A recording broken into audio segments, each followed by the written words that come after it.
ask that all members and members of the gallery, if they're able, to stand for the playing of O Canada.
You may be seated.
Order, order. Before we start daily routine, I am begging leave of the MLAs to do an introduction. I would like to introduce the fantastic Association of Nigerians in Nova Scotia. If you could please stand and accept the warm welcome of the hosts. Welcome.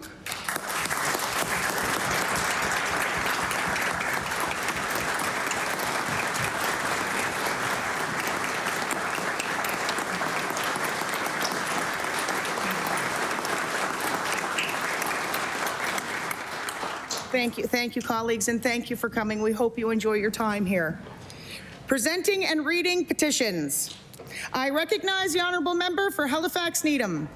Thank you, Madam Speaker. I beg leave to table a petition with the operative clauses stating, whereas a new school was promised to the SGM community 6 years ago and still has not been delivered or completed, and whereas the SGM students have been bused to another school outside of their community, being disconnected from their whole home school area for 4 consecutive years, and whereas the SGM community is home to a large number of visible minorities and marginalized students who have been waiting far too long with delay after delay for their school to be built.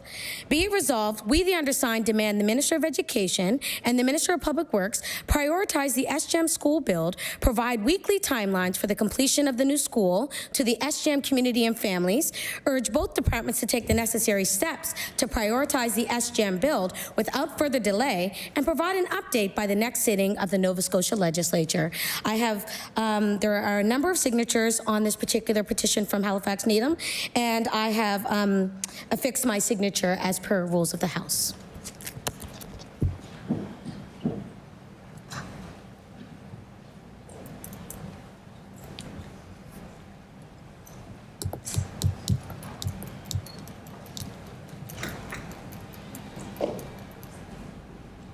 The petition is tabled. Presenting reports of committees, I recognize the honourable member for Hants West. Madam Speaker, on behalf of the Standing Committee on Veterans Affairs, I'm pleased to submit the annual report of the committee for the period from April to May 2025 of the 65th General Assembly.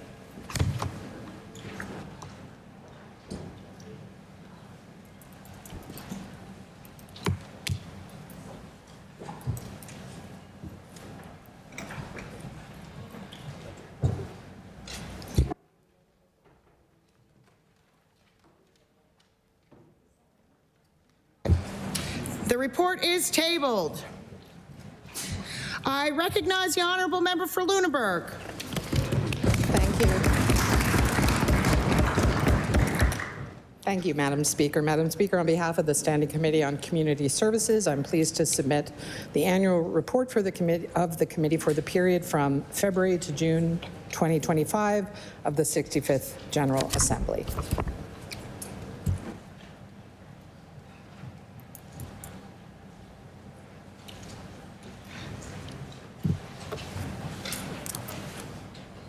The report is tabled. Tabling reports, regulations, and other papers. I recognize the Honourable Minister of Addictions and Mental Health. Thank you, Madam Speaker. Madam Speaker, I beg leave to table the Review Board under the Involuntary Psychiatric Treatment Act Annual Report, April 1st, 2024 to March 31st, 2025. Thank you.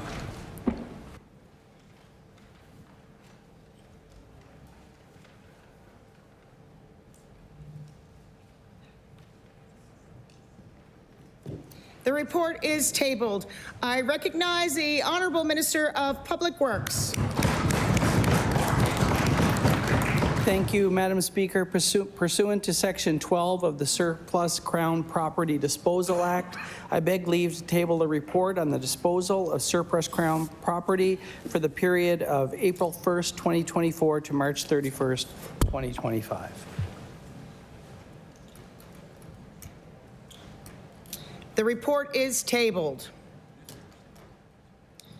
Statements by ministers. Government notice of motions. I recognize the Honourable Minister of Environment and Climate Change. Thank you, Madam Speaker. Permission to make an introduction. Please do. Madam Speaker, in your gallery, it is a special honor for me to recognize the presence of an inspiring young Nova Scotian, Darsh Sinha, a grade 7 student at St. Mary's Elementary School. Darsh is the CEO of Dragon Breath, a youth-led organization dedicated to collecting used toys and reselling them with the goal of fostering a circular economy that gives back to his community. Darsh is joined today by his proud parents, Ketan Sinha and Shubhra Singh. I invite them to rise and please receive the warm welcome of the Nova Scotia House.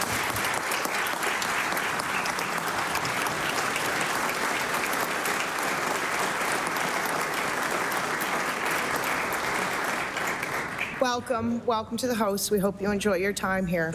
I recognize the Honourable Minister of Environment and Climate Change. Thank you, Madam Speaker. Madam Speaker, I hereby give notice that on a future day I shall move the adoption of the following resolution.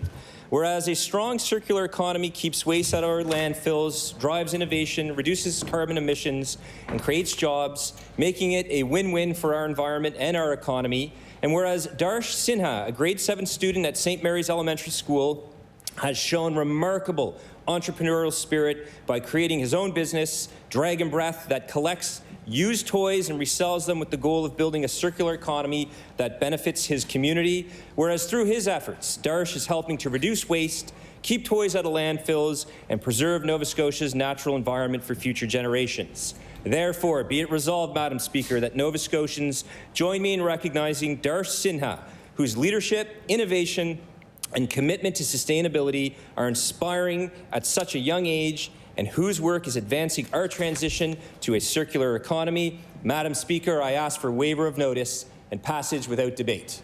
There has been a request for waiver. Is it agreed? Agreed. It is agreed. Would all those in favor of the motion please say aye? Aye. Contrary-minded, nay?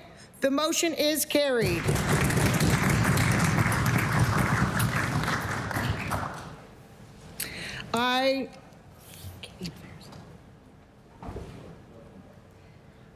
I recognize the Honourable Minister of Growth and Development. Thank you very much, Madam Speaker. I beg leave to make a few introductions. Please do. Madam Speaker, I'm honored to introduce a number of our Nova Scotia loyal businesses.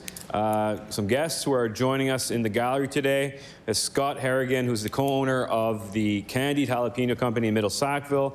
I suggested to him I might have to have a burger night this weekend with some of his products. Anthony Winston III, who's president of Worry Free Food in Enfield, who makes a waffle and pancake mix free of 14 allergens.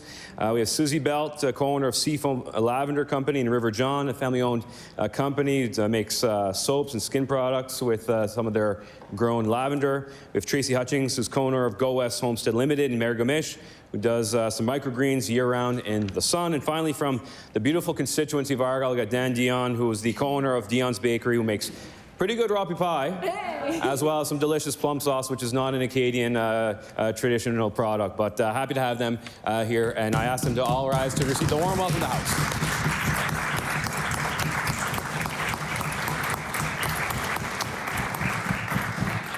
Welcome to the House. We hope you enjoy your time here. I recognize the Honourable Minister of Growth and Development. Thank you very much, Madam Speaker. I hereby give notice that on a future day I shall move the adoption of the following resolution. Whereas Nova Scotia Oil provides supports to Nova Scotia producers and retailers, making it easier for consumers, businesses, and institutions to look for and choose local products in their everyday shopping. And whereas Nova Scotia Oil has grown to a new milestone, proudly reaching a network of over 1,500 registered partner businesses in the program. And whereas Nova Scotian businesses produce almost an endless list of high-quality, competitively priced, everyday goods that can be easily substituted for non-local brands, and don't just make the products we need, but they also contribute to our communities through employment and by supporting nonprofits, sport teams, the arts, and community programming. Therefore, it be resolved that all members of the House of Assembly join me in acknowledging the significant program milestone, thanking all of our local producers and retailers in joining the growing Nova Scotia Loyal movement, and remember that now more than ever, we need to do all that we can to support our neighbours, communities, and province. Buying local is a simple, highly impactful way to put our local businesses first, and it echoes throughout the entire province. Madam Speaker, I request waiver of notice and passage without debate. There has been a request for waiver. Is it agreed? Agreed. It is agreed. Would all those in favour please say aye? Aye. Contrary-minded, nay? The motion is carried.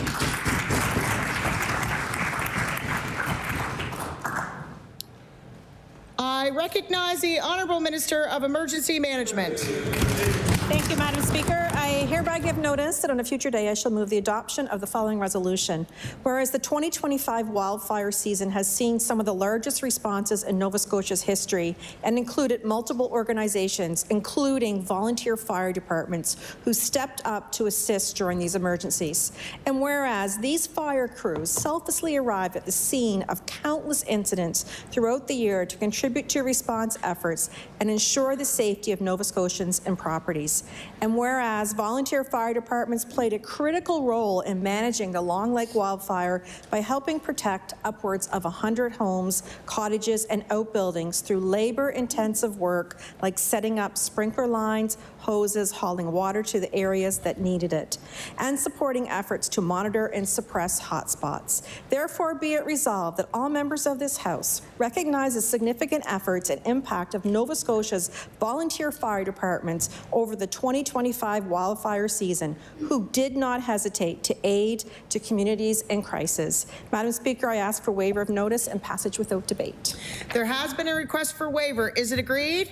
It is agreed. Would all those in favor of the motion please say aye? Contrary-minded, nay. The motion is carried. I recognize the Honourable Minister of Fisheries and Agriculture. Thank you, Madam Speaker. Madam Speaker, I hereby give notice that on a future day, I shall move the adoption of the following resolution. Whereas the Atkinson family of boat builders based in Clark's Harbour, Nova Scotia, began their legacy in the early 1900s with Ephraim Atkinson building the first Cape Islander-style fishing boat, and whereas 4 generations of this family, including grandfather, father, uncles, and sons, have carried on the boat-building tradition, sustaining maritime heritage and business in their community. And whereas in August, Greg Simmons, the 4th generation of this family, launched the Grand Finale 2 as the last boat built by the Atkinson family, marking the conclusion of more than a century of craftsmanship. Therefore, be it resolved that all members of the House of Assembly recognize the Atkinson family for their dedication to the boat-building industry, as well as their service to the community for preserving our maritime traditions. Madam Speaker, I request waiver of notice and passage without debate. There has been a request for waiver. Is it agreed? Agreed. It is agreed. Would all those in favor please say aye? Aye. Contrary-minded, nay. The motion is carried. Government notices of motion.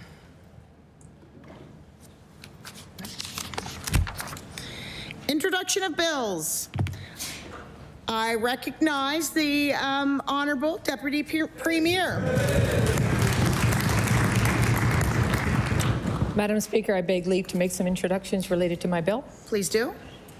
Madam Speaker, in the Speaker's gallery here today, we are privileged to have 13 heroes, representatives from the Canadian Armed Forces, who are here with us today. I know many of us in the chamber know someone who is serving or who has served in the military. Some of us may have even served ourselves. That's how I know that everyone in this chamber has the utmost respect for members of our Canadian Armed Forces. Military personnel and their families are such an important part of Nova Scotia's identity, and we are so grateful for their sacrifices that they make every single day. They deserve our respect, they deserve our recognition, and I am so glad to welcome them all here today to the People's House to receive our warm welcome and thanks. I'm going to ask them to rise and remain standing as I read each of their names until we can recognize all of them at the same time. Commodore Jacob French, Captain Navy Anik Fortin, please rise, thank you. Colonel Tara Willis, Lieutenant Colonel Greg Boone, Lieutenant Navy Jonathan Tallis, Lieutenant Jerome Downey, Chief Petty Officer First Class Patrick McKay, Chief Petty Officer First Class Christine Thompson, Chief Warrant Officer Derek Stratton, Sergeant Shannon Young, Master Sailor Kevin LaFrenz, Master Sailor Joey Power, and last but certainly not least, Madam Speaker, the father of my future and first grandson, along with his partner Sarah, my son, Sergeant John Lavoie. May we all welcome them to the legislature.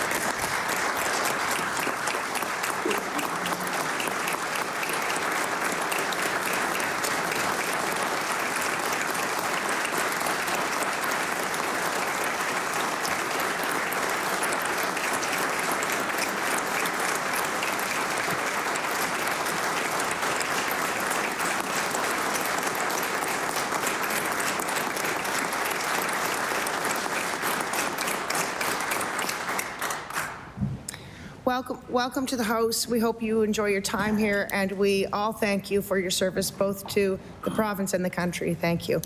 I recognize the Honourable Deputy Premier. Thank you, Madam Speaker. I beg leave to table a bill on behalf of the Premier entitled An Act to Honour Members and Retired Members of the Canadian Armed Forces in Nova Scotia.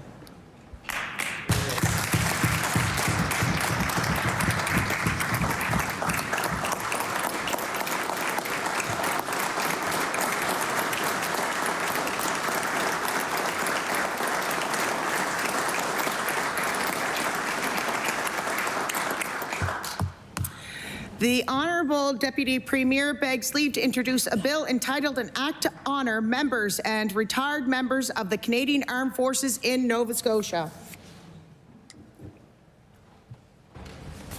Bill 165, an act to honor members and retired members of the Canadian Armed Forces in Nova Scotia.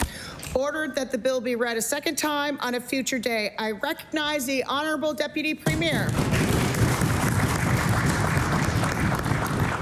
Madam Speaker, I ask for unanimous consent for the questions for second and third reading to be put forthwith and for the bill to not be committed. There has been a request to waiver second and third reading. Is all those in favor of the request, please say aye. Aye. Contrary-minded, nay. The motion is carried.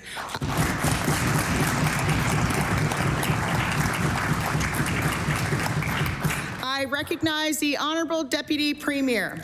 Thank you, Madam Speaker. I move that Bill 165 be read a second time.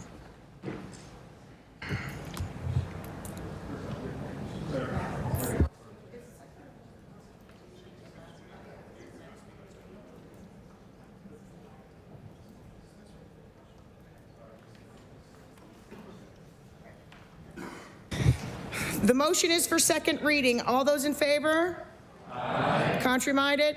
The motion is carried. Bill 165, an act to honor members and retired members of the Canadian Armed Forces in Nova Scotia. Ordered that the bill be read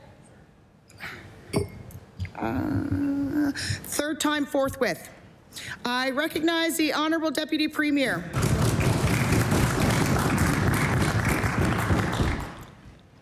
Thank you, Madam Speaker. I move that Bill 165 be read a third time and do pass. The request is for the bill to be read a third time. All those in favor, please say aye. Aye. Contrary-minded, nay. Motion is carried.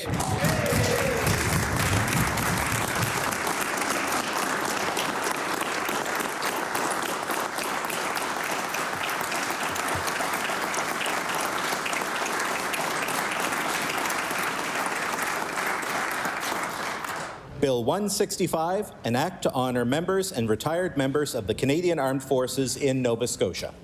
Ordered that the bill do pass and that the title be read by the clerk. Ordered that the bill be engrossed.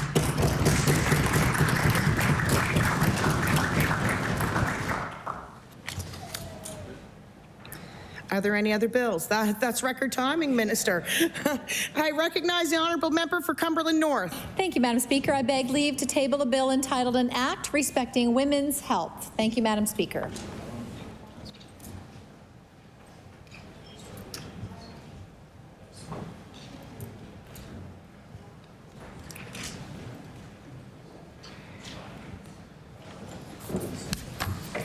The Honourable Member for Cumberland North begs leave to introduce a bill entitled An Act Respecting Women's Health. Bill 166, an act respecting women's health. Ordered that the bill be read a second time on a future day. I recognize the Honourable Member for Dartmouth South. Thank you, Madam Speaker. Madam Speaker, I beg leave to introduce a bill entitled An Act to Make Childcare Affordable and Accessible.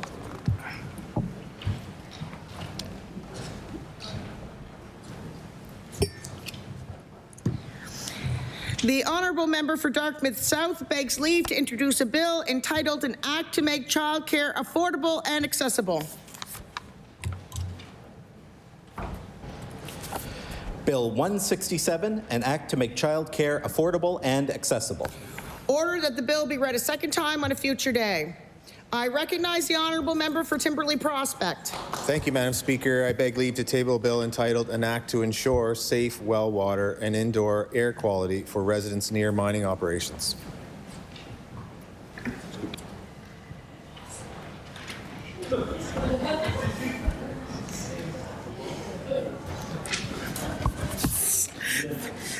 The Honourable Member for Timberley Prospect begs leave to introduce a bill entitled An Act to Ensure Safe Well Water and Indoor Air Quality for Residents Near Mining Operations.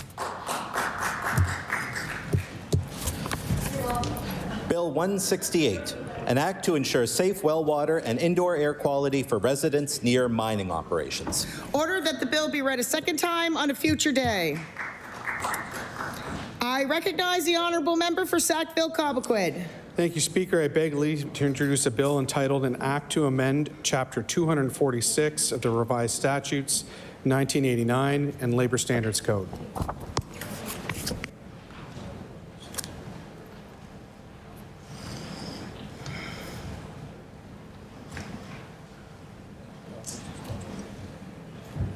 The honourable member for Sackville-Cobequid begs leave to introduce a bill entitled An Act to Amend Chapter 246 of the Revised Statutes 1989, the Labor Standards Code.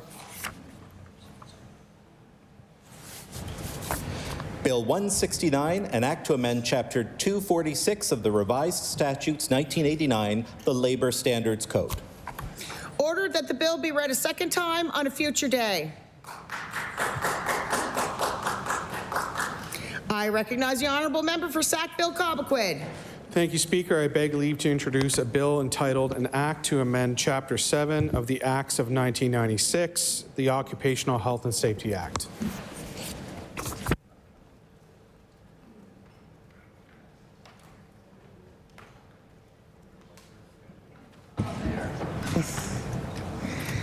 The honourable member for Sackville-Cobequid begs leave to introduce a bill entitled An Act to Amend Chapter 7 of the Acts of 1996, the Occupational Health and Safety Act.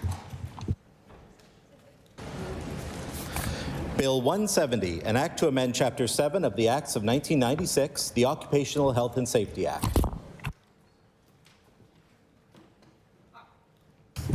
Ordered that the bill be read a second time on a future day.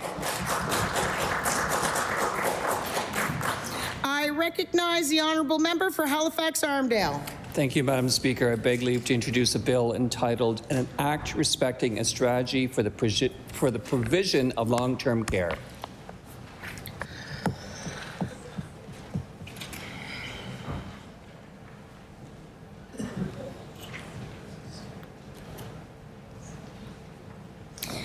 The honourable member for Halifax-Armdale begs leave to introduce a bill entitled An Act Respecting a Strategy for the Provision of Long-Term Care. Bill 171, an act respecting a strategy for the provision of long-term care. Order that the bill be read a second time on a future day. I recognize the honourable member for Halifax-Armdale. Thank you, Madam Speaker. I beg leave to introduce a bill entitled An Act to Provide Accountability Respecting Emergency Department Closures.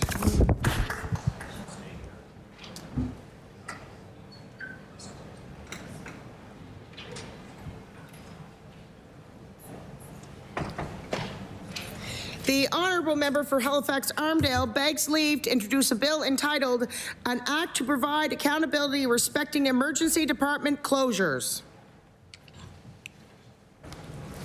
Bill 172, an act to provide accountability respecting emergency department closures. Ordered that the bill be read a second time on a future day. I recognize the honourable member for Cape Breton Centre, Whitney Pier. Madam Speaker, I beg leave to introduce a bill entitled An Act Respecting Funding for Municipal Public Transportation.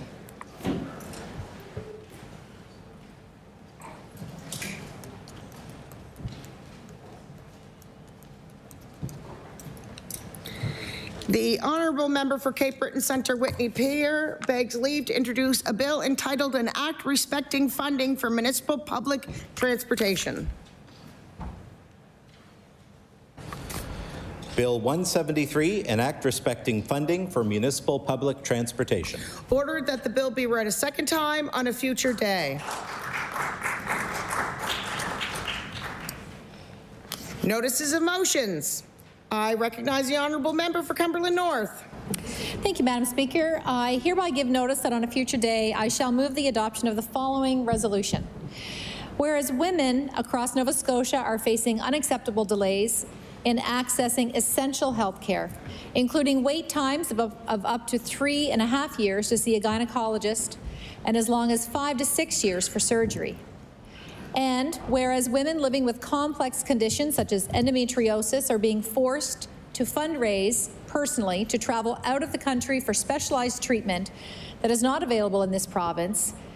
And whereas these systemic barriers demonstrate the urgent need for a coordinated and comprehensive approach to women's health that prioritizes access, specialized care, and equitable treatment across Nova Scotia. Therefore, be it resolved that immediately before the commencement of government business on the sitting day following the passage of this resolution, the House allot 2 hours to debate the issues of systemic bias and the urgent need to improve access to women's health services and the merits of establishing an Office of Women's Health, a comprehensive women's health strategy. Madam Speaker, I request notice of passage of waiver without debate. There has been a request for waiver. Is it agreed? Agreed. There are several nays. The notice of motion is tabled.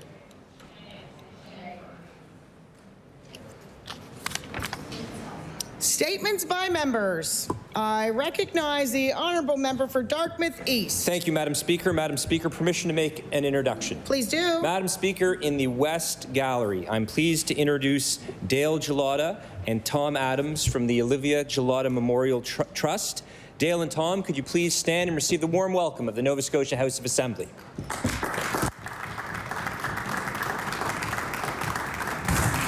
Welcome, welcome to the House. We hope you enjoy your time here. I recognize the honourable member for Dartmouth East. Thank you, Madam Speaker. Madam Speaker, I rise today to recognize the remarkable work of Dale Gelada through the Olivia Gelada Memorial Trust. In honour of her daughter, Olivia, Dale has dedicated herself to supporting causes close to Olivia's heart. The Trust has contributed to community groups that support youth and animals while also providing direct assistance to local families. Each year, Dale not only purchases school supplies herself, but also collects generous donations from the community, easing the burden on parents and helping ensure children are prepared for school. This year, through Olivia's Trust, Dale is extending that spirit of giving even further by hosting a free family Christmas market, ensuring families who may otherwise go without can celebrate this season. Dale's compassion and generosity not only honors Olivia's memory, but also uplifts and strengthens our community in countless ways. I am deeply grateful for her continued dedication and the inspiring example she sets for us all. Thank you, Madam Speaker. I recognize the honourable member for Fairview Clayton Park. Speaker, I beg leave to make some introductions. Please do. Thank you. If you're able to, please rise as I call your name.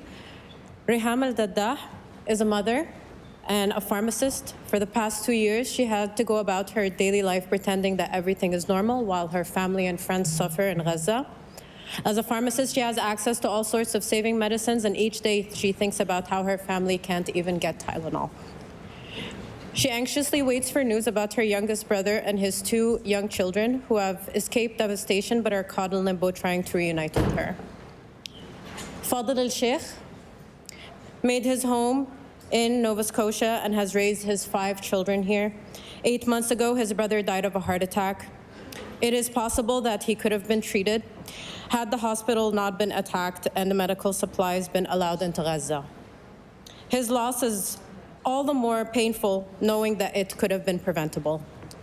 Najla Al-Zanin came to Canada in 2019 as a student and had not seen her family in those 6 years. Since the war began, she lives an unbearable life of losing her family in Gaza. Guilt consumes her. When she eats, she thinks how her family is going hungry. When she lies in bed, she thinks of them sleeping on the ground. When she showers, she thinks of them without clean water. 2 nephews born during the war and had been hospitalized for malnutrition because food and formula is so scarce. Her mother and siblings survived the bombing and were pulled out of the rubble. Other relatives and friends weren't so lucky. Tariq, a Canadian Palestinian, has lived in Canada for over 30 years. He has lost 94 members in Gaza. Among them was Asma Ajour, a mother of 3 who was killed by a tank shell outside of a hospital. Her husband and daughter survived, though the eldest suffered severe leg injury. Khalil Al-Attar has lived here for 20 years, owns a business, and raises his 5 children here. On March 24th, his cousin's house was bombed. His cousin survived, but his wife and 5 children were killed. The youngest was just 3 years old. All told, he has lost over 130 members of his family. Sometimes war can feel far away, but these people are our neighbors and are suffering in our communities. And we want you to know that we see you and we care. Thank you.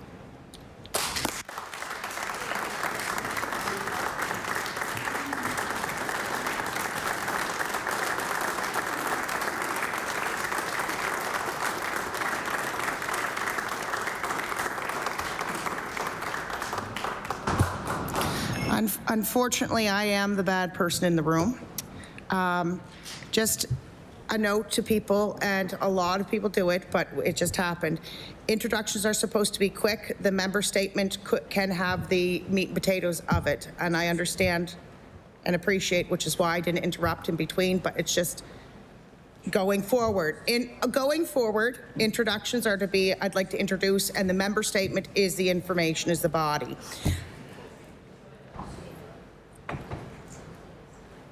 And I completely understand, which is why I didn't stop or interrupt you. I recognize the honourable member for Sydney, member 2. Yeah, thank you, Madam Speaker. Madam Speaker, I beg leave to make an introduction before my member statement. Absolutely. Okay, Madam Speaker, in the gallery opposite, I want to recognize someone I love and care about, a former colleague of mine, an MLA that served this House well, the former member of Clayton Park West, Rafa Di Costanzo. I saw you come in. Welcome, welcome. We hope you enjoy your time up there. I recognize the honourable member for Sydney, member 2. Yeah, thank you, Madam Speaker. Madam Speaker, I rise to my place to recognize a former colleague and friend, Rafa Di Costanzo, for her commitment to her community as the former MLA for Clayton Park West. She was a champion for her community in many of the initiatives that you see and the supports that Nova Scotians access each and every day.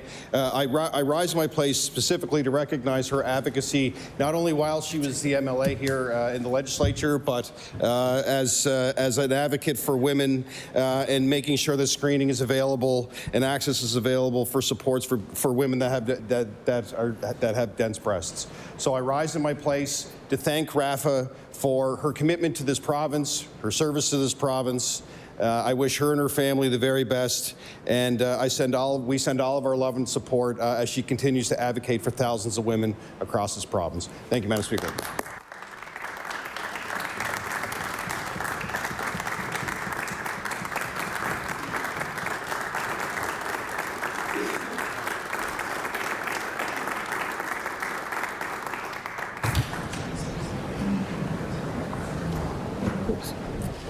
I recognize the honourable member for Lunenburg.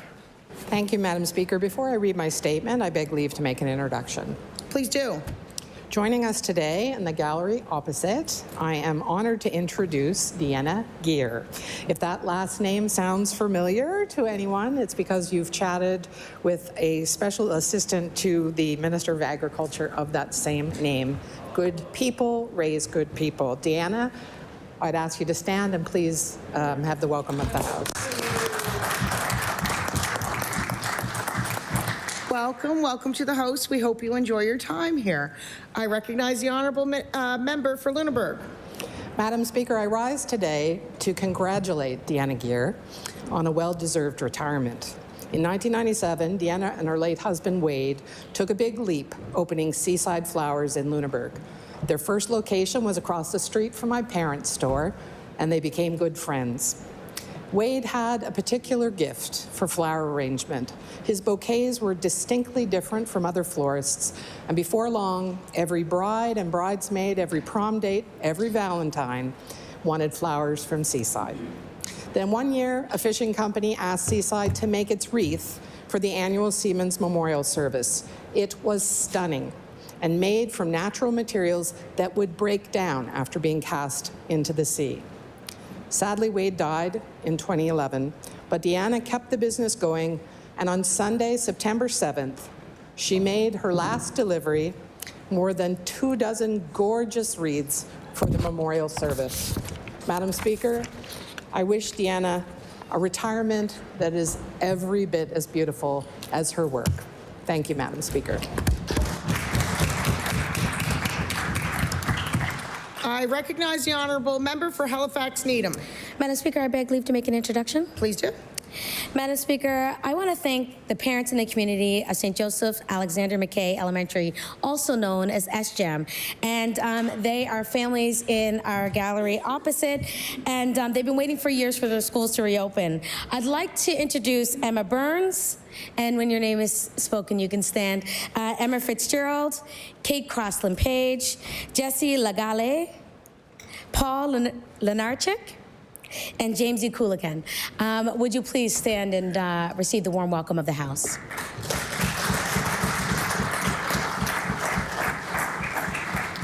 Welcome, welcome to the People's House. We hope you enjoy your time here.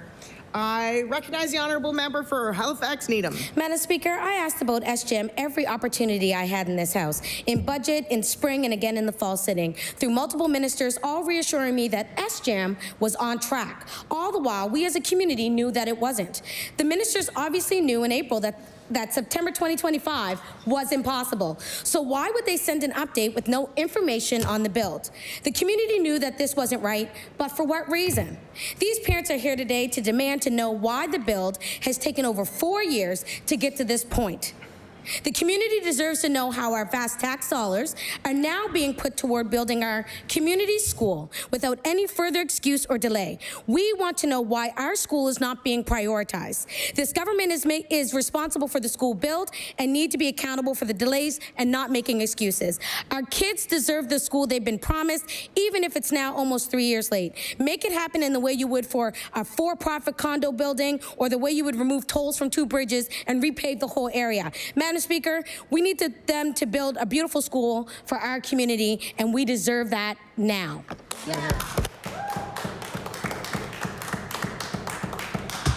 I recognize the honourable member for Timberley Prospect. Thank you, Madam Speaker. I want to welcome the new addition to Timberley. We have the Mayflower Curling Club just opening up today, and the Minister of Community Culture Heritage joined us today. We had a friendly little match. We threw a couple rocks, and he had the better form, but I think I got the better of him on points. No, it was great to have the minister there and the province's support for a great project. A lot of history with the Mayflower, goes back to 1905.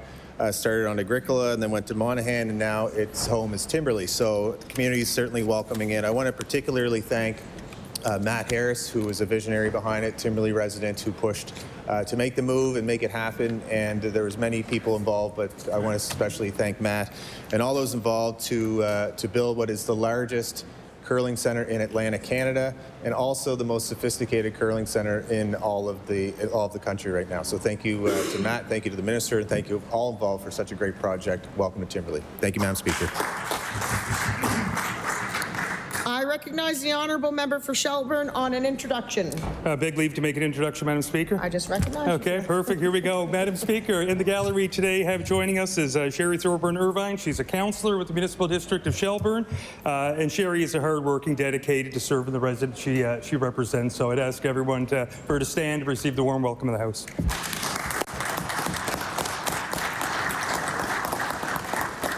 Welcome to the House. We hope you enjoy your time here. I recognize the honourable member for Cole Harbour Dartmouth. Madam Speaker, before my statement, I beg leave to make an introduction. Please do. In your gallery today, we have 2 extraordinary volunteers and community leaders in Dartmouth and Halifax and even further abroad. Jim and Judy Edgar, I'd ask them to please stand and receive a warm welcome from the House.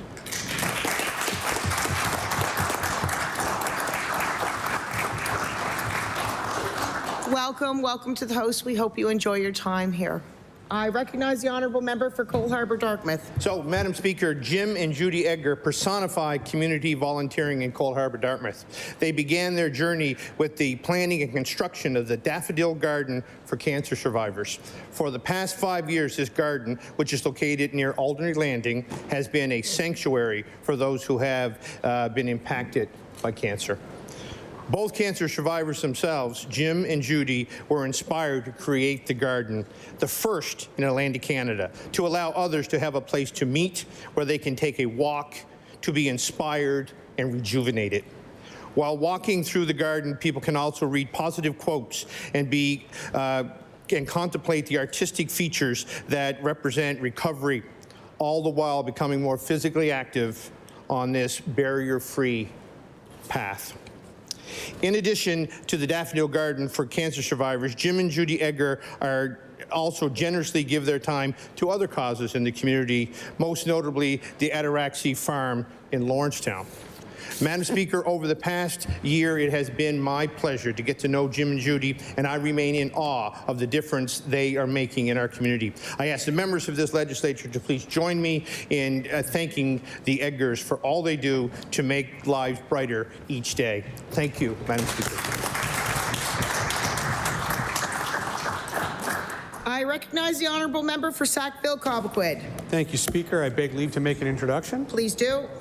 With us today in the gallery are President and Events Chair Dan Budgell, Canada Day Parade Chair Les Strong, and Treasurer Elizabeth Booth of the Sackville Community Development Association that is the subject of my member statement to come.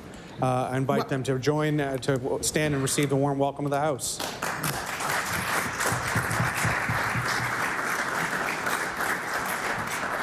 Welcome, welcome to the People's House. We hope you enjoy your time here. I recognize the honourable member for Sackville-Cobequid. Thank you, Speaker. Today, I celebrate a group that knows how to bring people together like no other, the Sackville Community Development Association. These folks make Sackville a place where people from all around connect and celebrate a shared sense of community and love for their hometown. The SCDA is directly responsible for some of Sackville's most vibrant and popular events. You don't have to take my word for it. You can ask any one of the more than 50,000 people who attend their events annually. In fact, events like Sackville Community Days, a marathon of concerts, dances, sporting events, and contests reach record-breaking audiences this year. Speaker, these folks aren't keen to rest on their laurels, and they've specifically asked that I encourage anyone interested to volunteer and join their board. I also encourage all in attendance to join me in congratulating the Sackville Community Development Association on another banner year and wishing them many more to come. Thank you so much.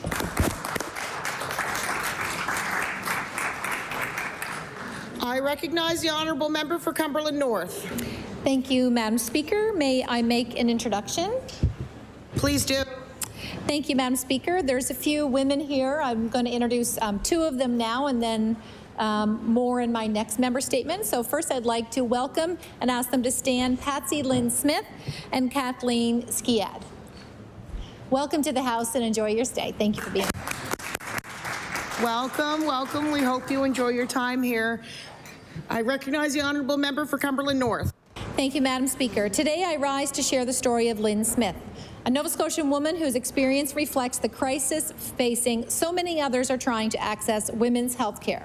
In early 2022, Lynn's doctor identified a serious health concern requiring a referral to a specialist gynecologist. As her condition worsened, multiple updated referrals were sent, yet it was not until May 2025, more than 3.5 years later, that she was finally seen. After another wait of 2 to 3 months for testing, she's now been told she's placed on a surgical wait list that could take an additional 1.5 years. By the time Lynn receives care, Madam Speaker, she will have waited 5 to 6 years, and her surgery will likely be far more extensive because of these delays. The clinic's own voicemail warns patients that the wait to be seen is 3 years or longer. There are fewer than 3.8 full-time equivalent specialists serving all Nova Scotia, New Brunswick, and PEI. Even if funding were approved, there isn't enough clinic space and operating time. Madam Speaker, we need urgent action to improve women's health care in this province.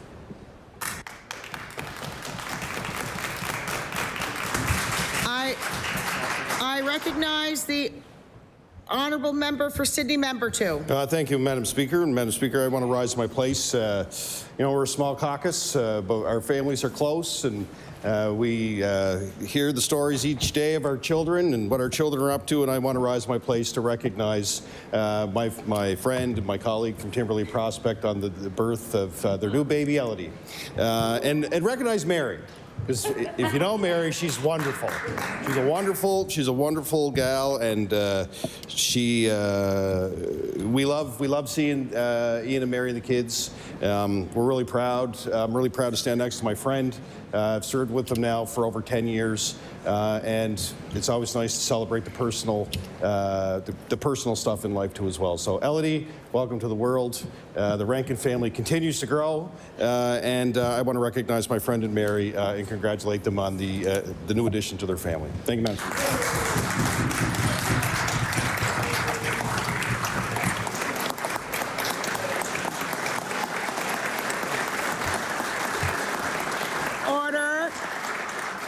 Order.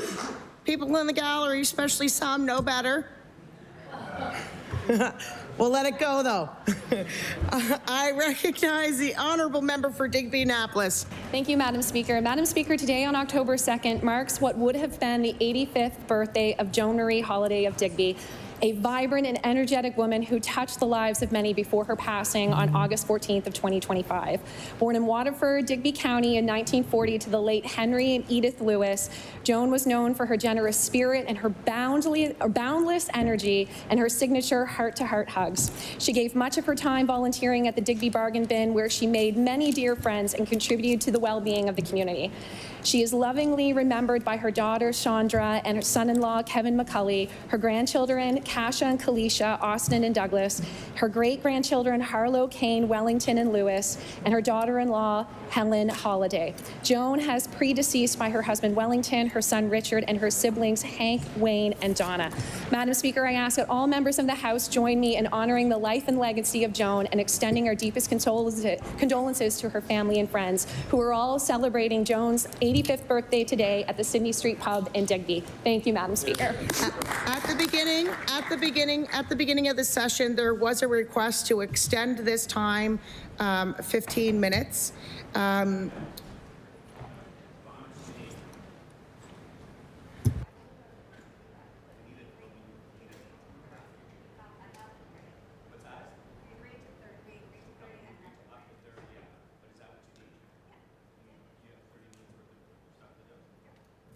All right, there's been a change of plans, so what I'm going to do is recognize someone to put a request, whomever stands. I recognize the honourable member for Halifax Citadel, Sable Island. Thank you, Madam Speaker. I ask for unanimous consent to extend the hour of daily routine by 30 minutes. There has been a request to extend daily routine by 30 minutes. Is it agreed? It's agreed. We will extend till 1:30. I recognize the honourable member for Dartmouth South. Thank you, Madam Speaker. Madam Speaker, yesterday at sunset, Jewish communities in Nova Scotia, Canada, and around the world began observing Yom Kippur, the Day of Atonement and the holiest day in the Jewish calendar. This is a time for reflection, prayer, and atonement. To everyone marking Yom Kippur, I wish you a meaningful fast and a day of peace and renewal. I recognize the honourable member for Timberley Prospect. Thank you. I want to highlight the remarkable contributions of Leona Berkey, a contemporary roots singer, songwriter, and recording artist based in both Halifax and Cape Breton. Known for her distinctive renegade mom folk style, Leona offers a heartfelt and authentic voice to the struggling optimists among us. Leona is a proud resident of Prospect, and she has cultivated a unique musical journey that resonates deeply with her audience. One of her most poignant creations is the song Wave Theory, lovingly written for her autistic son, Zach. This song exemplifies her ability to translate personal experiences into universally relatable art. Since her debut with the Margaret Marie EP in 2013, Leona has been meticulously refining her sound. She's embraced the old-fashioned approach, slowly and steadily building a dedicated community of fans. Through her impromptu Cape Breton, troubadour-style live performances and the power of word of mouth, she has established herself as a beloved figure in contemporary folk scene. Despite the challenges of balancing her career with motherhood, Leona has remained focused on her passion for recording and songwriting. Her perseverance has been recognized with nominations for the East Coast Music Awards and Music Nova Scotia for her last album, Sitting Tight. I ask the members of the House Assembly to join me in recognizing Leona's story as one of resilience, creativity, and unyielding dedication to her craft. Her music continues to inspire and uplift, and I'm proud to celebrate her contributions. Thank you, Mr. Speaker. I recognize the member from Hammonds Plains, Lucasville. Speaker, yesterday marks the start of National Cybersecurity Awareness Month. This month plays a crucial role in educating Canadians about their ever-evolving threats that exist in our digital landscape. Established in 2003 to help educate Canadians about the risks we face online, it is more clear that protecting ourselves in the digital world is more important than ever. Cybersecurity affects us all. This is why we use this month to focus on sharing practical tips and information to help Canadians stay safe online, no matter their level of tech literacy. This month, people should be able to learn about creating strong passwords, spotting online scams, and recognizing phishing attempts. The goal to give everyone the tools they need to protect their personal information and use the internet more safely and securely. Thank you, Speaker. I recognize the member for Dartmouth North. Mr. Speaker, I would like to bring to light another story of a Palestinian living here in Nova Scotia who's worried about his family back home.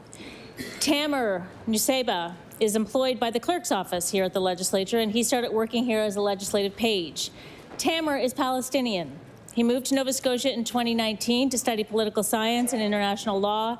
He graduated from St. Mary's University in 2022. Tamer is a son, a grandson, and an older brother to his sister and brother. Tamer's family is back in home in Jerusalem. His father works for the International Committee of the Red Cross, analyzing stories and connecting with imprisoned Palestinians and their families. His mother works for the British Consulate, supporting and funding Palestinian-owned and operated businesses in the West Bank. Though the destruction of Gaza and other areas of Palestine has not yet reached the West Bank, Tamer's family is in daily contact with those whose lives have been destroyed by the occupation and genocide in Gaza. He is deeply worried for his family and his people. May we in this chamber use what channels we can to implore the Government of Canada to lend its energy and leadership to ending the genocide and working toward the establishment of a free and peaceful Palestine.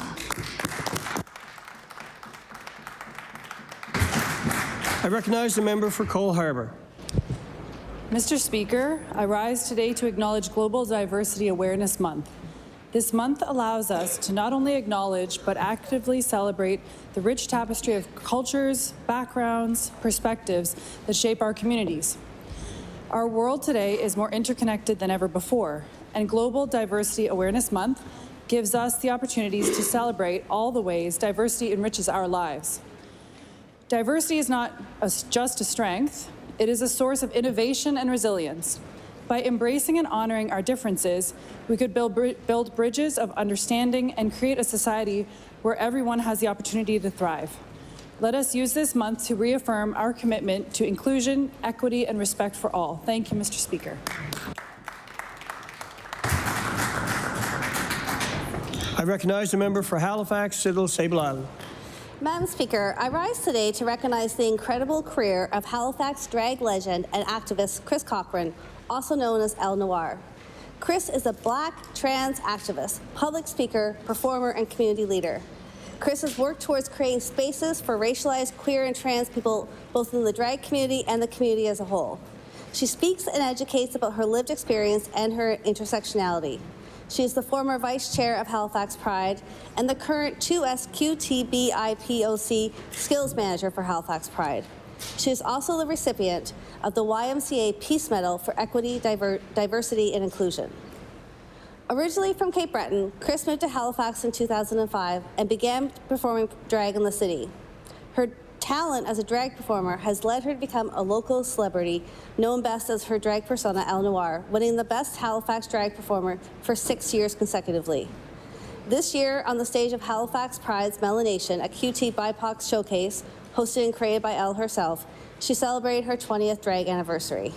I ask all members to join me in congratulating Chris on celebrating 20 years of drag.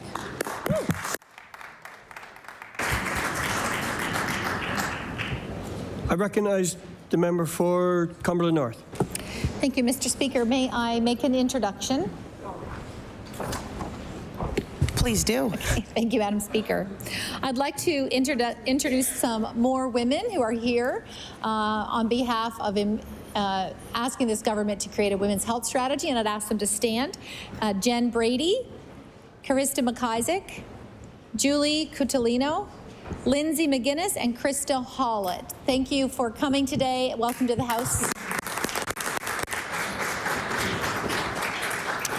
Welcome, welcome, welcome to the People's House. We hope you enjoy your time here. I recognize the honourable member for Cumberland North. Thank you, Madam Speaker. I hope there's no one that I missed. I know there's many women here, and we applaud them for using their voice, their strength, and their courage to ask for improved access to care for all women here in Nova Scotia. Madam Speaker, Kathleen is an example of someone who's waiting too long. After moving to Nova Scotia, she faced a year-long wait for screening for breast. In January 2023, she received an abnormal result. Follow-up tests revealed a 6.3 by 3.3 by 6 centimeter mass. By June, after waiting 5 months, by June she underwent left breast mastectomy. And pathology confirmed stage 3 carcinoma. After enduring months of chemo and radiation, she's learned that the wait for reconstructive surgery was nearly 3 years and is still waiting today. Madam Speaker, many women also living with endometriosis are being forced to fundraise to travel out of country. Madam Speaker, women shouldn't be forced to start a GoFundMe page to get essential medical care here in this province. I applaud these women for their strength and courage, and am committed to work with them, along with other Nova Scotians, to improve care for women's health in Nova Scotia.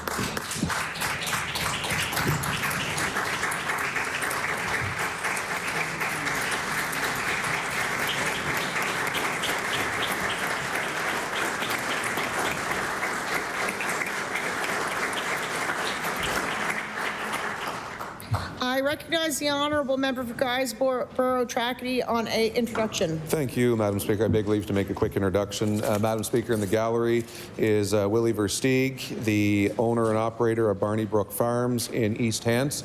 Willie is a community leader, has served as a municipal councillor, president of the Nova Scotia Federation of Agriculture, director of the Canadian Federation of Agriculture, and chair and vice chair of the Farmers Dairy Audit Committee. Willie is wrapping up more than a decade of service to the Farm Loan Board, and on behalf of the Nova Scotia agricultural industry, I'd like to thank Willie for all his contributions over the years and wish him the very best in the next chapter. Thank you, Madam Speaker.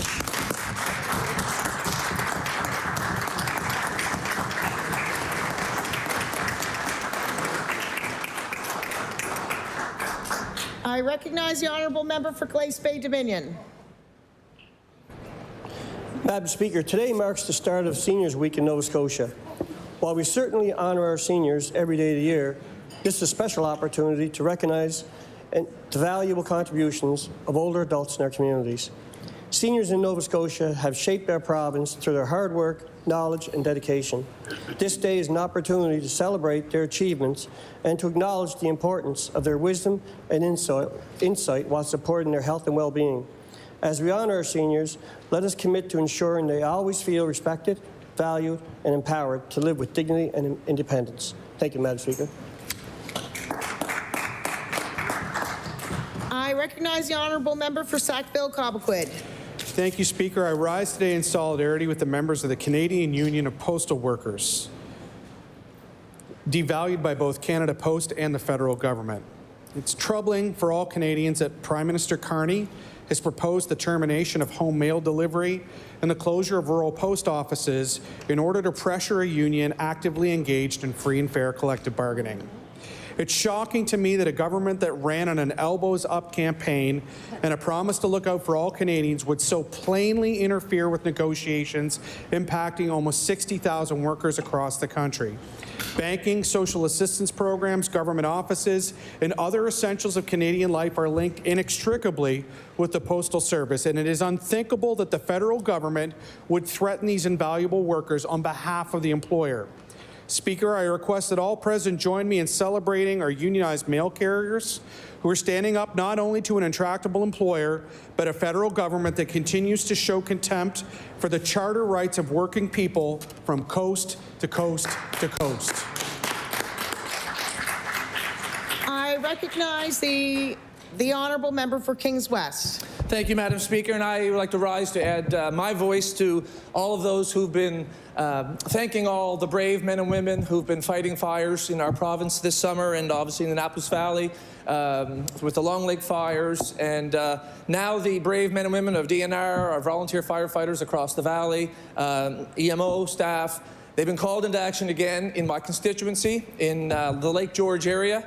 And I would just like to personally, on behalf of all the residents that I represent in Kings West, thank them all for their tireless efforts.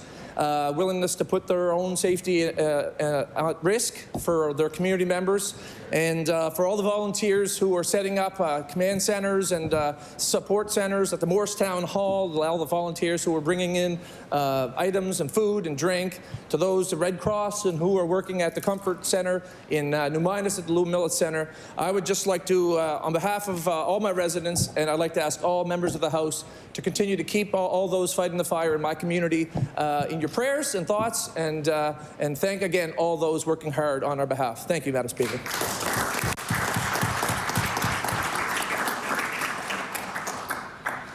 I recognize the honourable member for Cape Breton Centre, Whitney Peer. Madam Speaker, on August 13th, my summer student Quinn and I joined other community members at Townhouse Glace Bay to pack 3,500 backpacks for students who are in need of supports in the New Waterford area, Reserve Mines, Donkin, and Glace Bay.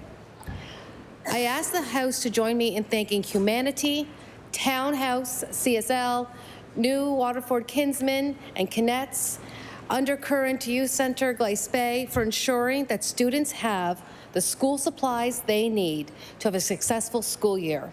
Thank you to all the volunteers, including all those from the Reserve Mines Seniors and Pensioners Club and the Cape Breton Regional Police, for making going back to school so much easier for so many. Thank you.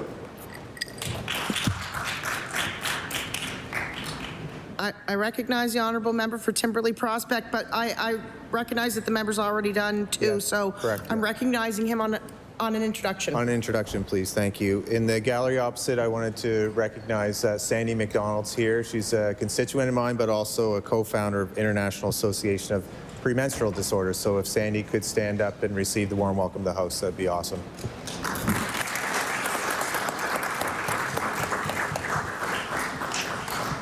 Welcome to the House. We hope you enjoy your time.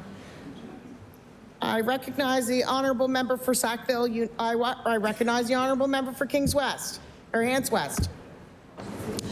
Madam Speaker, Hants West is fortunate to have a local legend who exemplifies community spirit, Murray Purcell. Murray is a familiar and cherished presence at our local rinks where he dedicates countless hours during hockey and broomball seasons. Whether he's cheering on the home team, keeping score, or managing the time clock, Murray is always there, ready to lend a hand in any way he can. In fact, his contributions are so invaluable that the Brooklyn Rink has honored him by naming the Timekeeper's Box in his recognition. It's not just his dedication that stands out, but his infectious personality, which makes him a favorite amongst all who know him. But that's not all. During baseball season, he's often found supporting our ball players and cheering on the teams, always a steady presence in the field. Madam Speaker, Murray's selfless contributions to athletes of all ages and his unwavering support across a variety of sports teams deserves our heartfelt recognition. Thank you, Madam Speaker. I recognize the honourable member for Dartmouth South. Thank you, Madam Speaker. I beg leave to make an introduction. Please do. I'd like to draw the members' attention to the gallery opposite, where we're joined by my constituency coordinator, Jessica Berry. Some of you will know that as a party leader, you don't spend nearly as much time as you'd like to in the constituency office. And so I rely on incredible staff to keep the lights on and the emails returned and the people helped and the forms filled out. And the newsletters going out and everything else under the sun that a constituency coordinator is required to do. And Jessica does that amazingly, sometimes with the help of her son, Freddie. And so if you could please rise and receive the warm welcome of the House.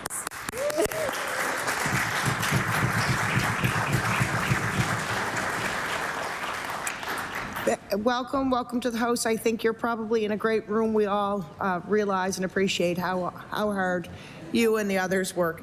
I recognize the honourable member for Dartmouth South. Thank you, Madam Speaker. Madam Speaker, I rise today to recognize October as Breast Cancer Awareness Month and to reflect on a disease that affects 1 in 8 women in Canada, more than that in my own family, and touches families across Nova Scotia. We know that early detection saves lives. It also improves health outcomes and significantly reduces the emotional and financial burden on families and on our healthcare system. Treating breast cancer in its early stages not only increases survival, but lowers costs, which with stage 1 treatment average cost 10 times lower than stage 4. Access to timely and equitable screening is critical, especially for anyone with dense breast tissue who may require supplemental screening to catch cancer early. We must ensure that no one is left behind due to barriers in our healthcare system. Madam Speaker, this issue is personal to so many of us, and I stand in support of all those who have faced breast cancer, those in treatment, their families, and everyone else. And let's raise awareness and make action. Thank you, Madam Speaker. I recognize the honourable member for Sackville-Cobequid. Yes, thank you very much, Speaker. Sorry, my apologies. Sackville-Uniacke.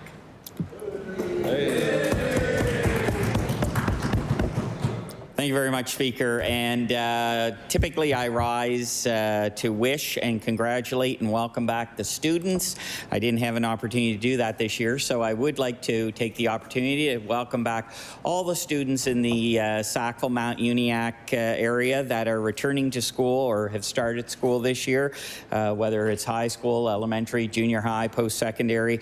I'd also like to acknowledge the hardworking staff, whether it's the teachers, the program assistants, the custodians who make it possible. I want to wish all the students all the best of a safe and successful school year. And I also want to recognize my youngest daughter, Maria, who is in grade 12 at Millwood High, class of 2026 will be graduating this year. So I want to wish her all the best this year. So, Madam Speaker, all the best to everyone back in school this year. Thank you.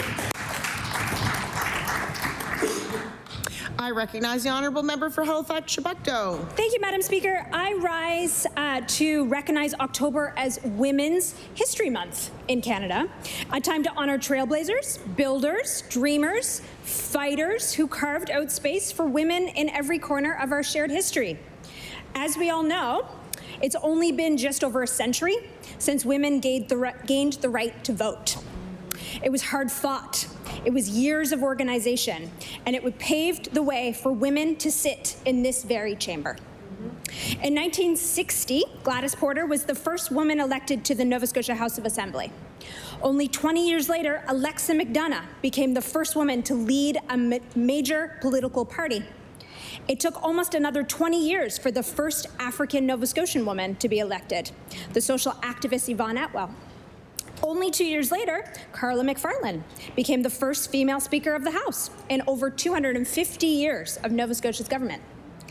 Our current leader of the official opposition is the first woman to do so. Madam Speaker, women have fought hard to make legislation a more representative for people it serves. The voices of women remain essential to building a province that doesn't just represent the interest of those in power. Women's Heritage Month just isn't about remembering how far we've come, but about recommitting to the work that lies before us. Thank you, Madam Speaker. I recognize the honourable member for Lunenburg West. Thank you, Madam Speaker. Madam Speaker, today I rise to recognize an exceptional educator who is shaping young minds through the power of music. Emily Strong, the dedicated and passionate music teacher at Hebville Academy. Ms. Strong goes above and beyond to inspire her students and create an inclusive and engaging environment where creativity and confidence thrive. Whether in class with students sparking a love of music, leading junior, senior, and jazz bands, or organizing performance for both the big and little schools, her energy and enthusiasm are boundless. Emily's school concerts never fail to impress, delivering student-composed original compositions, class collaborations with professional musicians, and recently even featuring the debut of an original piece from the winner of East Coast Music's Classic Composer of the Year award. Her commitment to music education leaves a lasting impact on her students, giving them not only musical skills, but teamwork and a sense of joy in learning. The Hebville Academy community is lucky to have educators like Emily Strong who bring heart and harmony into our schools. I ask members to please join me in thanking Emily for her dedication and celebrating her contributions to the students of Hebville Academy. Thank you, Madam Speaker. I recognize the honourable member for Halifax-Armdale. Thank you, Speaker. I rise today to recognize Caregivers Nova Scotia, a non-for-profit. Members were to be here today, but like many caregivers, they are sick with COVID. So we speak to them in absence, but in honor. Caregivers Nova Scotia is a non-for-profit organization that supports over 6,500 caregivers, unpaid caregivers across Nova Scotia. Just the tip of the iceberg of caregiving in Nova Scotia. They're operating the motto, being heard is the first step toward better support. By listening to caregivers, often we think the caregivers are those of us who are caring for elderly parents. In many cases, it's elderly parents caring for adult children in their home. They turn that support into research. They are the subject matter experts in caregivers. They provide support across the province, and most importantly, they advocate for policy. At a recent town hall in our riding on seniors long-term care, they spoke with great pride and also provided us with great content. So today, in your absence, Caregivers Nova Scotia, I appreciate everything you do for caregivers across Nova Scotia.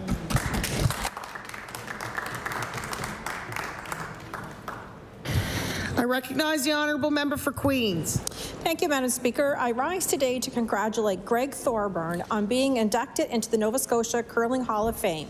His installation into the Builders category was celebrated on June 7th at an event organized by the Liverpool Curling Club and the Liverpool Championship Host Society. Greg has curled, coached, and umpired at local, provincial, and national and world levels of the game for close to an incredible 70 years. In addition, he has served as a chair of the committee that hosted the 2014 Canadian Junior Curling Championships, the 2019 World Junior Curling Championships, and the 2021 Olympic pre-trials and the 2025 Mixed Curling Double Trials in Liverpool. Indeed, it is impossible to talk about curling in Queens without Greg Thorburn's name being mentioned. Greg, congratulations on this well-deserved honor, and thank you for all that you have done for the game of curling at home and afar. Thank you, Madam Speaker.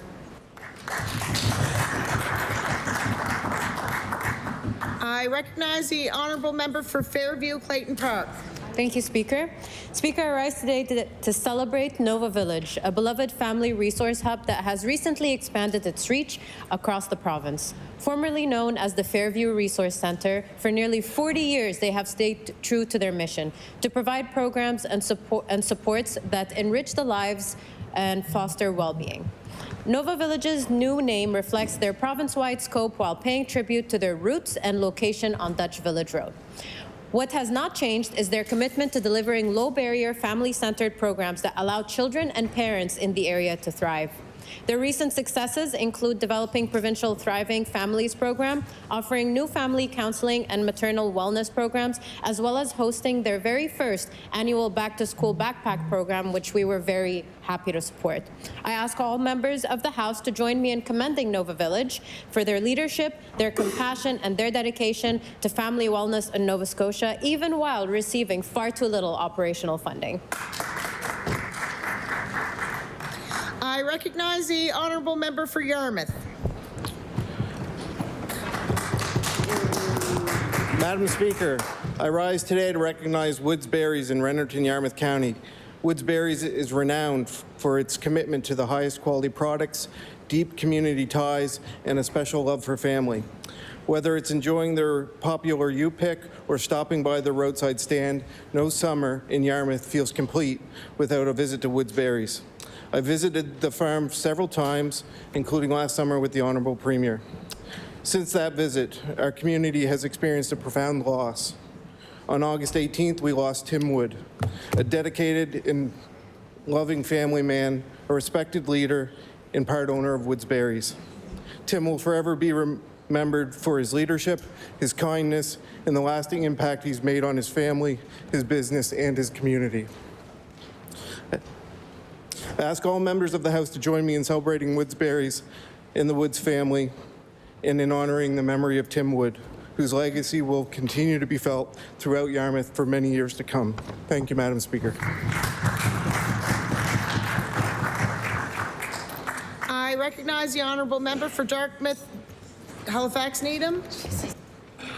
Thank you, Madam Speaker. I rise today to recognize Constable Brent Bowden. He spent his life in service to his country and his community as a decorated military veteran and a police officer with the Truro Police Service. In the summer of 2024, two of Brent's colleagues in the police services, of whom held positions of seniority over him, committed an intentional act rooted in racist ideology. It was caught on tape. They denied it. When confronted, admitted to it, then was instructed to apologize. Hollow actions. Brent's pursuit of justice has been hampered by the town of Truro. Brent has reached out for help to the Minister of ANSA, the MLA for Truro Bible Hill, Millbrook, Salmon River, his MLA in New Glasgow, the Minister of Justice, and the Premier, with no help given. I would like all members of this House to stand up to racism, because African Nova Scotians should never have to endure this type of treatment when wrongs happen. Madam Speaker, racism has no place in this province. We need to do better.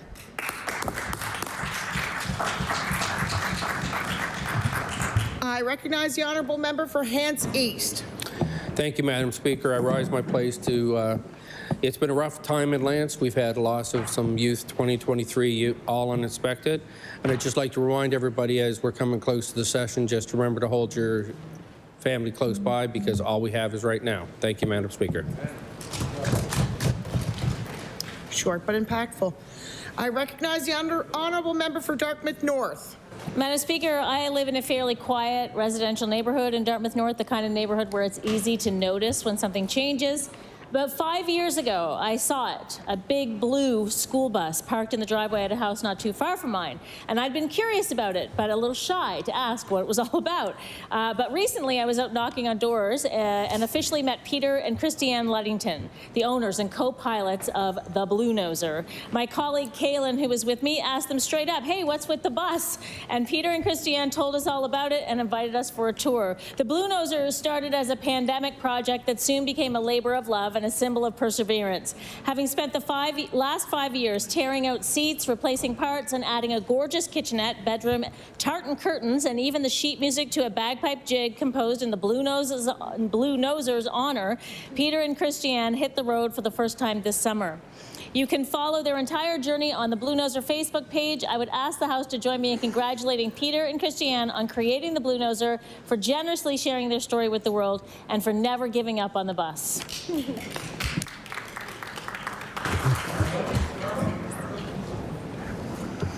I recognize the honourable member for Cape Breton Centre, Whitney Peer. Thank you, Madam Speaker. I was expecting the government side to go. Madam Speaker, I want to take this time to talk about the New Waterford Girl Guides and the donations of the Buddy Bench at the Collierlands Park, and the creator of that Buddy Bench, Stephen McNeil, for creating that at our beautiful Collierlands Park, so that they can create new friendships and renew and strengthen old friendships, Madam Speaker. So a special shout out to the 5th New Waterford Girl Guides and Stephen McNeil for donating his time and expertise. And it was a privilege to be there to see it being donated. Thank you. Order. Oral questions put by members to Minister. The time is now 1:30. We will finish at 2:20. I recognize the Honourable Leader of the Official Opposition. Thank you, Madam Speaker. Madam Speaker, for decades, women's health has been treated as an afterthought, not as a priority. This government made big campaign promises to support women's health care, but a year later, Nova Scotians are still waiting. Since this government got elected, women have seen precious little progress. The average wait time for routine care at the IWK is 2.5 to 3 years, and there is a 15,000 plus person waiting list.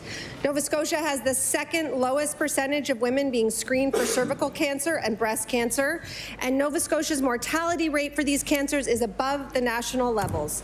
Experts agree that improved screening can lead to earlier detection and better outcomes. My question to the Minister is, when will women's health be a priority? I recognize the Honourable Minister of Health and Wellness. Thank you, Madam Speaker. And our commitment to women's health didn't start a year ago. It started when we formed government in 2021. There's been a number of investments that we've made, and we're working with operators in particular to understand the pressures in the system and how best we can serve women. So I'll just give some examples. There are now 2 specialty clinics for endometriosis and chronic pelvic pain and the Maritime Center for Pelvic Floor Health. We have seen an increase of around 40% of people being able to access appointments at these centers as a result of operational excellence programs that are happening at IWK. There's been 13 full-time employees recruited to the ambulatory gynecological services, and we also have increased gynecological services across the province. I recognize the Honourable Leader of the Official Opposition. Madam Speaker, this doesn't address the challenges I raised in my question. This government's record on women's health actually speaks for itself.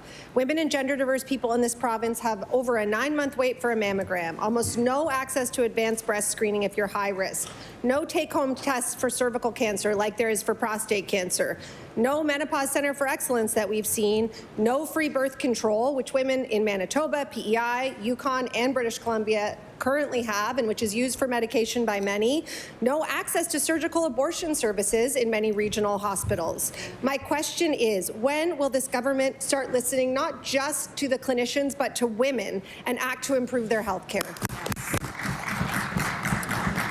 I recognize the Honourable Minister of Health and Wellness.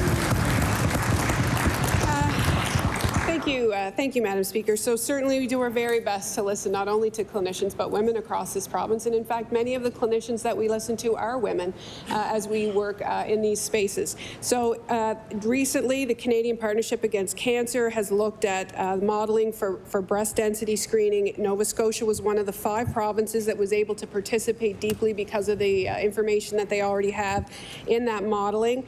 Currently, the effectiveness of supplemental screening is still uncertain, but we're working with experts to understand and make sure that if evidence changes, we're at the forefront of that. Nova Scotia is one of the few provinces that actually has a high-risk screening program, and we are working across the lifespan in order to support girls and women in accessing health care. I recognize the Honourable Leader of the Official Opposition. Other provinces have this screening available, and the high-risk program is almost impossible to access. Madam Speaker, advocates and frontline organizations rallied outside today to ask this government to take action, and their message was simple. Women deserve systems that don't wait for a crisis to take them seriously. We deserve cancer screening tools that are available in other parts of this country. We deserve free contraception. We deserve real investments in research that will help keep us healthy. Prevention, screening, early detection, they matter. Our health should not be in crisis before it's taken seriously. Madam Speaker, my question to the government, to the Premier, to the Minister is, when can women and gender-diverse people in this province expect this government to finally take action? I recognize the Honourable Minister of Health and Wellness. Thank you, Madam Speaker. So certainly women who are high risk do have access to high risk MRI screening if they meet the criteria. We're very proud of the Nova Scotia breast screening program. Dr. Isles leads that program. I meet with her regularly. She is a thought leader and a clinical leader across this country. There is cutting edge research that's happening around ovarian cancer at Dalhousie University, and I had an opportunity to tour the lab just recently. There is a number of things that are happening across women's health care. There are a number of dedicated clinicians. We have invested a number of dollars across the system, not only in women's health, but in gender diverse care as well. We've increased access to gender affirming care. There's a number of changes that have happened at the policy and frontline level. I recognize the Honourable Leader of the Liberal Party. Thank you, Madam Speaker. Madam Speaker, Nova Scotians are facing a record cost of living pressures, including another power rate hike this winter. In the middle of this, the government has quietly cut back the heating assistance rebate program, dropping the rebate from $600 to $400 and lowering the income threshold to just $30,000 for individuals. This is happening while the government is running a $1.2 billion deficit, driven by overspending on untendered projects and untendered contracts and projects that never get delivered on time. My question is to the Minister of Finance. Why is the government choosing to cut the heating assistance for people who need it the most instead of getting their own house in order? I recognize the Honourable Minister of Finance and Treasury Board. Madam Speaker, I'm proud of all the things that we are doing as a government, and we're investing in the needs of Nova Scotia, needs that were deferred in his government's time, needs in healthcare, needs in housing, so many things that government did not do that we are working hard to catch up on. And in fact, this year we gave a $1,000 per family tax break to Nova Scotians, the largest tax break in the history of Nova Scotia. I'm proud of the record of our government, and I believe in the trajectory of our province. We will see our economy grow, and I'm disappointed that member has no confidence in our province. I'm disappointed to hear that.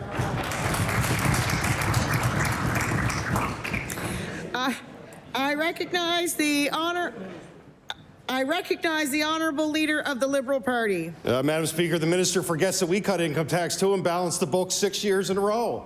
Madam Speaker, he forgets all the stuff that he voted against, the income tax cuts and the supports and the pre-primary and the breakfast program and everything that he didn't support when he was in opposition.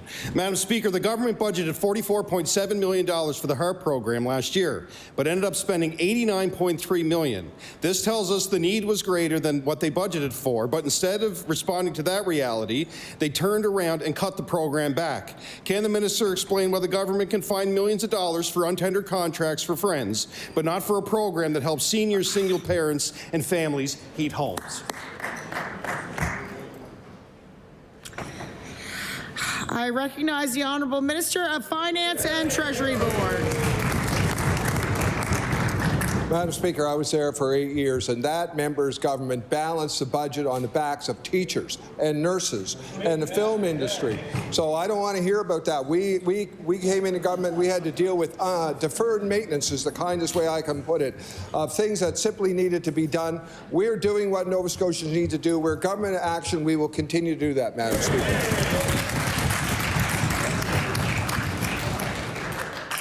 I recognize the Honourable Leader of the Liberal Party. Madam Speaker, the government is projecting a $1.2 billion deficit, and they're celebrating it. And the way they're celebrating it is cutting programs that our most vulnerable Nova Scotians need, instead of actually getting control of the books and ensuring that the programs that are there for Nova Scotians continue to be there. It's unbelievable that they're celebrating a $1.2 billion deficit. Madam Speaker, Nova Scotians are already bracing for a $400 increase in their annual power bills. The last place this government should be looking to rein in spending is on heating assistance for those who can't afford it. Why won't the minister commit to restoring this program and focusing on reining in spending where it belongs, and untendered contracts, late projects, and ballooning deficits instead? Order. I recognize the Honourable Minister of Finance and Treasury Board. Madam Speaker, my question to the member would be, please let me know which project or which program should we cut. We're spending $80 million a year to feed 104,000 students every day. We're building hospitals in his constituency, Madam Speaker. We're working hard across this province. That's the reality. We will continue to work. I will not listen to pessimism or negativity. I'll dismiss that.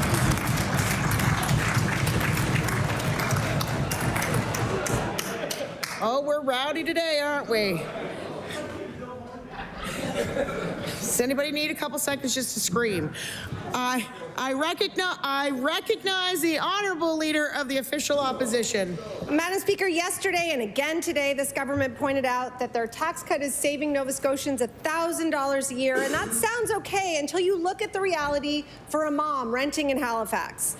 Since this government took office, her rent has gone up by $4,400. Her power bill has gone up by $400. Cuts to HARP have cost her $600 a year. Lost savings from not having free birth control, $300. Lost savings from not having promised $10 a day daycare, $3,640 per year. And so this government's inaction is costing her $9,340 a year. So is the minister really surprised that we're not celebrating that they are helping people get by?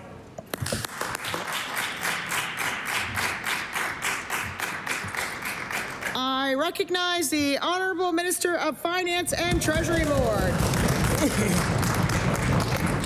Madam Speaker, I may not have been an MLA, but I remember well the Dexter government that ran on cutting taxes and then immediately raised the HST by 2%. So the reality is we're cutting taxes for Nova Scotians. We're in an unprecedented build in the first time in 30 years for public housing.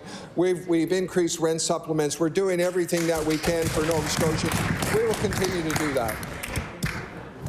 I recognize the Honourable Leader of the Official Opposition. We hear a lot about investments and we hear very little about outcomes, Madam Speaker. Under this government, Nova Scotia has become a very expensive place to have a family. It's now as expensive as Toronto for renters, and childcare costs are just as high. While families in St. John's and Charlottetown have $10 a day childcare, parents in Nova Scotia are paying $24 an hour for infants and $22 for young children. That means that every single month, parents here pay double what families in other Atlantic Canadian cities do, and that's if they're lucky enough to find a spot. Young people won't stay if they can't afford to live here. $10 a day childcare would make a big difference. Will this government keep their promise of instituting $10 a day childcare in this mandate? I recognize the Honourable Minister of Finance and Treasury Board. Madam Speaker, I'm proud of our government and all the things that we are doing to increase affordability for Nova Scotians. And the truth is we recognize the pressures on families. That's why we're doing things like feeding 104,000 students every day lunch in schools. A program I'll remind the member that her party voted against in the budget. And we are doing everything that we can. We'll continue to do more. We're working hard for Nova Scotians.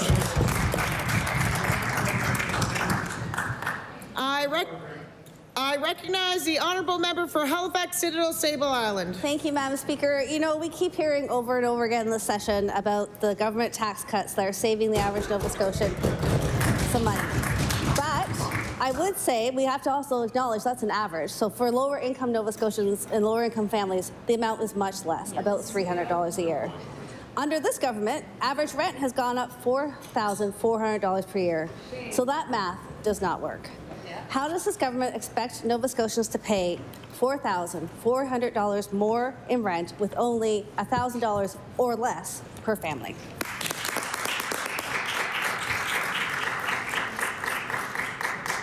I recognize the Honourable Minister of Growth and Development.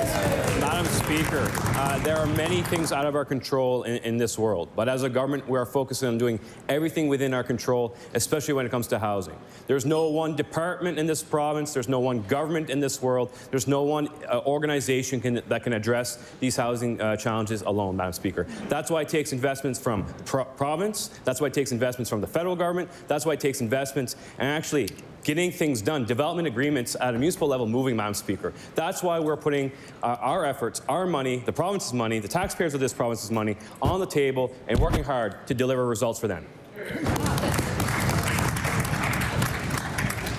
I recognize the Honourable Member for Halifax Citadel Sable Island. So, Madam Speaker, rent isn't the only thing that's increased in costs under this government. Since they formed government, power bills for the average Nova Scotian family have gone up $400 a year. Now this government has ripped $600 out of the pockets of people cut from the heating assistance rebate program. These costs add up. I'll help you with some of them. I'll ask again, how are Nova Scotians supposed to pay for at least $5,400 in increased costs under this government with only $1,000 or less if you're a lower income family? I recognize the Honourable Minister of Growth and Development. Madam Speaker, I will remind members of this House and all Nova Scotians that the NDP are the only party that actually raised taxes after promising of not increasing them, Madam Speaker. The NDP can claim, some success during their time in government, but actually cut healthcare, cut in education, cut in investments in housing, Madam Speaker. We're doing the opposite, Madam Speaker. We're investing in housing, we're investing in healthcare, we're investing in Nova Scotians from one end of the province of the other, Madam Speaker. It's basic economics, Madam Speaker. We know that we need to increase the supply of housing in this province. Guess what? There's a big pot of pudding boiling on the stove right now, Madam Speaker. The proof is in the pudding. 167%. 2 years into our 5-year target, Madam Speaker, we will continue to do everything within our province's control, into our government's control, to deliver for Nova Scotians. I recognize the honourable member for Fairview Clayton Park. The Minister of Opportunities and Social Development has said over and over again that the best social program is a job. The minimum wage is only $16.50 an hour, while the wage needed to afford a one-bedroom apartment in this province is $27 an hour. How can a job be the best social program when people working full-time cannot afford to live here? I recognize the Honourable Minister of Opportunities and Social Development.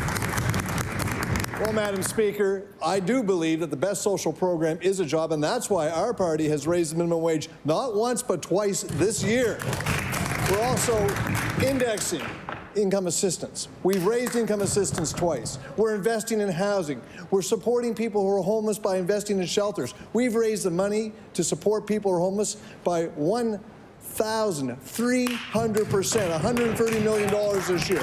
We're standing behind Nova Scotia. We're helping them get support to train them to get jobs. Meanwhile, all of those investments, all of those supports, the NDP consistently vote against them, Madam Speaker. I recognize the honourable member for Fairview Clayton Park. That doesn't actually answer my question, and yet more and more people are losing their homes because that is just simply not enough. But let's try it from another angle. Nova Scotia has the highest child poverty rate in Atlantic Canada. In our province, 1 in 4 children are living in poverty. The government's talking point, the best social program is a job, and those living in poverty should just get one. But children living in poverty can't just get jobs to pull themselves up by their bootstraps. When will the minister stop telling struggling parents to get a job and do his by addressing the high rates of childhood poverty?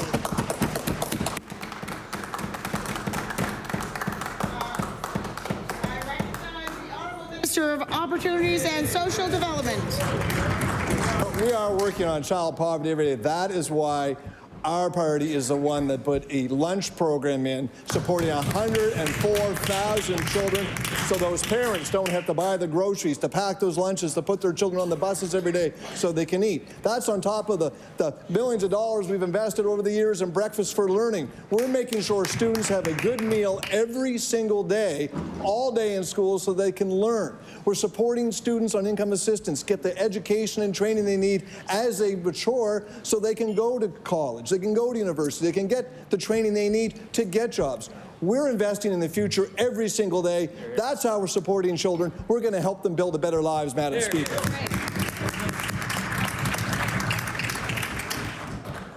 I recognize the Honourable Leader of the Liberal Party. Thank you, Madam Speaker. Madam Speaker, last session, the government lifted Nova Scotia's decades-long ban on uranium exploration. The government claimed at the time lifting the ban would create new opportunities. They went as far as putting it on in their diary on the front page of the paper, spending $10,000 of taxpayers' money. But here we are months later, and not a single company has come forward with interest in uranium exploration. In fact, the Premier himself said on the radio this summer that uranium is, and I quote, kind of toast. Does the Minister of Natural Resources share the Premier's opinion on uranium exploration?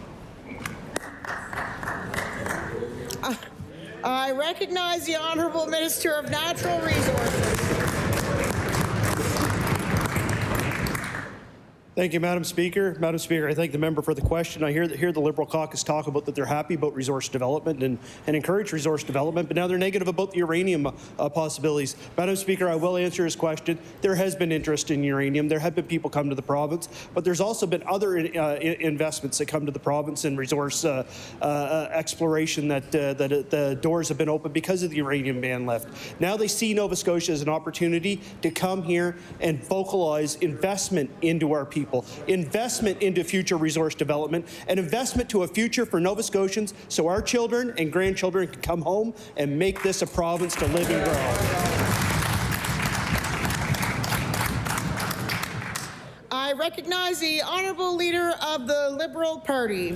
Hey, Madam Speaker, we support resource development, but we also support consultation. And the whole reason of removing the moratorium in the first place was to go out and consult communities, which they didn't do. Companies started showing up, and MLAs on that side started getting hundreds of emails from residents because they didn't know what was going on. Madam Speaker, if the Premier himself believes that uranium is toast, then why was lifting the ban such a priority for this government? Nova Scotians were told this would open the door for economic activity, but there's been no interest from industry, and the Premier's already dismissed it publicly. So if there's a real opportunity here, if there's no opportunity, why not keep the ban in place, give the people certainty, make it clear that protecting our environment communities matter, and go out and do what you were going to do in the first place and consult residents. Order. I recognize the Honourable Minister of Natural Resources.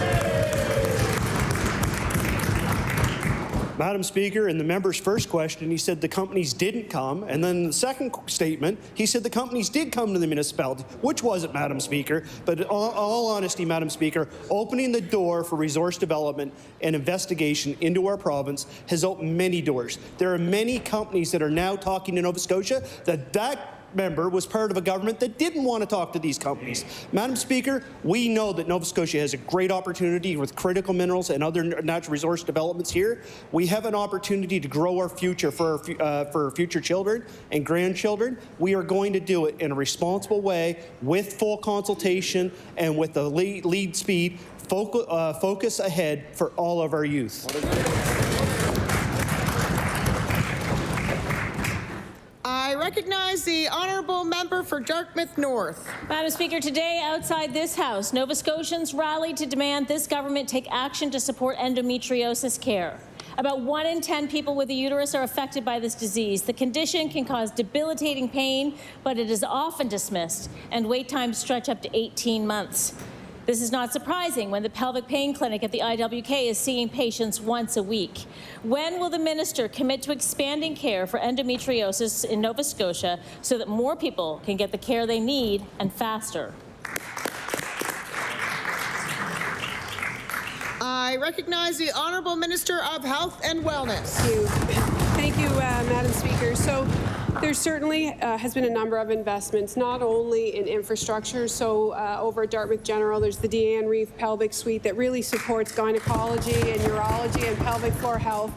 And the Dr. Maria Angwin Memorial Gynecology and Urology Clinic on Wise Road has also been established as of June in 2025. And we're also looking at the chronic pelvic pain clinic. I speak with Dr. Jangard on a regular basis. They've increased their capacity and through operational excellence. They're very focused. The clinicians understand that there are people who need this care. We are looking at whether or not it is infrastructure. In some cases, it may be clinicians, and it is very special.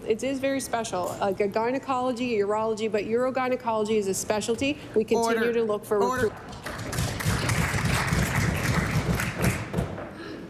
I recognize the Honourable Member for Dartmouth North. Yes, Madam Speaker, it's a specialty. It's a specialty for 50% plus one of the population of the earth. So we should be putting more investment into healthcare for people with uteruses. Full stop. Krista McIsaac helped organize today's rally outside. She has shared her struggles to get care for her endometriosis on her Facebook and Instagram. Healing with Endo 902 raises awareness and connects those who are suffering. In order to get the treatment she needed, she had to travel to the U.S. for care, costing about $28,000, which she had to fundraise. Does the minister think it's acceptable for people like Carista to have to pay tens of thousands of dollars to get the care they need for endometriosis?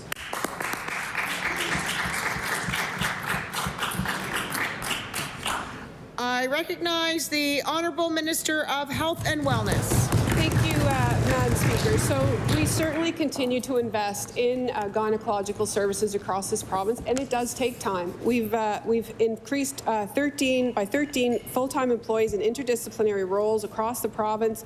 We have a number, 65 FTE physicians dedicated to gynecology and related specialties throughout the province. So not only are we looking at investing in clinicians and infrastructure in Central Zone, but we're also making sure that our regional hospitals have capacity within their gynecological services to treat particularly women from rural communities and people with uteruses closer to home. We have to look at the infrastructure that's required as well, whether that be equipment, training, all of those things. We're very committed to women's health. The Premier announced in the platform that we will have a menopause clinic of excellence, and that work is underway. Order. I recognize the Honourable Member for Halifax Needham. Madam Speaker, it's been years since students at St. Joseph's Alexander McKay Elementary School have been able to attend their own school in their own community. These delays show exactly what happens when school construction decisions are made without a clear plan. Madam Speaker, can the Minister of Public Works tell us where is the new school that was promised years ago? I recognize the Honourable Minister of Public Works. Thank you, Madam Speaker. And we understand the frustration from the families and the students, but when they get to this new school, Madam Speaker, it will be second to none. And in my next answer, I will, when I have more time, walk you through the timeline of the delays. But what I will say, the update that was provided in June of this year that indicated that students would be in the school midway through the school year still holds true, Madam Speaker, despite many delays such as a strike and other things, Madam Speaker. We're committed, and SJM is a priority for this government. I recognize the Honourable Member for Halifax Needham. Madam Speaker, it would be nice if the minister could table the details with, updates and timelines. That would be great. But yet our kids will still graduate this year outside of their community, and we're still waiting. It's not just SGM, though. The Auditor General found out that there's no clear rationale for how this government decides which schools get built or fixed. And almost a third of schools are in poor or critical condition. This means families in communities like mine are being left without schools, and growing communities aren't getting the schools they need. So, Madam Speaker, why won't the minister commit to an open, evidence-based plan so families know what to expect? I recognize the Honourable Minister of Public Works. Thank you, Madam Speaker, and I don't know how more open I could be. In 2018, under the previous government, SJM was identified as a major renovation. It wasn't appropriate at that time for that school, Madam Speaker. In 2020, under the previous government, it was determined that a new school was in order. In 2021, the design was made for that school. But then, Madam Speaker, it didn't include a daycare. So in 2022, the daycare was added to the school. Construction from time of final design to moving in will be 2.5 years, Madam Speaker, which is actually quite good for a building of that size. It's going to be state-of-the-art. It's going to be a beautiful school. It's going to be something that the community can be proud of, Madam.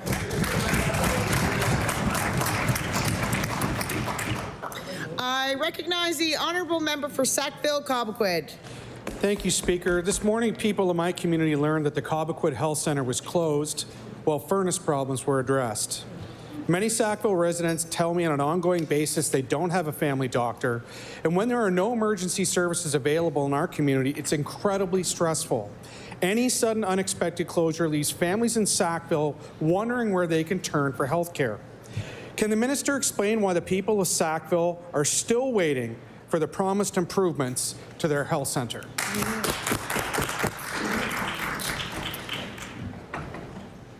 I recognize the Honourable Minister of Health and Wellness. Thank you, Madam Speaker. So certainly certainly, we have undertaken a significant project in the Central Zone region. So the Halifax Infirmary expansion project is, obviously underway, and they're making great strides in that project. So there are a number of different places, including Dartmouth General, Cobequid, a number of places where we're actually now entering Central Zone master planning.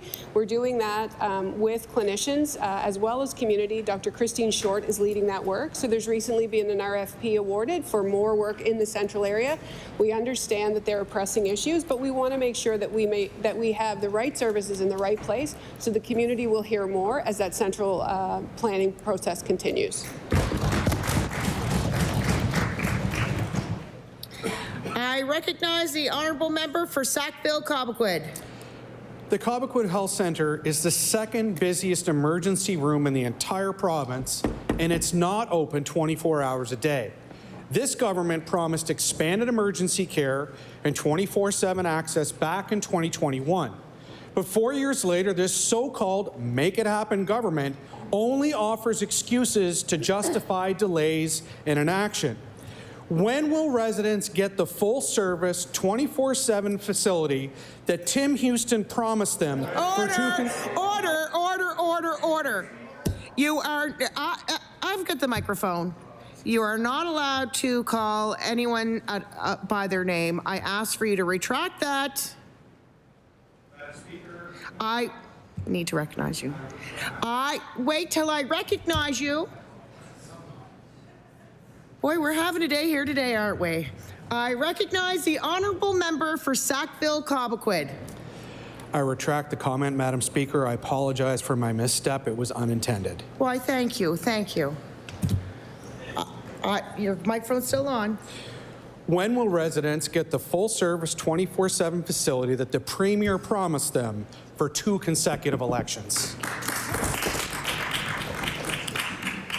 I recognize the Honourable Minister of Health and Wellness. Thank you, Madam Speaker. So certainly we have prioritized infrastructure and healthcare. There's been an incredible amount of deferred maintenance across this province, and we see a variety of different projects, not only rebuilds, but also renovations that are happening across this province in order to address the expanding demographics in our province, which, we're not qualified or included in previous planning. So we currently have a project underway for Central Zone Master Planning. It is being led by clinicians. We are looking at different assets within communities. The folks over there will have an opportunity to be consulted, and the clinicians are looking now at what services will be available, currently available, and how best to serve the needs of that community. I recognize the Honourable Member for Cumberland North. Thank you, Madam Speaker. My question is for the Minister of Health and Wellness. Right now, to get an appointment in the gynecology clinic at the IWK, it's a 3.5-year wait time. There's only 3.8 full-time equivalent physicians, specialists for this clinic, serving all of Nova Scotia, New Brunswick, and Prince Edward Island. The minister referred to the specialty clinics for endometriosis, but Madam Speaker, those don't provide the surgery that some women require when they have endometriosis, forcing women to have to travel out of country for the care. Not only Carista's had to do this, who's with us today, but also Allie McLean has started a GoFundMe page. So will the minister admit these wait times are not acceptable and start a women's health strategy for this province?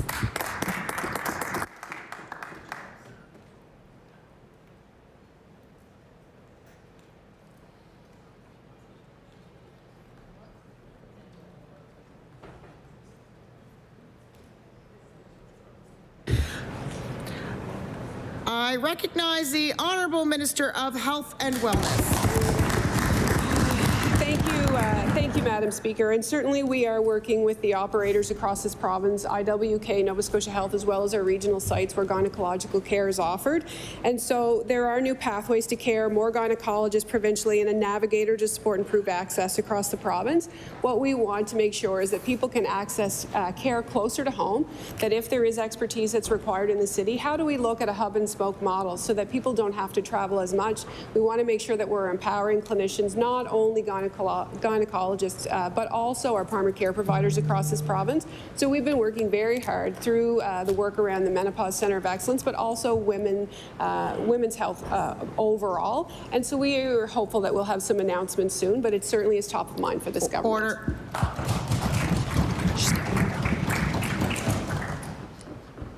I recognize the honourable member for Cumberland North. Thank you, Madam Speaker. And I think the women that came today, that traveled here, we're hoping to have a different answer from the minister. Because the reality is these wait times exist. And the minister can share some of the things the department has done, but the reality is, even after almost 5 years, people are still waiting 3.5 years for their first appointment. And then another 2 years for the surgery they needed. 5 years, Madam Speaker. Women are walking around this province or being debilitated because they have to wait for this health care. Can the minister admit this is not acceptable and make a commitment to make a change to improve the women's health care in this province?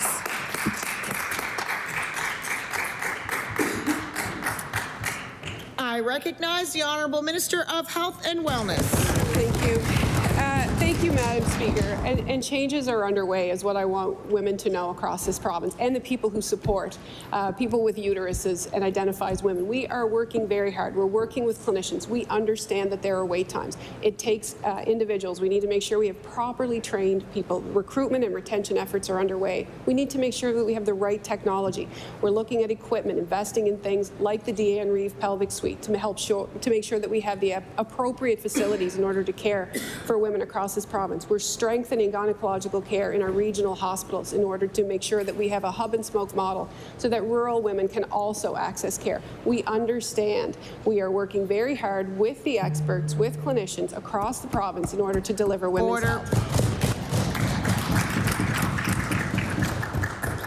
I recognize the Honourable Member for Halifax Needham. Thank you, Madam Speaker. This government knows that fixed-term leases are being abused, yet they refuse to take action. The average increase for a new lease is 28%, well above the 5% cap the government has in place. And fixed-term leases allow this to happen. So, Madam Speaker, when will the minister responsible for housing finally protect renters by closing the fixed-term lease loophole?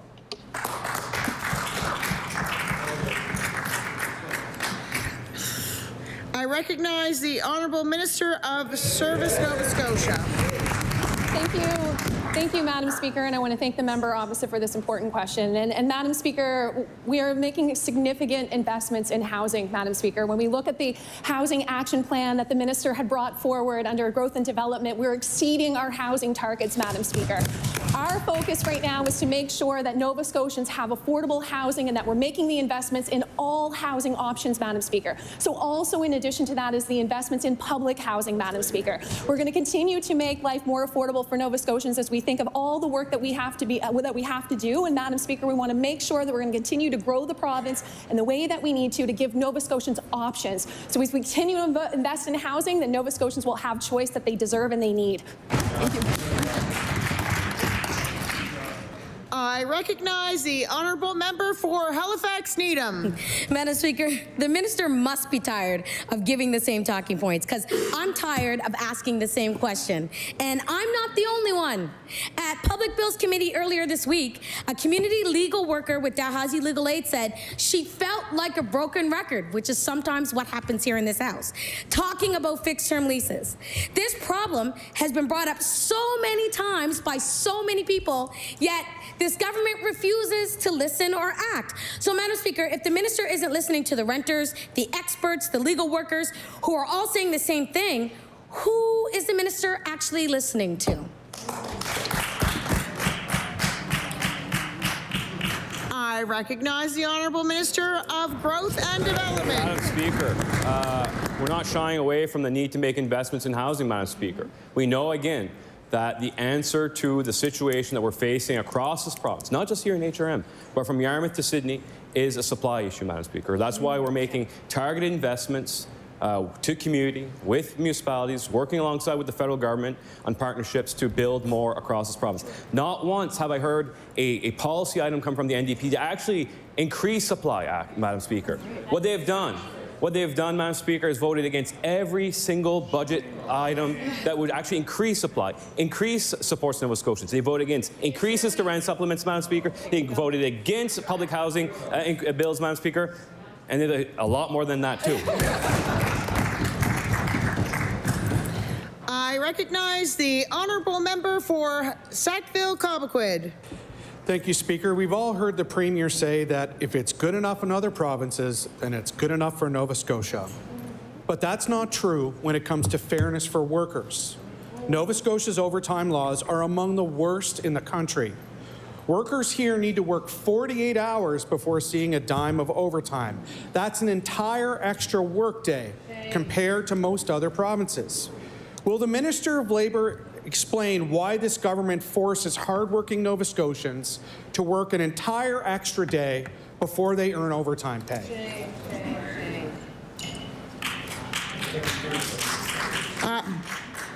I recognize the Honourable Minister of Labour, Skills and Immigration.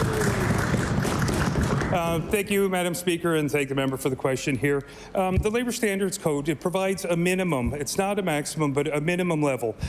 Collective agreements are often negotiated for stronger provisions. For example, hospital workers will get 4 hours callback versus a 3-hour minimum. You know, we're constantly listening, we're engaging with our stakeholders, and we're following what's happening in other jurisdictions. I recognize the honourable member for Sackville-Cobequid. Madam Speaker, a minority of workers in this province are unionized, and the Labour Standards Code is the minimum protection for them in the workplace, and it's the sole responsibility of the minister and the government. Most other provinces have recognized that fair overtime rules are a basic protection for workers, yet in Nova Scotia, this government insists on leaving workers behind. It's hurting families already struggling to make ends meet, and it's hurting our ability to do things like get housing built. Will this government finally act and put Nova Scotia's workers on a level playing field with workers in other provinces? I recognize the Honourable Minister of Labour, Skills and Immigration. Thank you, Madam Speaker, and thank the member for the question. Of course, we believe in appropriate protections for workers. I mean, our Labour Standards Code, like I said, provides a minimum robust standards. And like I mentioned before, many workers in this province have added benefits. And I mean, changes to codes are best advanced through robust conciliation with employees and employers. Thank you, Madam Speaker.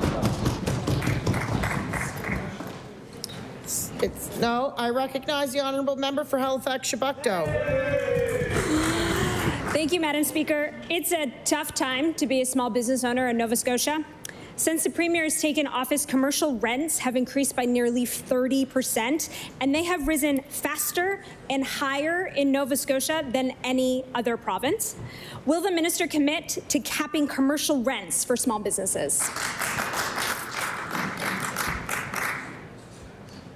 I recognize the Honourable Minister for Growth and Development. Thank you very much, Madam Speaker. We recognize the importance of small businesses from across this province. They contribute to the vitality of our bright and prosperous province, you know, bringing employment to our local communities, supporting different charities and fundraisers that are so important to Nova Scotia. Madam Speaker, we've been there to support small businesses. You don't have to speak too often or too long about Nova Scotia Loyal, Madam Speaker, a resounding success that we're continuing to grow across this province. But again, I'll remind the member, they voted against a small business tax credit that we brought to this province. Thank you very much.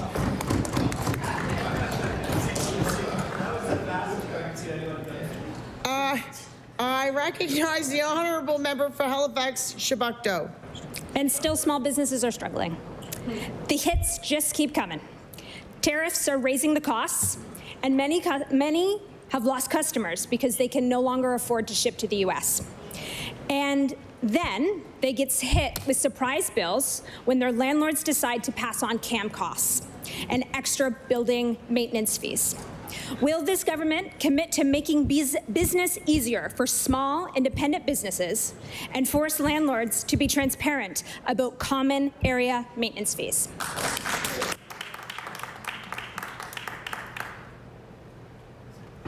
I recognize the Honourable Minister of Growth and Development. Madam Speaker, my commitment to Nova Scotia small businesses and businesses of all sizes is strong. Madam Speaker, we want to see the business community in this province continue to grow. We will continue to support them, whether it be with export development programs, whether it be helping drive innovation and productivity through innovation rebate programs, Madam Speaker, whether it be looking at different tax credits, Madam Speaker. We know that there's so much work to do, but there's so much opportunity for Nova Scotia businesses. We know that helping them through these challenging times and diversify their markets is of utmost importance. That's why we're working across the country. The Premier's leadership and breaking down internal trade barriers, Madam Speaker, has been recognized by the CFIB. I couldn't be prouder of this government's leadership, and we'll continue to be there to support Nova Scotia businesses.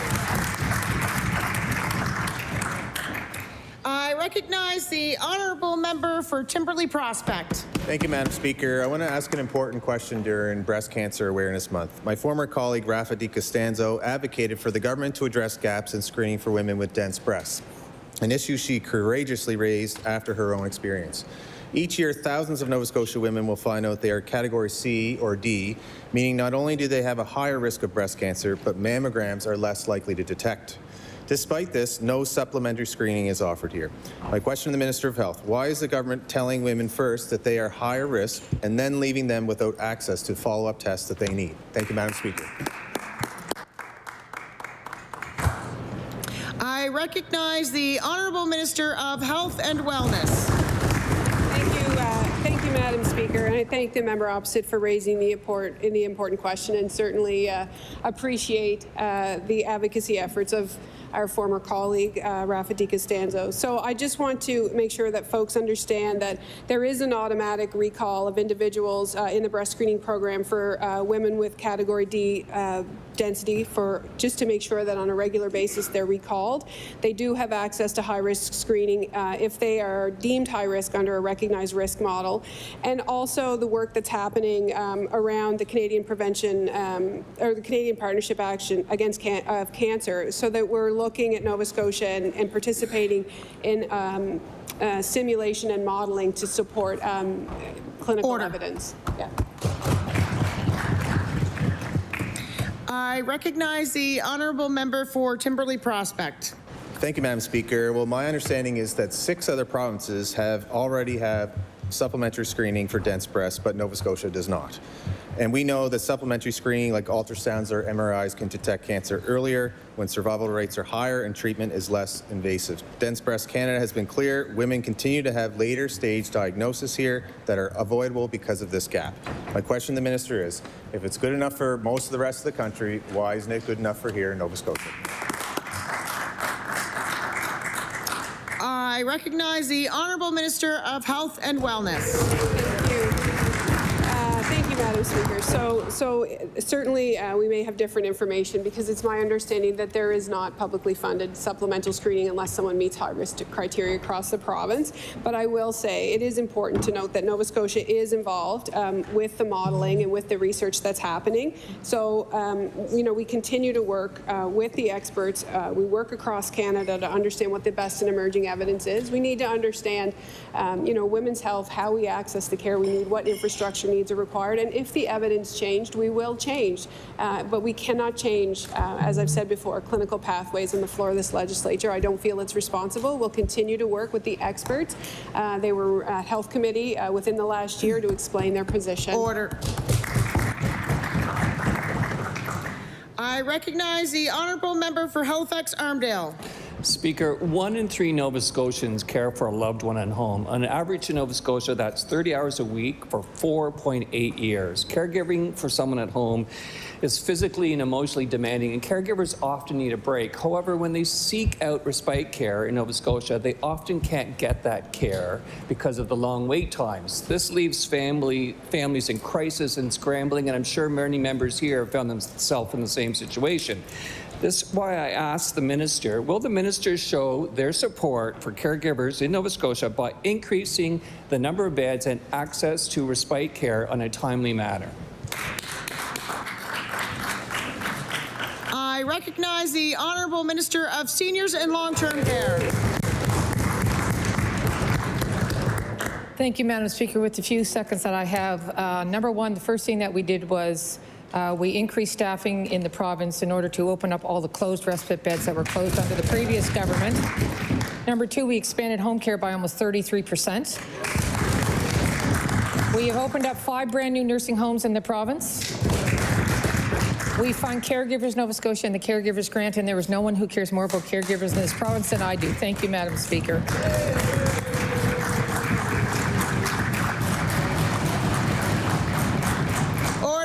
Order, please. The time allotted for oral questions put by members to ministers has expired.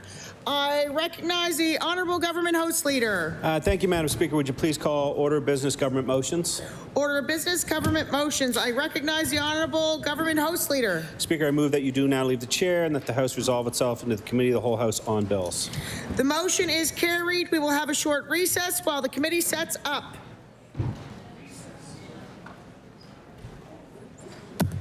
Want me to call it break?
Order. I call the Committee of the Whole House on Bills to come to order. I recognize the Government House Leader.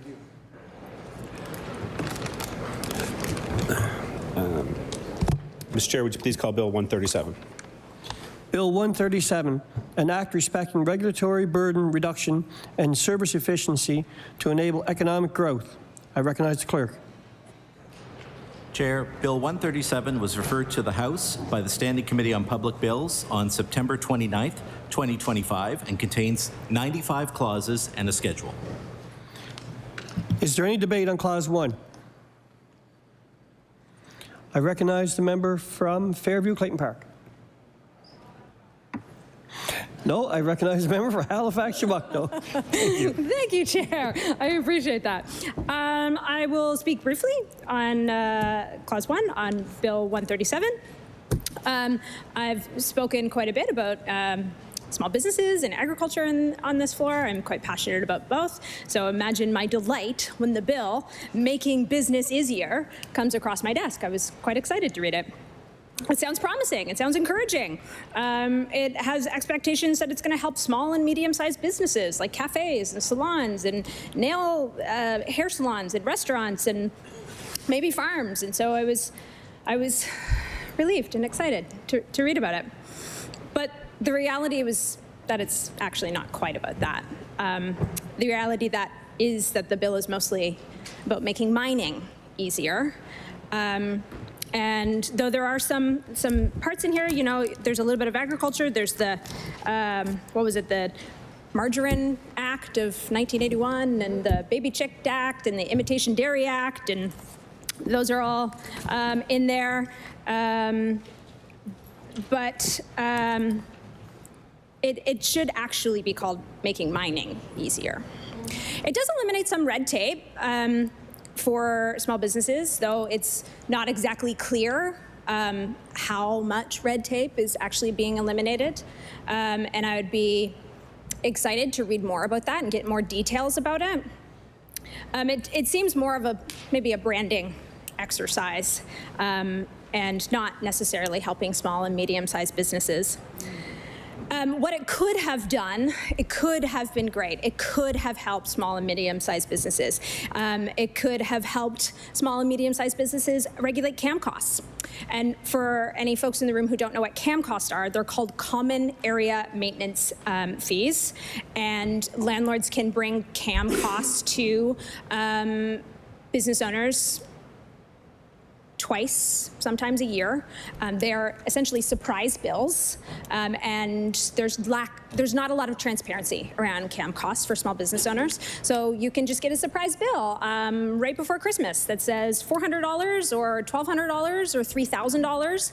And for a business that could be already struggling because of tariffs and rising costs, this CAM costs could put a business under.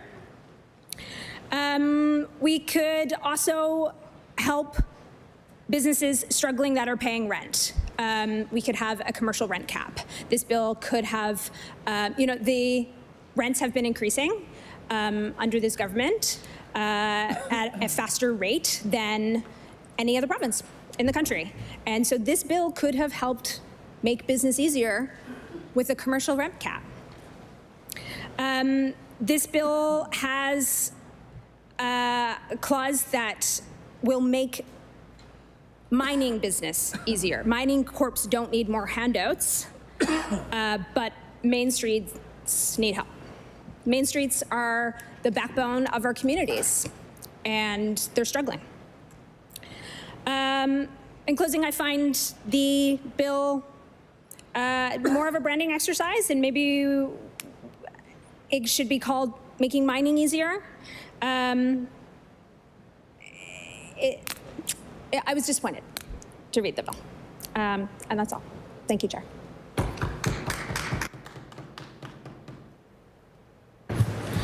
Shall Clause 1 carry? Carried. Shall Clauses 2 to 93 carry? Carried.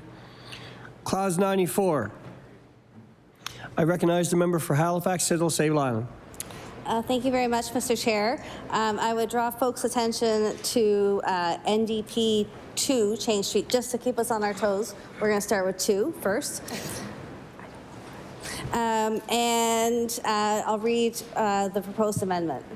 Page 22, clause 94, proposed section 12, add subsection 1 immediately after the section number, and add the following subsection 2.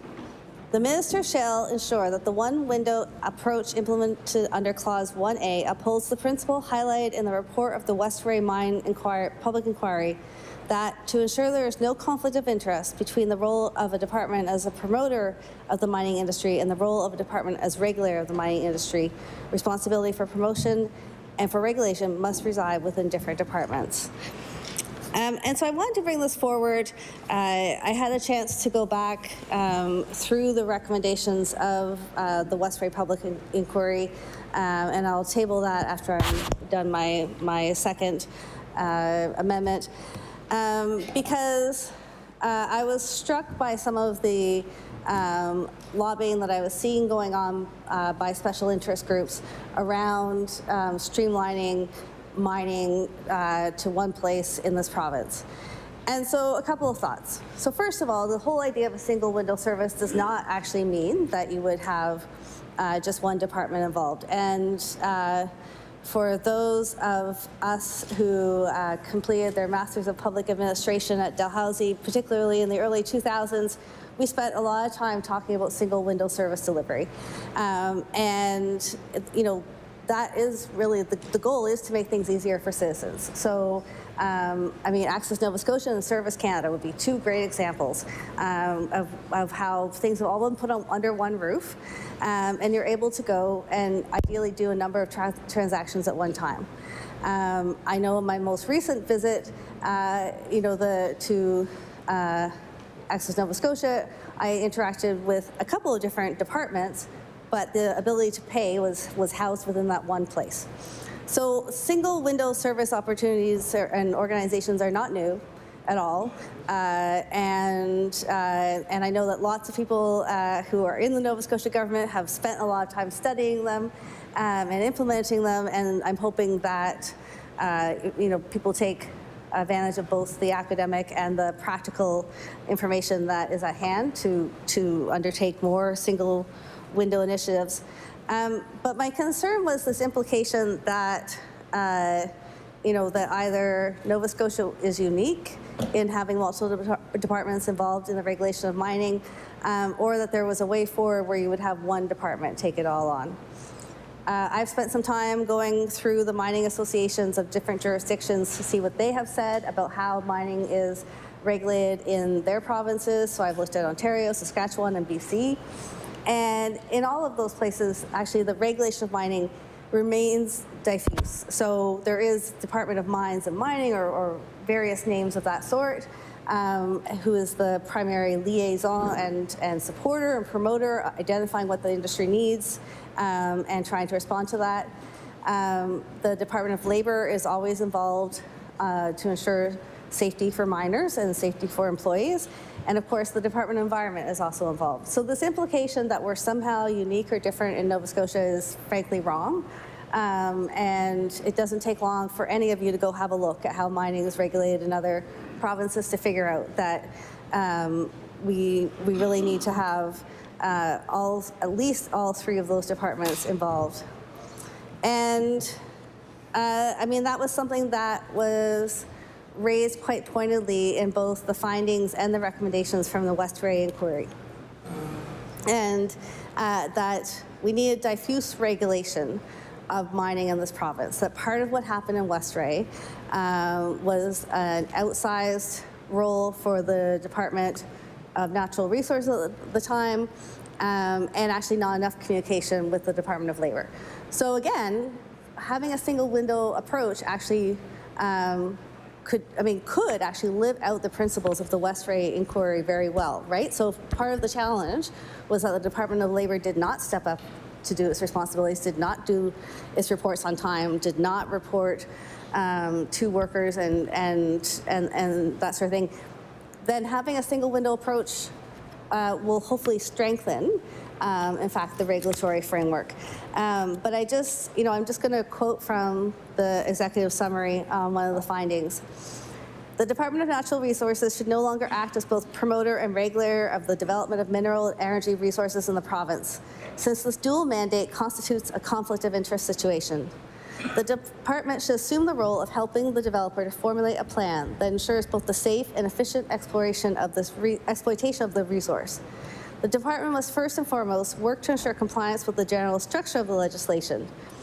I would invite the minister to share with us here what the plan is for this initiative, the single window service, and if it is indeed consistent and perhaps even able to strengthen the implementation of what we learned from Westray. I don't think we need another Westray inquiry to tell us if mining is supposed to be safer, this is part of how we learned is from a huge disaster. And it's one that happened in all of our lifetimes, I think. So I would invite the minister to provide more detail and what is envisioned. And I think with that, I will take my seat.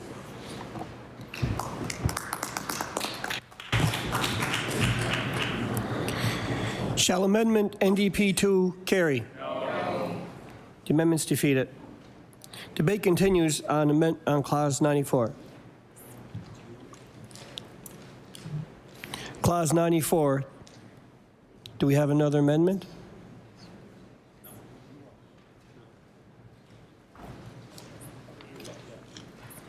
I recognize the member for Halifax, Little Sable Island. Thank you very much, and I'll read the proposed amendment. Page 22, Clause 94, proposed Section 12, add 1 immediately after the section number, and add the following subsection 2. The minister shall ensure, I'm reading the wrong one because I got confused because I handed out 1 and 2 backwards. Just 1 second. All right, Mr. Chair, I'm going to start again with my amendment.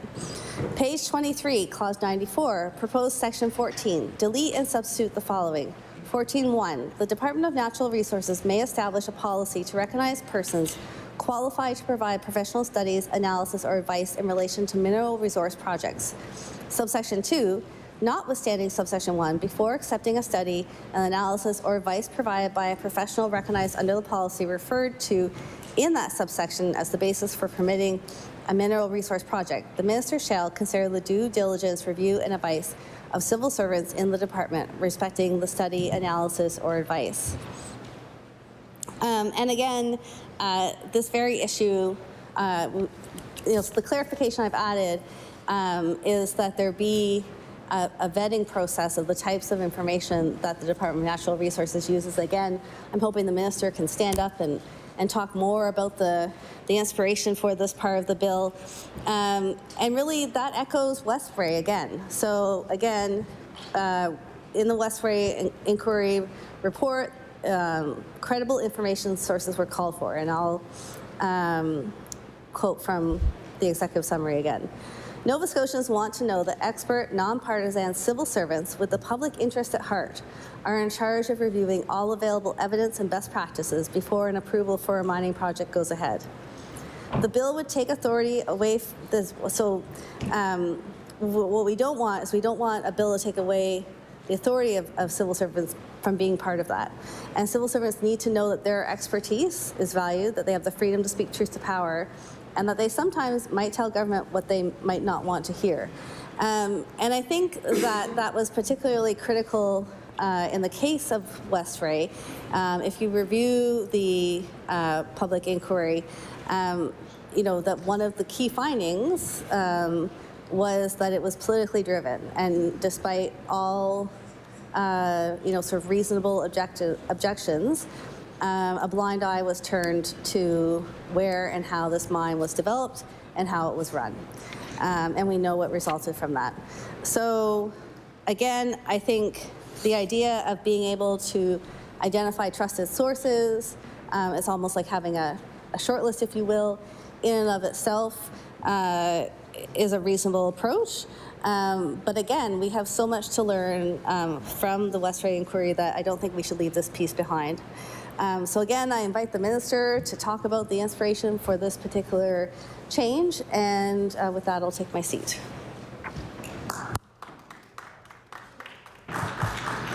Shall Amendment NDP 1 carry? No. The amendment's defeated. Shall Clause 94 carry? Carried. Shall the remaining clauses 95 carry? Carried. Shall the schedule, the Agriculture Appeal and Review Board Act carry? Carried. Shall the title carry? Carried. Shall the bill carry? The bill is carried.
I recognize the Government House Leader.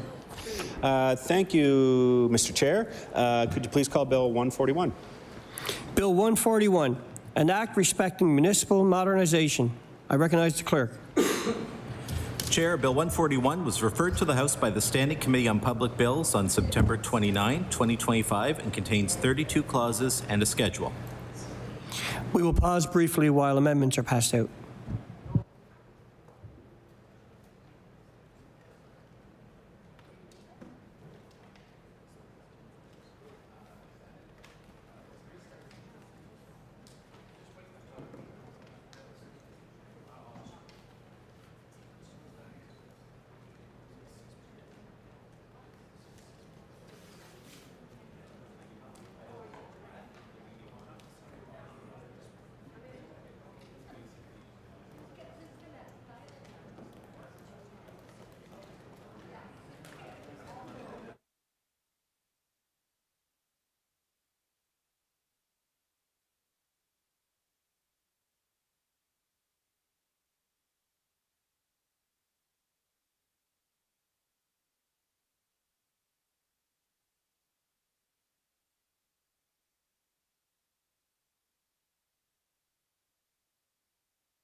Order.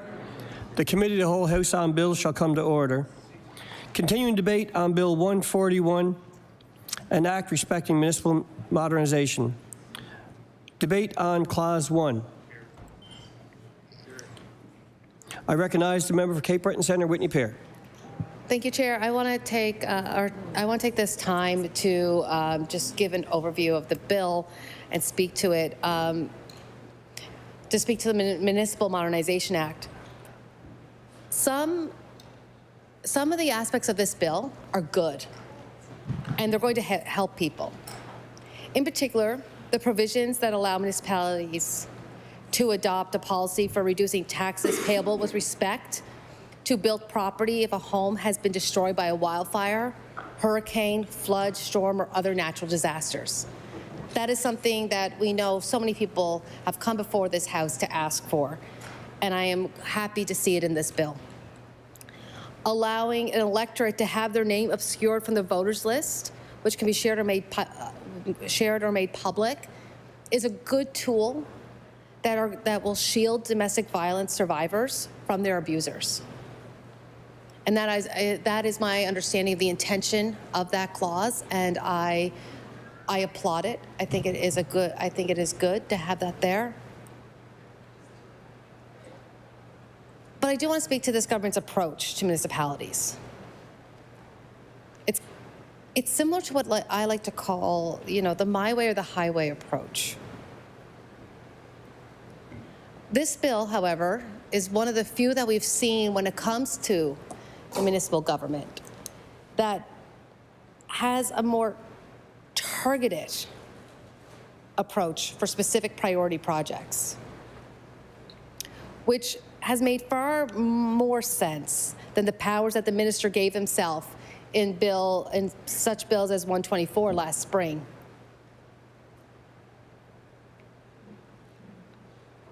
There's an issue that I do have here, because it's my understanding that this government sat down for months with the HRM, collaborating on the HRM's regional plan, only to reject it.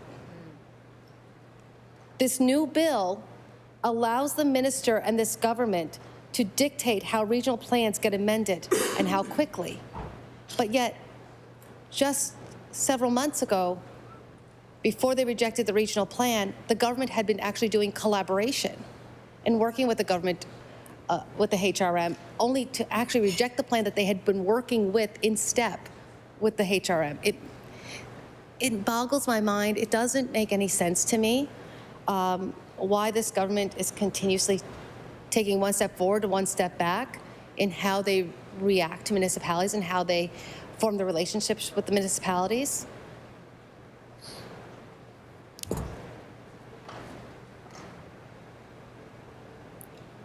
The bill provides enabling legislation to build rapid transit projects, which we know are important. But this government has shown a lack of commitment to funding projects like Busset Rapid Transit. The HRM released its Busset Rapid Transit strategy in 2020. And instead of investing, the Premier has only set up more studies while traffic has becoming increasingly worse. And I've heard many members complain about traffic several times over this session, this very short, 9-day session. I've heard many members complain about the traffic, and it's getting worse.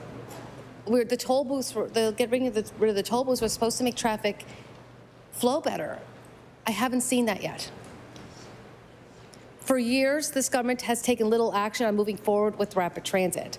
We need to quickly build rapid transit and other transportation options that are affordable and will work for Nova Scotians rather than blocking municipal initiatives.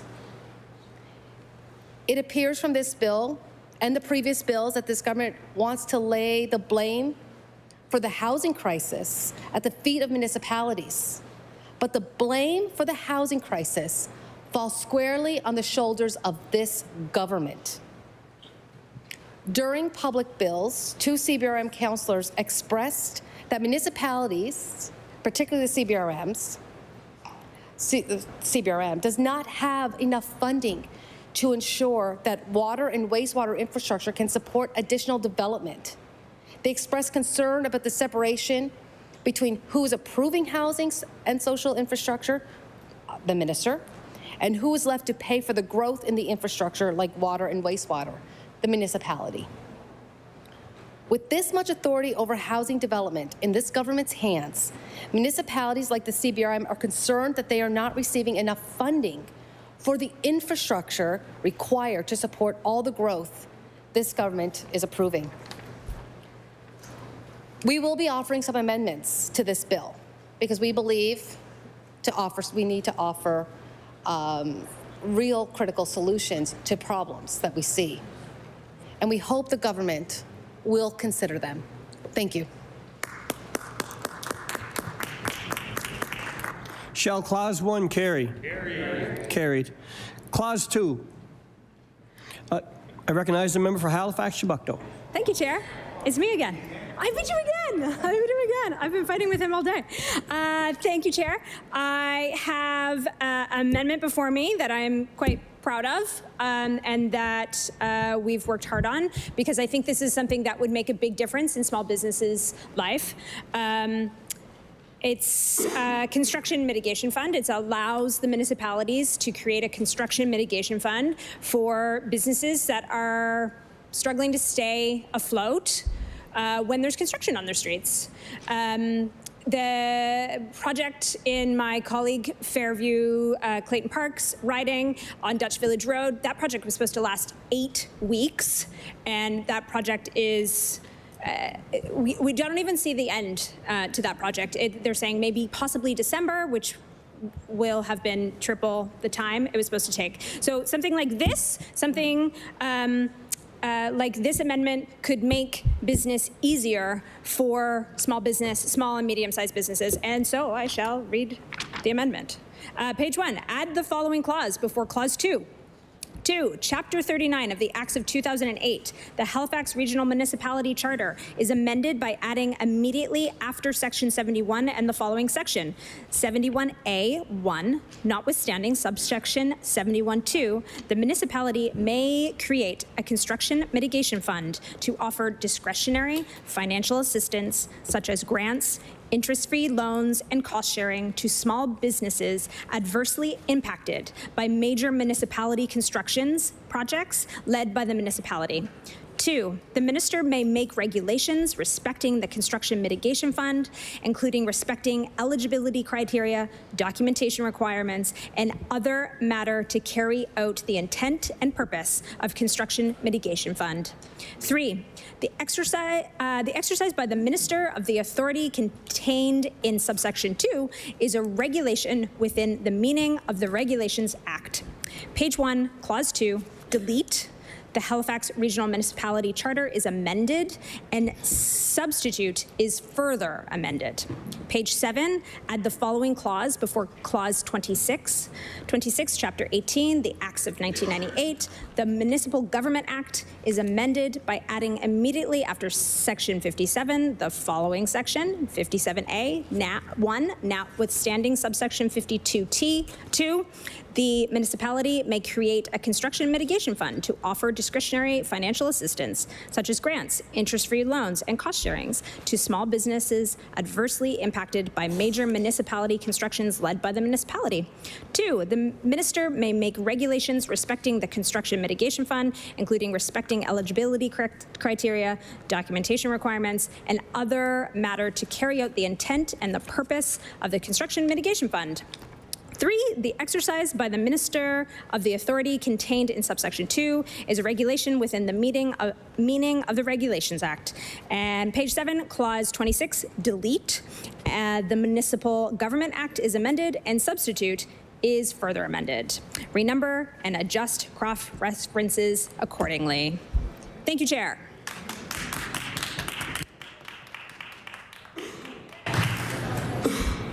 Shall Amendment NDP 1 carry? No. The amendment's defeated. Debate continues on Clause 2. I recognize the member for Timberley Prospect. Speech. Thank you, Mr. Chair. So I have an amendment here, page 1, clause 2, proposed subsection 87A1 delete, destroyed by wildfire, hurricane, flood, storm, or other natural disaster, and substitute involuntarily destroyed.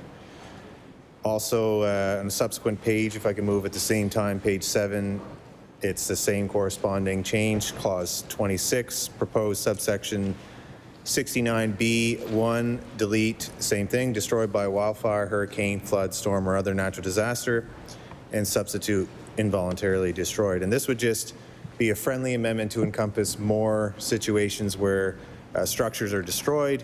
I know the government would be familiar with the situation in Richmond, but the response there was that they are making a change because the impact was an entire community, Upper Tantallon, and in another community in Shelburne County. But I think what they're trying to do is help individuals within that community. And so this amendment would help individuals in all communities. And what it really speaks to is that all individuals that are impacted by fires should be treated equally whenever there's an involuntary incident that is occurring that impacts the home and losing their home. So this is a tragic time in anyone's life to lose where you live and your personal belongings and all the rest. So I think this is something that the government should consider. So we have instances of wildfires. Yes, they try to encompass all the big natural disasters, but if it can be proven that they are still destroyed, it shouldn't really matter what the causes or how many houses there are if we're trying to treat each individual home equally. And so in the case in Richmond, when the fire happened, yes, he did have help, but his representatives municipally are asking for this change so that they aren't penalized with an unfair tax rate for rebuilding the home, which could become unaffordable for some folks who could often be fixed income seniors or families just trying to get by with the cost of living that's skyrocketing right now. So I think it's a good change, and I think that it's something that the government should take in consideration because they don't actually even lose any revenue. So what is it to the government when the municipality is asking for the policy change, a small policy change, to allow a new home to be built and have the same tax rate? This is something the MLA for Hammonds Plains, Ben Jessam, fought for, and eventually they are moving on it in the right direction to give it to communities when there's a big natural disaster. So we have wildfires, hurricanes, floods and storms, but what about all the other things that can happen that are outside of that are more individual to someone's home? To me, it should be the same. If something happens, it shouldn't have to be a specific definition of a hurricane or a specific definition of a wildfire. A fire is a fire is a fire. And if the deputy warden who is representing on a municipal level is saying, we want to forego revenue on the municipal tax base, why does the province have a problem with that? So I think it's a friendly amendment to for the government to realize that everybody's home, whether it's in a massive wildfire or a fire that started at a more localized level, that is involuntary, destroyed through no fault of the homeowner, that they have a chance to endure the cap assessment so that they can afford to continue to pay their taxes to the municipal unit, and it would be up then to the municipality on that level to allow that to happen. So that's the amendment that I'm going to move, and I look forward to the government's support. Thank you, Mr. Chair. Shall Amendment Liberal 1 carry? No. Amendment's defeated. Shall Clause 2 carry? Carried. Carried. Shall Clause 3 to 25 carry? Carried. Carried. Clause 26. I recognize the member for Cape Breton Centre, Whitney Pear. Thank you, Chair. Before I explain the amendment, I will draw the member's attention to NDP change sheet 2. And I move page 7, clause 26, proposed subsection 69B1, add or a fire not caused by a natural disaster immediately after disaster. So what this amendment does basically is the same thing as the Liberals' last one. And so we have a second time to go vote for this. It's to support people whose homes have been burned by a fire that is not limited to a wildfire. So in my riding, Chair, I've had people whose homes had burnt down and they rebuilt basically the same home, the same, they never expanded their home, they just built on the same place. And as you know, the property tax cap came off their home because of the rebuild. And after they rebuilt their home after a devastating fire, they were then, within a year or so, priced out of their home and had to move because they could not afford to live in their home. This has happened to several residents in Cape Breton Central, Whitney Pier. And if it's happening to several residents in Cape Breton Central, Whitney Pier, it is happening in all of our ridings who have had people lose their homes due to fires. As anyone has ever had a fire in their home, it's devastating. It's hard enough to lose your home, to lose precious objects you'll never get back again. But then to rebuild only to have the home that you just rebuilt, you become priced out of, and that you can no longer afford to live there, is equally as painful. And so what this amendment does is would allow people the same protection that if they lost their house due to a wildfire or a flood or hurricane or other natural disasters, that those that lost their homes due to a fire could rebuild and stay in that home. And I do hope that the members opposite take this into consideration and will support this amendment because, again, it's absolutely devastating. And I've had to listen to the phone calls. I've had to listen to people crying and in pain because of having to leave their home because they can't afford it because they had a fire.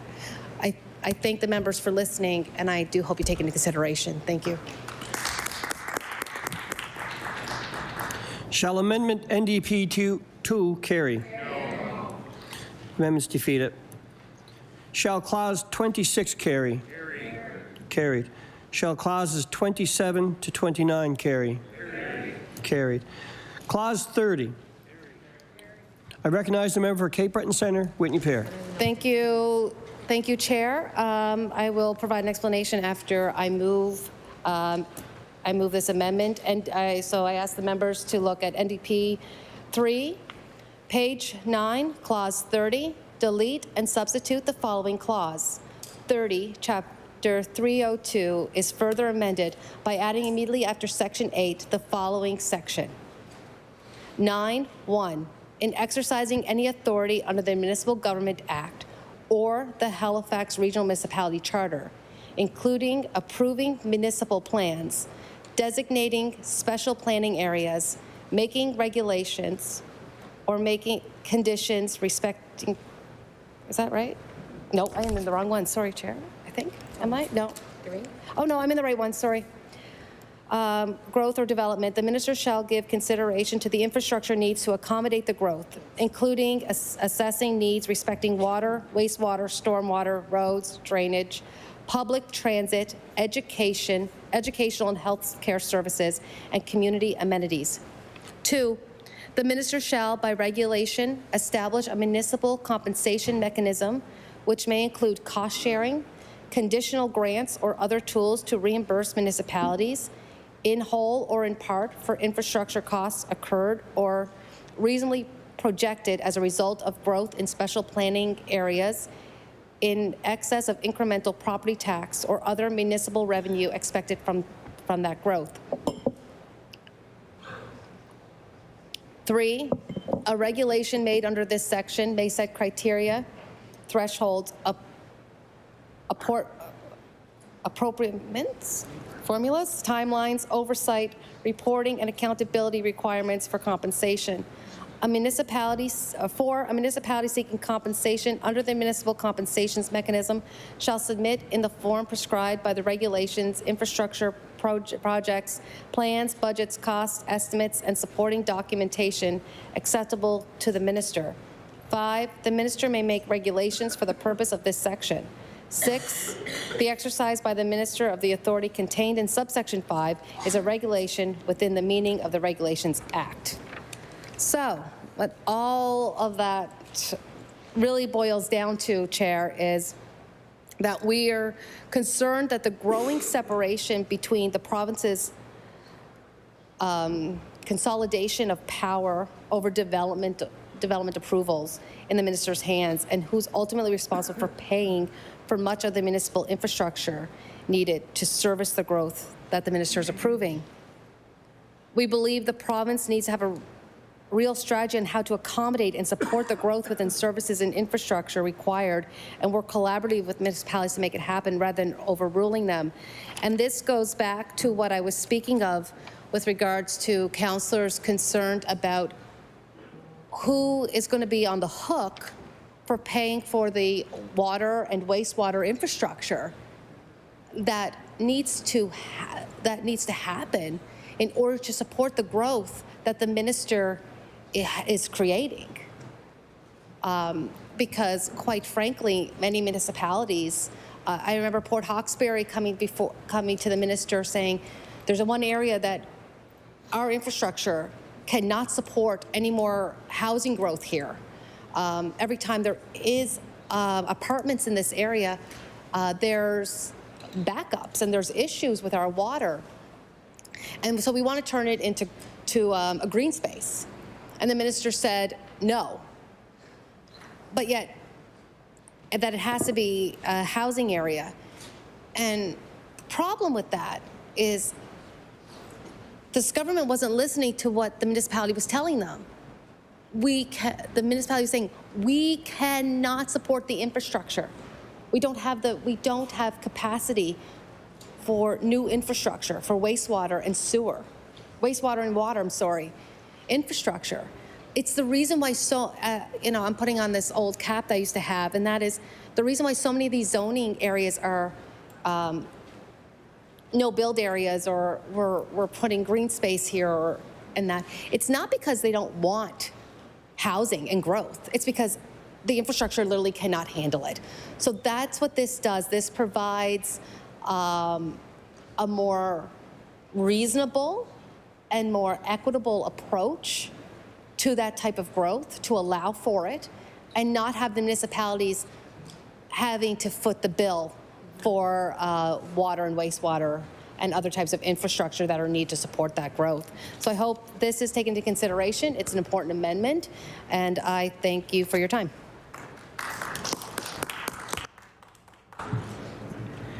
Shall Amendment NDP 3 carry? No. The amendment's defeated. Shall Clause 30 carry? Carried. Shall the remaining clauses 31 and 32 carry? Carried. Shall the schedule, the Transportation Corridor Control Act carry? Carried. Shall the title carry? Carried. Shall the bill carry? The bill is carried.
recognize the Government House Leader.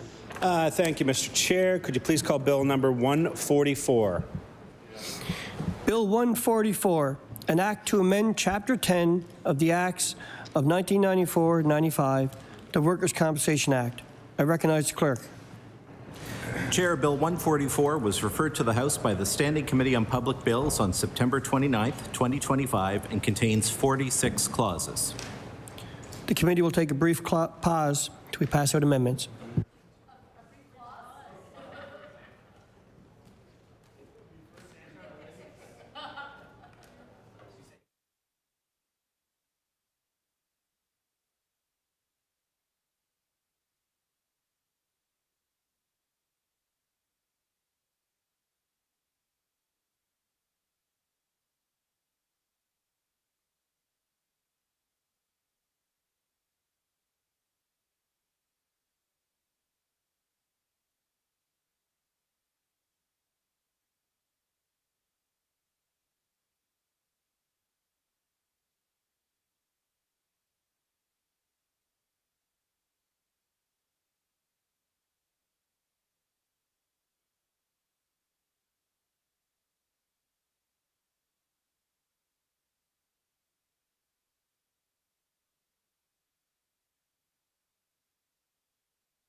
Order.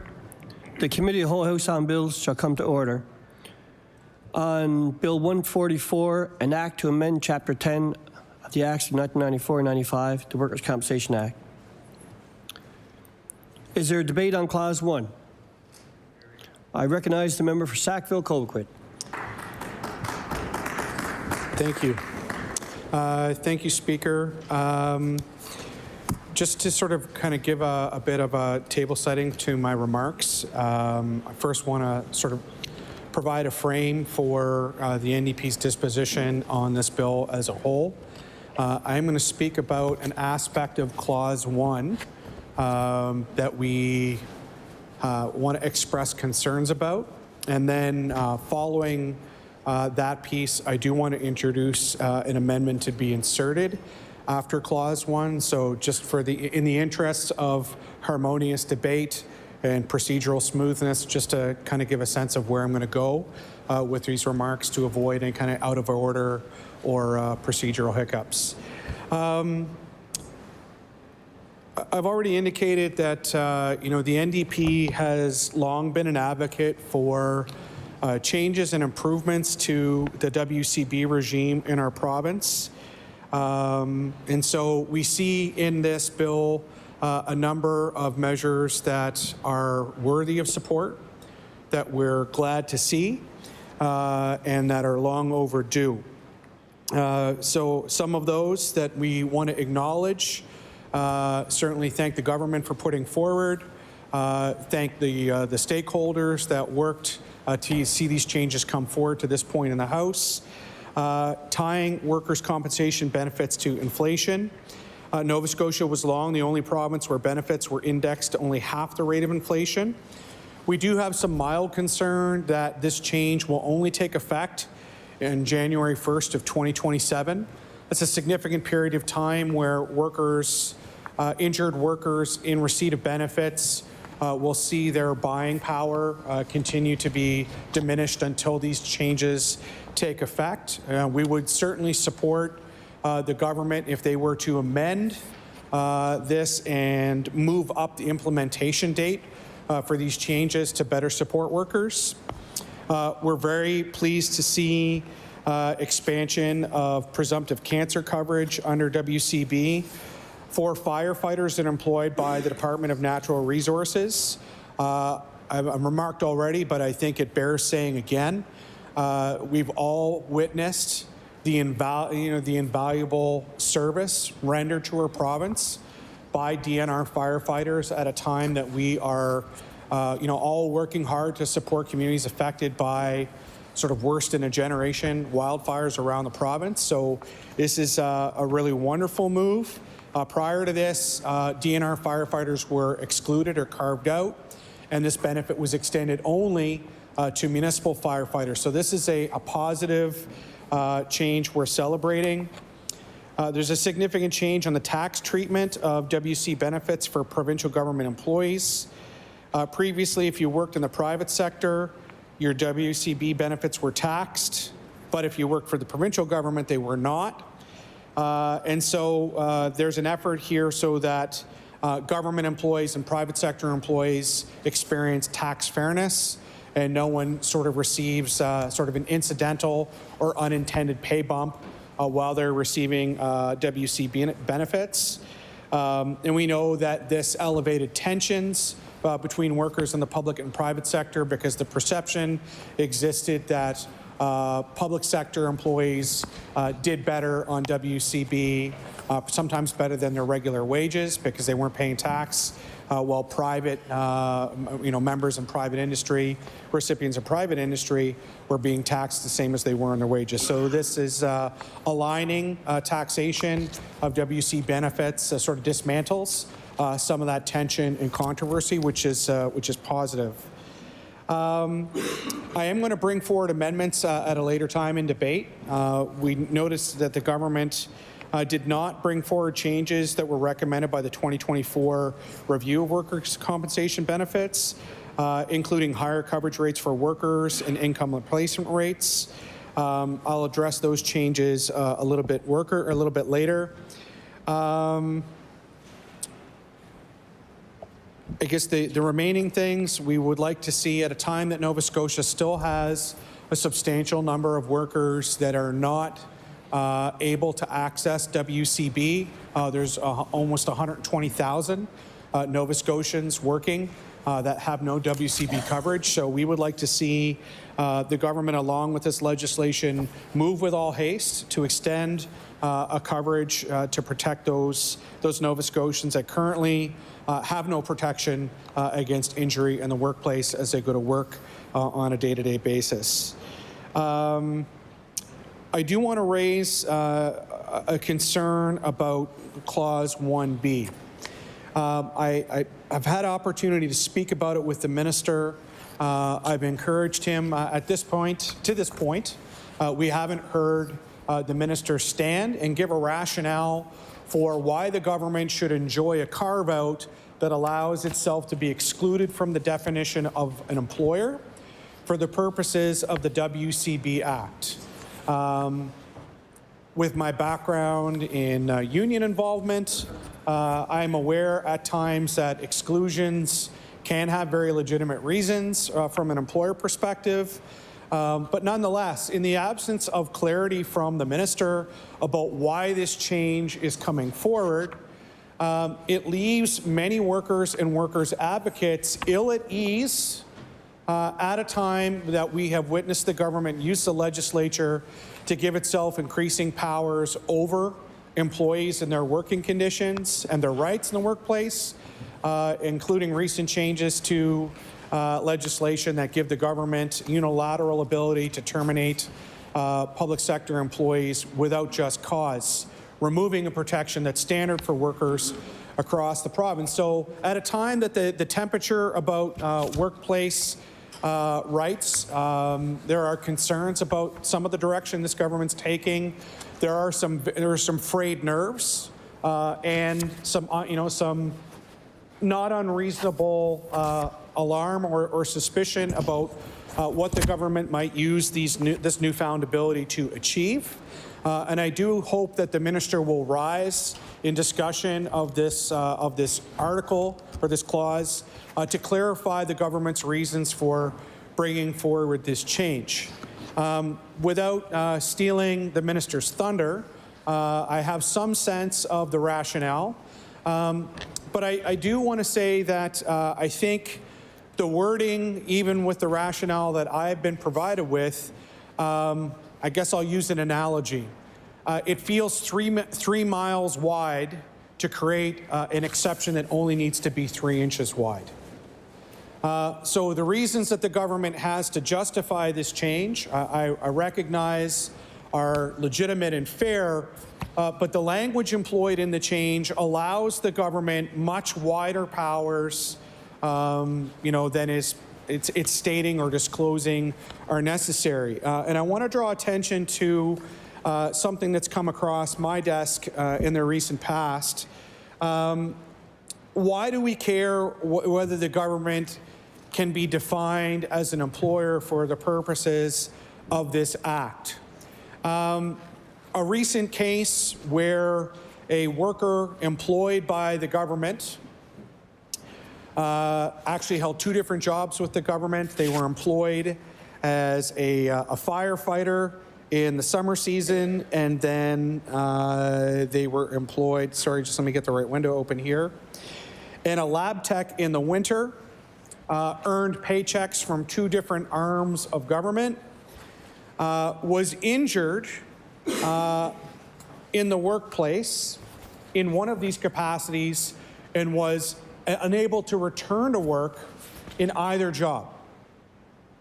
So I'm not going to use real numbers and real names, but I'm going to use some sort of placeholder numbers to help illustrate a dynamic that this language gives us concern about. So this worker earned $20,000, let's say, as a firefighter for part of the year. And in the other part of the year where they worked as a lab tech, they earned another $20,000, working in a separate capacity for government. Injured as a firefighter, they were now unable to work at any time of year in either job. And of course, this is what WCB is for. WCB, through its processes and rigorous investigation, determined that this worker was entitled to a permanent pension benefit to make up the $20,000 of income that he was losing because he couldn't do his summer job. This worker could continue to work as a lab tech, but now he was only earning $20,000 in the winter, and in the summer was without $20,000 of income. So WCB, understanding that this worker was still able to work in one capacity and earn some level of income, still awarded that worker an award, a permanent pension, so to make up for the loss of $20,000 that they simply were physically incapable of earning because of the long-term nature of the injury suffered. When that worker returned to work as a lab tech in the winter, that the employer, in this case the government, deducted the total of the WCB benefit that the worker was receiving from the $20,000 of pay they were earning for their winter, term employment. Really taking the position that this employee somehow was double dipping, when in fact WCB took into account the fact that they were working in the winter, but the award was to make up the work that they were not going to be able to do and had been doing for a long time in the summer. The employee, the worker, took this case to WCB, and through the process of appeal and adjudication, WCB found the employer to be in violation of the Act and issued a penalty to the employer. And the employer took the position that, they weren't an employer in the way that other employers were employers. And therefore, they were within their purview to impose this wage deduction on the worker. And so this is not the only case of its nature, but it's one I want to use as a for instance to show why the language put forward by the government potentially gives the government a license to treat employees in a manner that's inconsistent with the Act, because it would be excluded from the Act under the definition of the employer if this were to pass. So again, I want to say that we are not opposed to language that allows the government to exclude itself for very specific reasons that I've encouraged the minister to stand and outline in debate at this stage. We could support more narrow language that still achieves the same purpose, but we think it's unwise at a time that the government on numerous occasions has taken the position in WCB proceedings that would be to the detriment of a worker. If it could not be treated as an employer, it would leave workers in a position where the government's already shown a pattern where it wants to penalize workers for receiving benefits that they're otherwise entitled to under the WCB Act. So I don't want to belabor that point, but I do want to flag that that's a concern we have about this clause. And absent changes to Clause 2B, while the NDP caucus will support the Act as a whole, I want to be clear that we would not support this particular clause as we move through Committee of the Whole House on bills, okay? Once again, for the people in the back that like to say the NDP always says no to everything all the time, I want to be very clear that we will support the bill as a whole, but on this specific piece, we would decline to support what the government is putting forward, okay? So we're trying constructively to offer feedback to the government at a formative stage of the legislative process that allows language to be changed, more effective, address concerns that we recognize the government has, while making sure that workers are protected. We believe we can have all of these good things at the same time should the language be adjusted. If it's not adjusted, we will not support this particular article. I want to thank the Speaker for the indulgence to speak to this first before I bring the amendment forward on Clause 1, which I will now turn my remarks to if the Speaker gives me the all clear. Thank you for your understanding, Chair. So at this time, I would invite those present in the chamber to turn your attention to NDP Change Sheet 1. And I would like to introduce an amendment, and I will read it into the record. So on page 1 of the Act, add immediately after Clause 1 the following clauses. 2, Section 3 of Chapter 10 is repealed, and the following section substituted. This part applies to all employers and workers except A, clergy and other religious officials acting in a religious capacity, and religious organizations to the extent that they employ clergy and other religious officials in a religious capacity. B, professional athletes and professional sports organizations to the extent that they employ professional athletes. C, domestic employees and employers of domestic employees. D, employers with fewer than 3 workers and those working for such employers.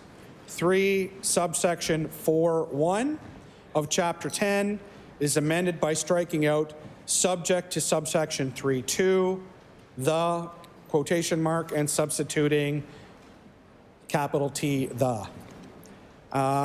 Speaking to the rationale for this amendment, really what this does is open the door to expansion of WCB coverage while sort of adhering to WCB principles in effect in other regimes in other provinces in the country. As I previously alluded to, despite recent expansion of WCB benefits to a greater range of employees, Nova Scotia still has the lowest rate of coverage in the country.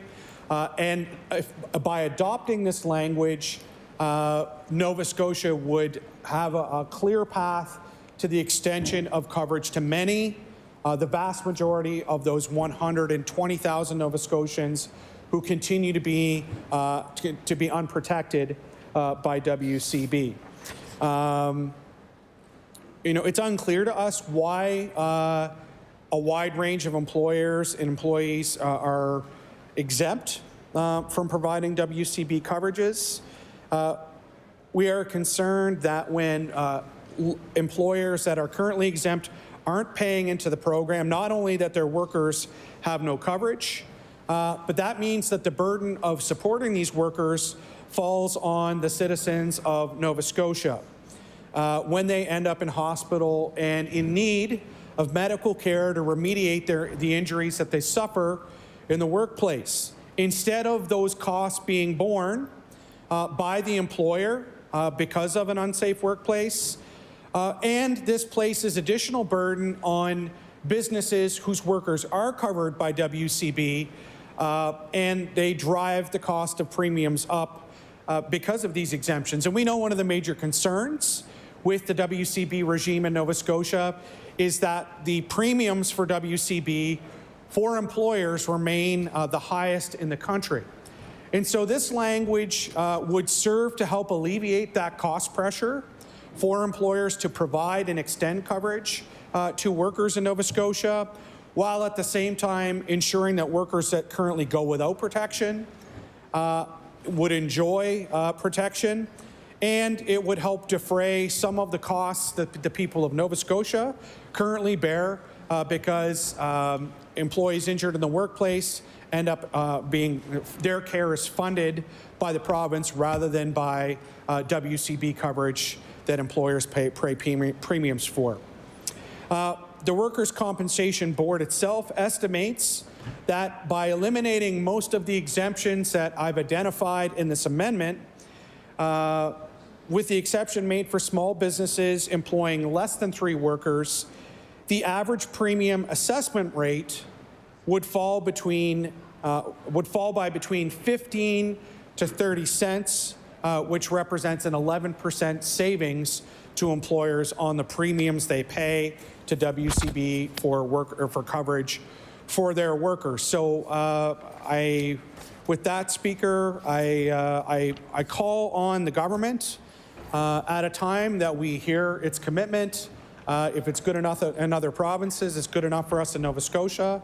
At a time that we've heard many on the government side highlight the need for improvements in the WCB regime, particularly interest of supporting businesses to help reduce WCB premiums and reduce some of the cost burden on employers. We believe these amendments serve that purpose while making sure that we have a greater range of workers in the province who are covered by WCB, and we alleviate stress and strain on the fiscal resources necessary to care for workers who are injured absent the protections of WCB. And with that, Speaker, I'll thank you for the opportunity to bring forward this amendment and look forward to hearing a response, hopefully from the Minister, on a rationale for Clause 1B at this stage. Thank you.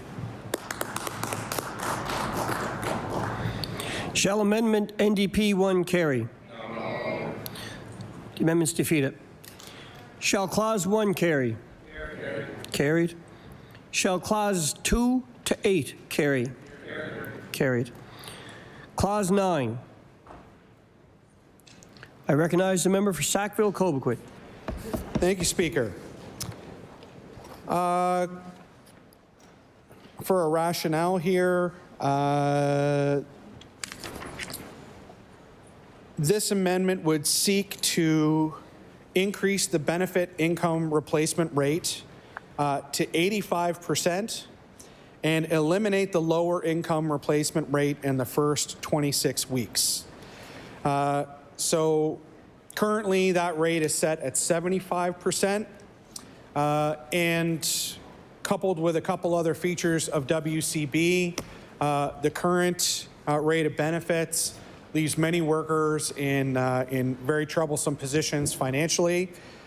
We believe that this is a warranted change that better supports workers who are injured in the workplace. Often these workers are unable to buttress their income with other work while they are recovering from injury and doing their very best to return to work where possible.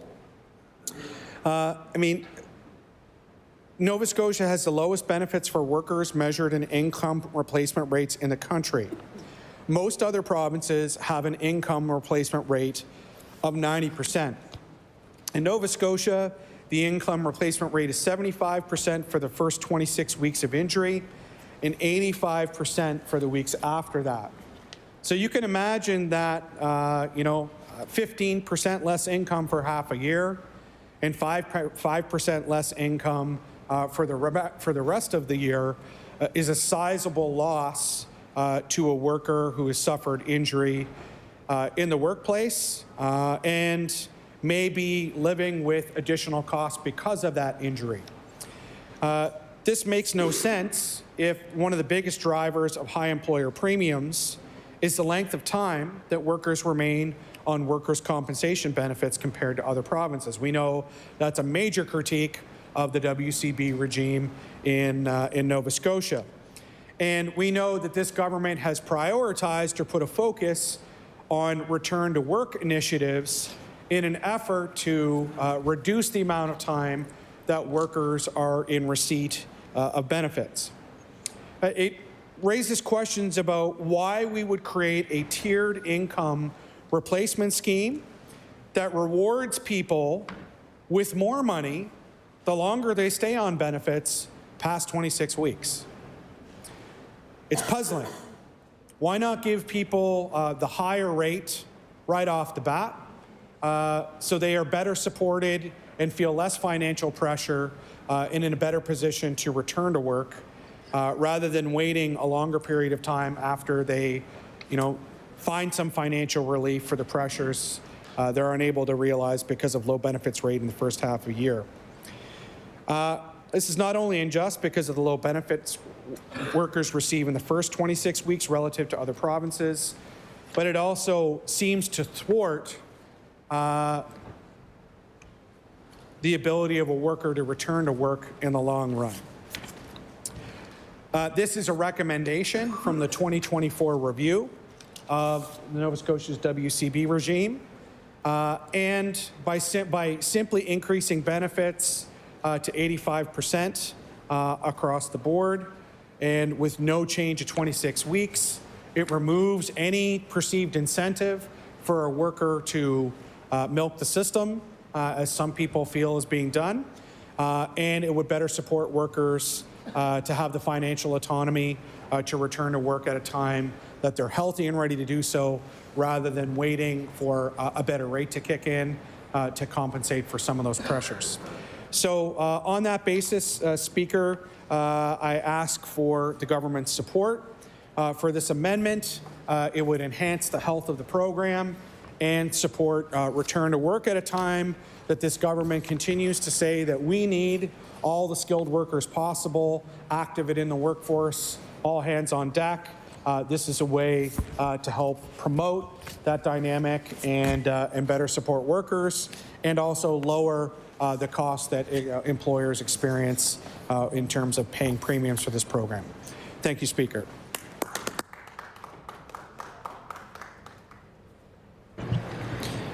Can I ask the Speaker if you read the amendment out? We can't recall. I recognize the member for Sackville-Cobequid. I thank the Speaker for his constructive reminder. I did not do that. My apologies. For the benefit of those present, the proposed amendment reads, page 3, this is NDP change sheet 2, page 3, clause 9, re-letter paragraphs A and B as B and C, and add immediately before paragraph B as relettered the following paragraph. A, striking out 75 in clause A and substituting 85. Page 3, subclauses 9, 2, and 3. Delete and substitute 2. Subsections 37.3 to 37.6 of Chapter 10 are repealed. And this would renumber and change cross-references accordingly. Thank you again, Chair, for the reminder. I take my seat. Thank you. Shall Amendment NDP 2 carry? No. The amendment's defeated. Shall Clause 9 carry? Carried. Carried. Clause 10. Carried. No. I recognize the member for Sackville-Cobequid. Thank you, Chair. Would like to put forward an amendment on Clause 10. I promise I'll read it at the end of my remarks. But first, a rationale for this change. By adopting this amendment, the impact would be that it would increase the maximum insurable earnings to $120,000 and peg this amount to the inflation rate for the province. So why this is needed, or why it's warranted, or why it would benefit the province. So Nova Scotia has the lowest maximum insurable earnings in the entire country. As part of a shift to including higher wage industries being covered under this program, it makes sense that those workers are able to fully utilize the benefits of being insured under this program, while also ensuring that employers who employ high-wage employees are paying their fair share of premiums into this program. I note for the House that the most common recipients of WCB benefits are employees of the government. And given the skill level and expertise of many government employees, the current threshold excludes them from coverage.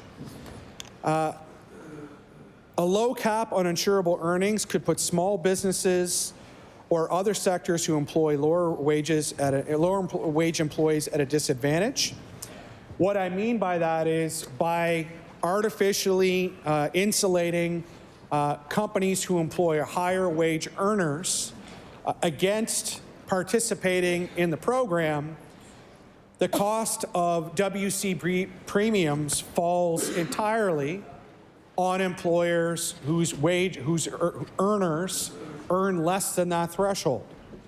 So small businesses that employ lesser waged or lesser salaried or remunerated employees pay all of the costs of WCB, while higher wage employers pay none of the costs, which, represents a significant competitive advantage for employers that whose employees make a higher wage. So, beyond fairness for workers, this amendment seeks to rectify a competitive imbalance for employers and ensure that the cost burden for the WCB regime in Nova Scotia is shared by a more appropriate range of employers and also give higher wage employers access to WCB, which for them may well be a more cost-effective protection or service for their workers than procuring some kind of benefits protection through a third-party provider on the market. So we think this amendment makes a lot of sense for workers. It also helps sort of spread the burden of the cost of this across a wider range of employers, and hopefully, reduces some of the competitive imbalance that this creates in the market in terms of covering employees. So, as I promised, I will read the amendment, and before I do that, I will draw the attention of the members in the chamber to NDP change sheet 3. The proposed amendment reads, page 3, add immediately after clause 10 the following clause. 11, section 41 of chapter 10 is repealed and the following section substituted. 41, the maximum amount for a worker's gross annual earnings for the purpose of this part is A, for the 2025 calendar year, $120,000, and B, for the 2026 and subsequent calendar years, $120,000 adjusted to the nearest whole dollar to reflect the change in the Consumer Price Index for the province published under the Statistics Act, Canada, between 2025 and that year. The amendment would also renumber and change cross-references accordingly. Speaker, I thank you for this opportunity to speak to this amendment and ask that all members of the chamber support this amendment in the interest of both employers and workers in this province. Thank you. Shall Amendment NDP 3 carry? No. Amendment's defeated. Shall Clause 10 carry? Carried. Carried.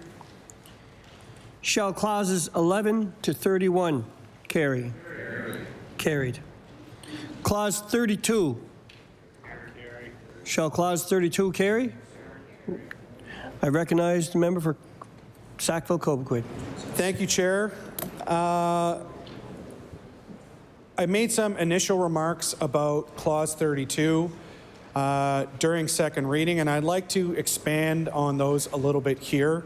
I'm not going to take a long time, but we're talking about this act concerns the Workers' Compensation Board and the entire regime. This is a program that exists in every province across the country to install protections for workers who are injured in the workplace, such that they have access to medical care and rehabilitation services in the hopes that they can make a return to work and the employment that they were forced to leave because of an unsafe workplace, and that they are able to sustain their income and enjoy the financial autonomy that comes with being a healthy worker, fully able to participate in the workplace. That's the ethos of what we're talking about here. Here in Nova Scotia, workplace safety has a long and inglorious history. 21 years ago, Nova Scotia adopted the Westray Act, following one of the most egregious examples of flagrant mismanagement of workplace safety that resulted in the death of far too many miners at the Westray coal mine. It was not only a national tragedy, it was a tragedy that rightly drew international attention to the plight of minors and workers who are forced to endure, because of a lack of legal protection, unsafe workplaces. And in this case, now, in fairness to say, we all grieve the loss of those who died in the Westray tragedy, but before the Westray tragedy, there were hundreds of other workers and hundreds of other miners in many other industries who also paid with their lives in the workplace because the government failed to enact legislation to protect them.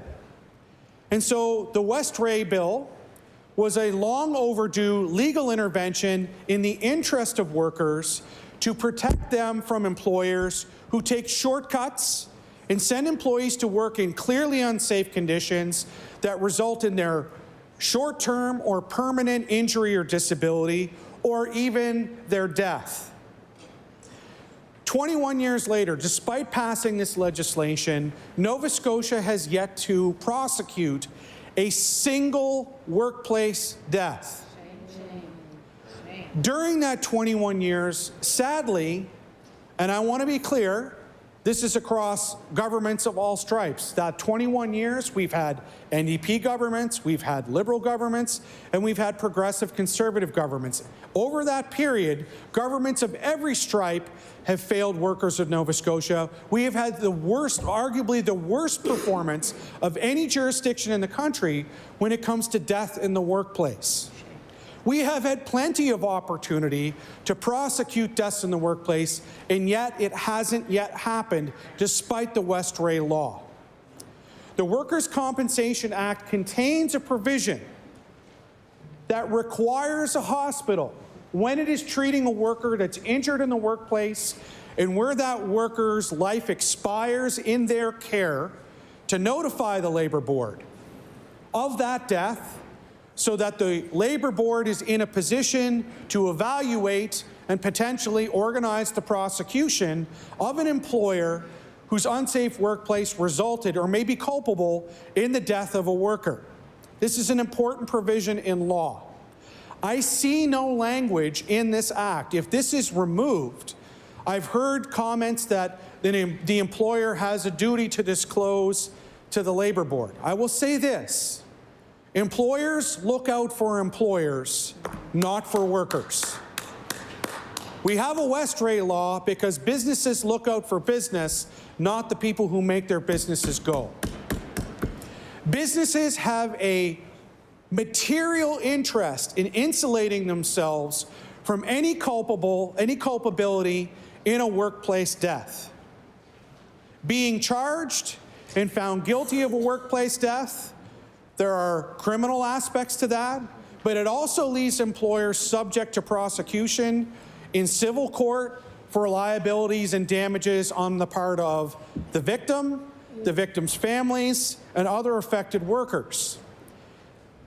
Removing a requirement in law that the Labour Board be notified when a worker dies in the workplace by a hospital means that all of the eggs in the basket of duty to report a worker death reside entirely with the employer.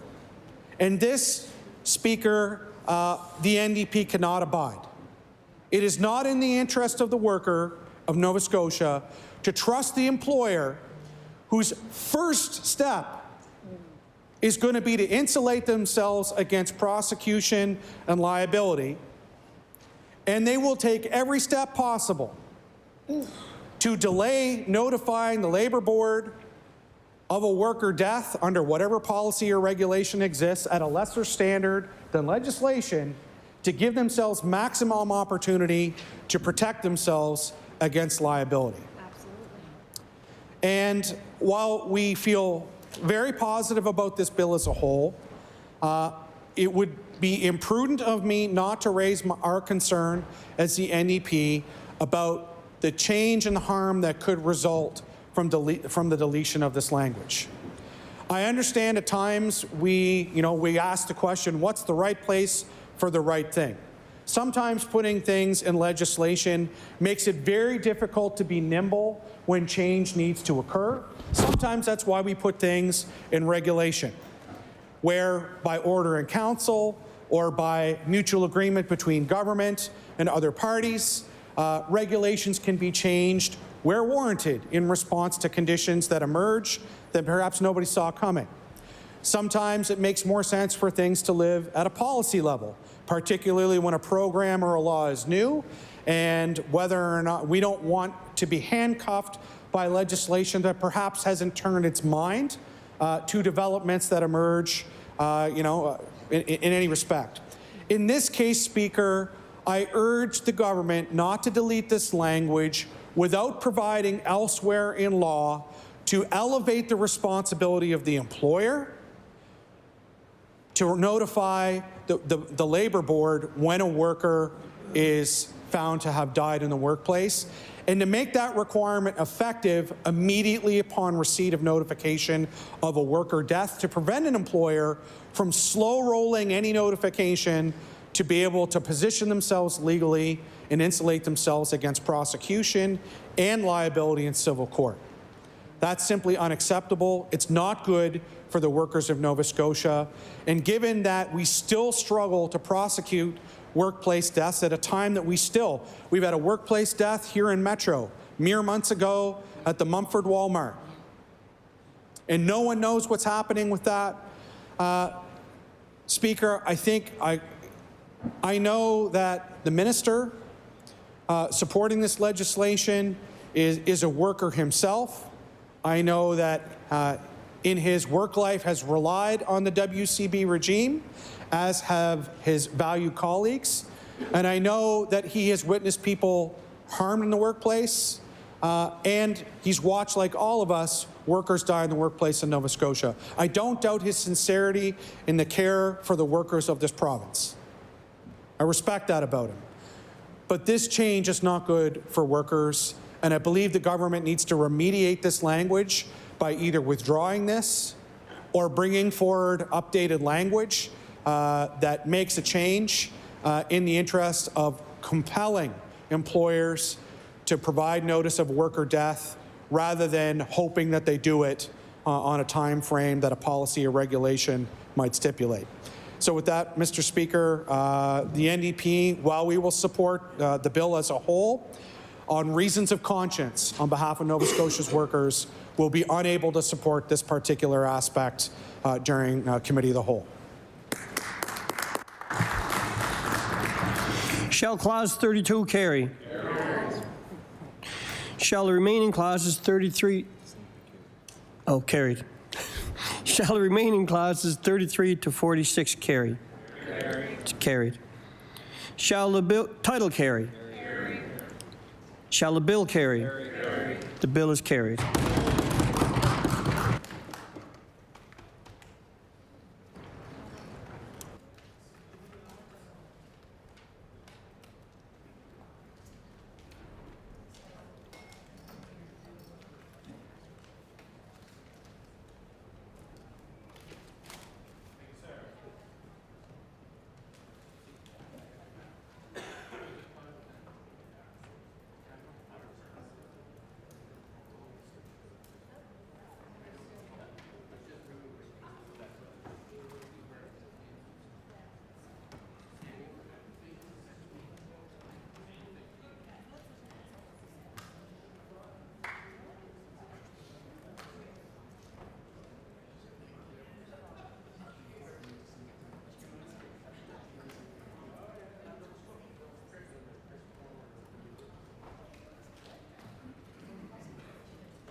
recognize the Government House Leader. Thank you, Madam Speaker. Would you please call Bill... Let's back that up again. Oh, God. Sorry. I recognize the Government House Leader. Thank you, Mr. Speaker. Sorry, I apologize. Would you please call Bill number 149, an act respecting energy? Bill 149, an act respecting energy. Sorry. So you see, Daniel. Chair, Bill 149 was referred to the House by the Standing Committee on Public Bills on October 1st, 2025, and contains 6 clauses and a schedule. The committee will take a brief pause just to pass out an amendment.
Order. The committee of the whole House on Bill shall come to order. Continuing debate on Bill 149, an act respecting energy. Is there any debate on Clause 1? Shall Clause 1 carry? Carried. Shall the remaining clauses 2 to 6 carry? Carried. Shall clauses 1 to 4 of the schedule, the Electricity Act, carry? Carried. Clause 5, the schedule.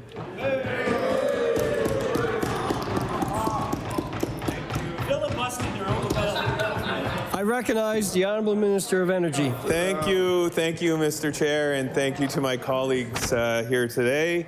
And I'd ask everybody to look at change sheet Gov 1, Order. please. Order, please.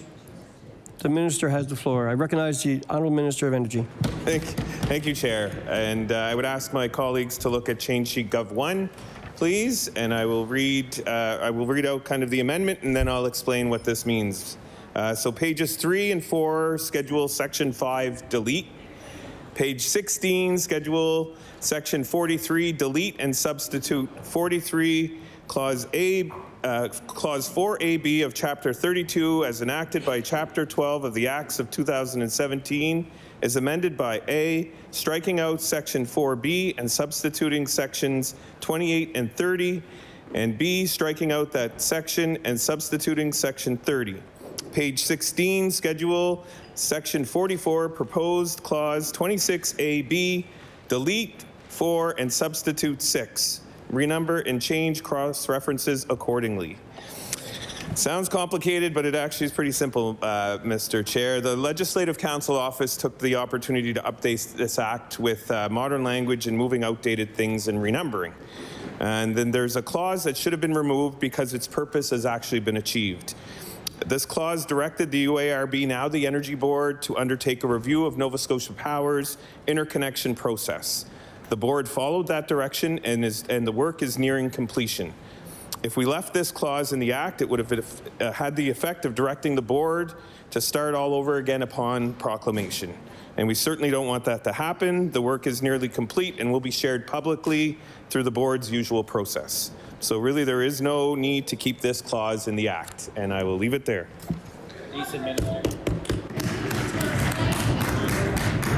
Shall Amendment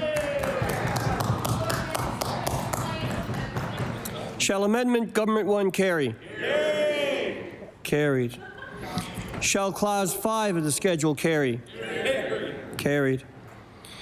Shall the remaining clauses 6 to 48 of the schedule carry? Carried. Shall the title carry? Carried. Shall the bill carry? The bill is carried.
I recognize the Honourable Government House Leader.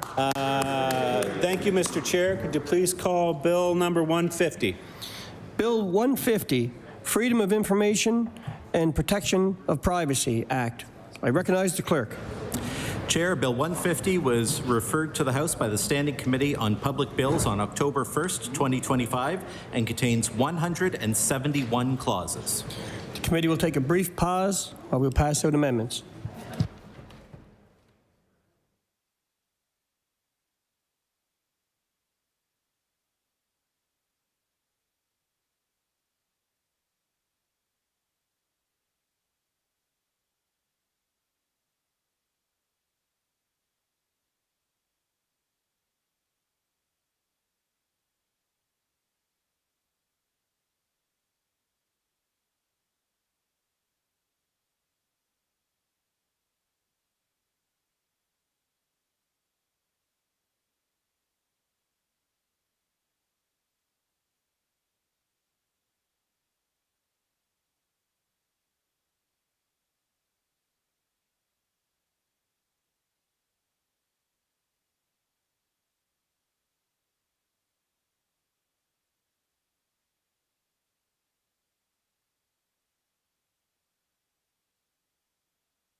Order. The Committee of the Whole House on Bills shall come to order. Continuing debate on Bill 150, Freedom of Information and Protection of Privacy Act. Is there any debate on Clause 1? Shall Clause 1 carry? It's carried. Clause 2. I recognize the Honourable Leader of Official Opposition. Thank you, Mr. Chair. I would like to draw the House's attention to CWHB NDP 1, and I will read the amendment and then I will speak to it. Page 1, Clause 2, delete and substitute 2. The purpose of this act is to ensure that public bodies are fully accountable to the public by giving the public right of access to records, 2, giving a right of access to and a right to correction of personal information about themselves, 3, specifying limited exceptions to the rights of access, 4, preventing the unauthorized collection, use, or disclosure of personal information by public bodies, and 5, providing for an independent review of decisions made pursuant to this act. B, to provide for the disclosure of all government information with necessary exemptions that are limited and specific in order to 1, facilitate public participation in policy formulation. Say that 3 times fast. 2, ensure fairness in government decision making. And 3, permit the airing and reconciliation of divergent views. And C, protect the privacy of individuals with respect to personal information about themselves held by public bodies, and to provide individuals with a right of access to that information. So, Mr. Chair, we wanted to bring attention to this. This is the purpose of the Act. It doesn't have legal force, but it does provide an overview and a rationale. And the Privacy Commissioner explicitly said that the purpose of the Act as it now exists is stronger than the one being proposed here. And so privacy is a real political hot potato. It's something we've talked about in this chamber for a very long time. It's important for the public. It's a pain for the government. And we have to find the balance. And so I think without any explanation as to why the previous purpose was not sufficient or strong enough, we recommend following the advice of the newly appointed Privacy Commissioner and sticking with the original purpose. So I'd like to move that amendment.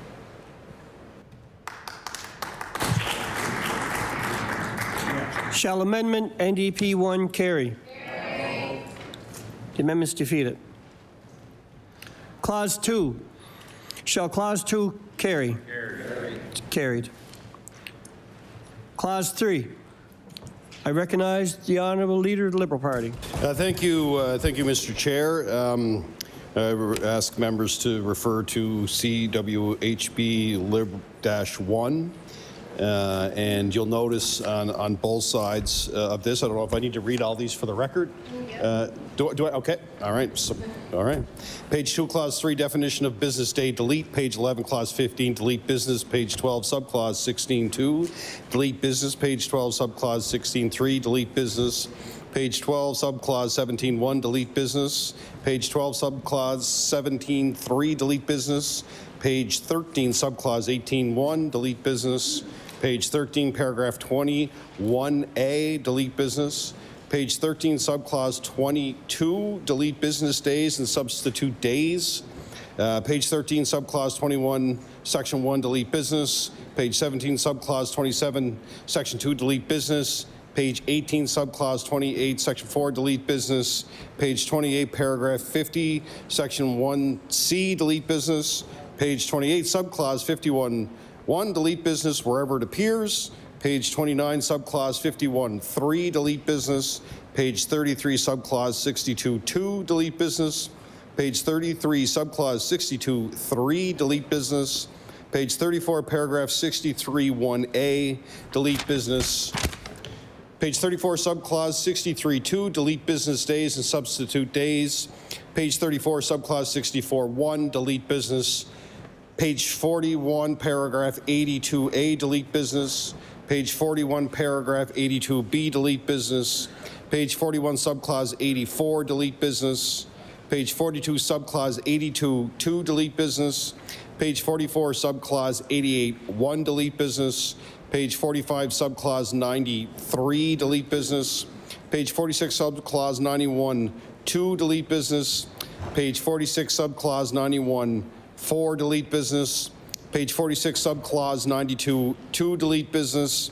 Page 49, subclause 104.1, delete business. Page 49, subclause 105.2, delete business. Page 50, subclause 110.2, delete business. Page 51, subclause 114.1, delete business. And last but not least, page 52, subclause 115.1, delete business. And the rationale for that is that the bill changes the timeline from days to business days. So it actually increases the timeline where people would receive response. It makes it longer to get it by about 30%. So that's the rationale behind that. We believe it should just stay as days. The government talks a lot about how their record is exemplary on getting back to people within the time limits. But in this bill, by adding business days, you're actually making it longer for people to receive feedback. So I'll leave it at that. I hope the government supports this amendment. After that business, shall Amendment Liberal 1 carry? No. Amendment's defeated.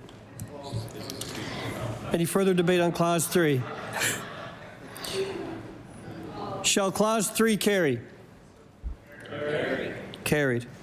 Shall Clause 4 to 86 carry? Carried. Carried. Clause 87. I recognize the Honourable Leader of the Official Opposition. Thank you. I rise to tell a story of a government and a premier that was angry about the government of the day's approach to information. And they were so angry that they sued the government. And after they sued the government and they got on the front page of the paper, they thought, hey, this works. And so then they continued to get angry and they put all of their eggs in the basket of order-making powers for the Information and Privacy Commissioner. And that was the tale we were told, day in and day out for years. And the then finance minister started to, the then finance critic started to tell that story. And when he became the leader of the opposition, the story only got louder. Everything that ails us would be fixed if only the Privacy Commissioner had order-making powers, because then we would have a responsible government. And then we would know what government was really up to. And lo and behold, that finance critic became the premier of the province.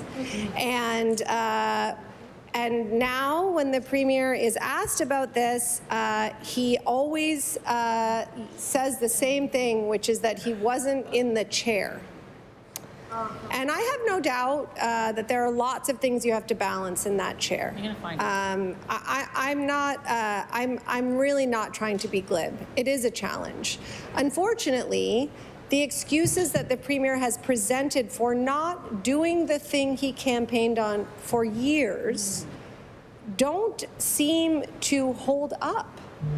So we heard a story last year about a dangerous piece of information about a correctional center that was ordered released by the then Privacy Commissioner. And we now have heard from the, the journalist who made that request that was mischaracterized. That was not the request that was made. And so we still don't really have a rationale other than it's quite inconvenient for the public to know what's happening behind the walls of Executive Council in particular in a timely way. We're going to sit for 9 days this fall. 9 days. So that's not accountable. That's not what I don't think our forefathers envisioned. Today is the anniversary of the very first sitting of the Nova Scotia Legislature. I think the librarians are a little bit disappointed that that hasn't been mentioned in the House today, so this seems like a really good occasion to mention it. Please go see the original roll that is in the library on the desk. And when they met, they were convening the first responsible government here in North America. And I'm not going to belabor this point because I am certain that the government will vote against this amendment. But I bring it up to say that this amendment is in the spirit of the founding of this place. That this is the people's house. That we are here to do the work of the people. In this session, we are talking about people's information. We are talking about people's money. We are talking about people's privacy. We should be talking about people's health care. And yet this government keeps it all a secret, or a lot of it. People don't know when the debate is. They don't know when they can have an opportunity to speak to a bill. They get 9 days to see their government in action. 9 days. It is really, really embarrassing. When you talk to, many of you will go to parliamentary conferences. I dare you to open the next conversation you have with a colleague from across the country to say, hey, did you know we only sat for 9 days this fall? See what they say. See what they say. And so, and this is very much in keeping. This is about responsible government. This is about being responsible to people. When the Information and Privacy Commissioner is ordering the release of information, it's not your information. They're giving people their own information. And this government is content to not give them the powers to do that. And that's what this amendment is about. It would change that. And so I will move the following amendment on NDP 2, CWHB NDP 2. Pages 44 and 45, clauses 87 to 89, delete and substitute. 87, 1, upon completing an access review or correction review, the Commissioner shall dispose of the issues by making an order under this section.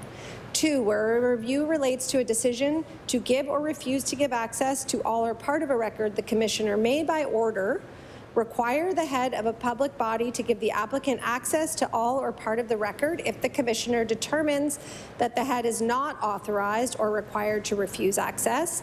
B, either confirm the decision of the head or require the head to reconsider it if the Commissioner determines that the head is authorized to refuse access. Or C, require the head to refuse access to all or part of the record if the Commissioner determines that the head is required to refuse access. 3, where a review relates to any other matter, the Commissioner may, by order, do one or more of the following. A, require that a duty imposed by this Act or the regulations be performed. B, confirm or reduce the extension of a time limit under Section 21 or 64. C, confirm or reduce a fee or order a refund in the appropriate circumstances, including if a time limit is not met. And D, confirm a decision not to correct personal information or specify how personal information is to be corrected. 4, the Commissioner may specify any terms or conditions in an order made under this section. 5, the Commissioner shall give a copy of an order made under this section to A, the head of the public body concerned, B, where the access review request or correction review request was made by an applicant, to the applicant and to any third party notified under this Act. C, where the access review request was made by a third party to the third party and the applicant. And D, any person permitted under subsection 84(3) to make representations in the course of the review. 6, a copy of an order made by the Commissioner under this section may be filed with the Supreme Court, and after filing, the order is enforceable as a judgment or order of that court. 7, The Commissioner shall inform the persons referred to in clauses 5A to C that an application may be made for judicial review of the Commissioner's decision. 88.1, subject to subsection 2, not later than 40 days after being given a copy of an order of the Commissioner, the head of the public body shall comply with the order. 2, where an application for judicial review is made before the end of the period referred to in subsection 1, the order of the Commissioner is stayed until the application is dealt with by the Supreme Court. Page 51 to 53, clauses 113 to 119, delete and substitute. 113.1, upon completing a privacy review, the Commissioner shall dispose of the issues by making an order under this section. 2, the Commissioner may by order do one or more of the following. A, require that a duty imposed by this act or the regulations be performed. B, require a public body to stop collecting, using, or disclosing personal information in violation of Part 2. And C, require the head of a public body to destroy personal information collected in contravention of this act. 4, the Commissioner may specify any terms or conditions in an order made under this section. 5, the Commissioner shall give a copy of an order made under this section to A, the head of the public body concerned, B, where the privacy review was conducted further to a privacy review request, the person who made the privacy review request, C, any person permitted under subsection 111.3 to make representations in the course of the review. 6, a copy of an order made by the Commissioner under this section may be filed with the Supreme Court, and after filing, the order is enforceable as a judgment or order of that court. 7, the Commissioner shall inform the persons referred to in clauses 5A to C that an application may be made for judicial review of the Commissioner's decision. 114.1, subject to subsection 2, not later than 40 days after being given a copy of an order of the Commissioner, the head of the public body shall comply with that order. 2, where an application for judicial review is made before the end of the period referred to in subsection 1, the order of the Commissioner is stayed until the application is dealt with by the Supreme Court. Renumber and change cross-references accordingly. And before I ask people to vote in favor of this amendment, I want to say, as we wrap up Committee of the Whole House on bills, that with the exception of the clarifying amendment presented by the minister previously, we have not heard a government minister make a peep in response to the many friendly and constructive, and in some cases, challenging amendments that have been brought to the floor of this House. And I want to say on the record, that's not normal. In this House, in other chambers, this is time for debate. This is when we talk about ideas. This is when we make suggestions for how legislation could be better or different, and the government responds and usually defends their position or maybe takes a suggestion. I've successfully amended several pieces of legislation in this chamber. My colleagues have as well. Friendly amendments, things that made laws better. And so I would ask government to join us here.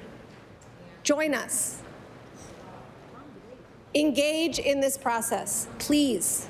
Stand up and say why you're not going to do what we're asking. That's fine. Give the people a reason. Give the people information.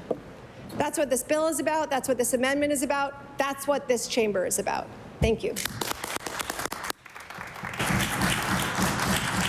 Shall Amendment NDP 2 carry? Carry. Amendment's defeated. Clause 87. Shall Clause 87 carry? Carried. Shall the remaining clauses 88 to 171 carry? Carried. Shall a title carry? Carried. Shall a bill carry? The bill is carried.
I recognize the Honourable Government House Leader. Thank you, Mr. Chair. I ask that you do rise and report progress back to the House.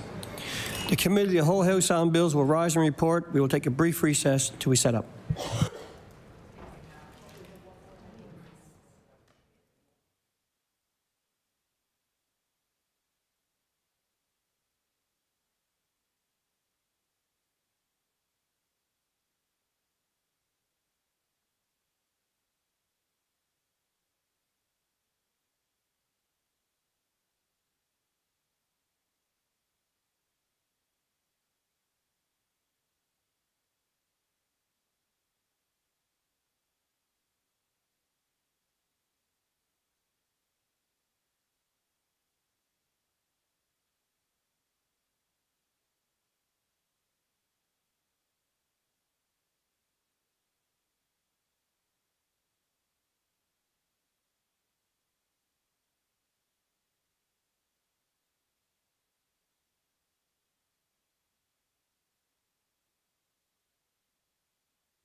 Order.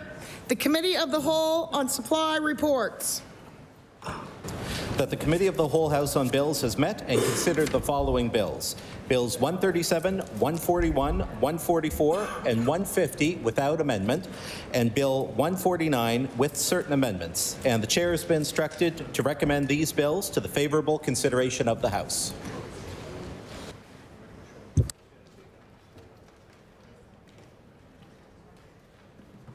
Order that the bills be read a third time on a future date. I recognize the Honourable Government House Leader. Thank you, Madam Speaker. Would you please call order of business, public bills and orders? Public bills and orders. I recognize the Honourable Government House Leader. Thank you, Madam Speaker. Would you please call public bills for third reading? Public bills for third reading. I recognize the Honourable Government House Leader. Speaker, would you please call bill number 130?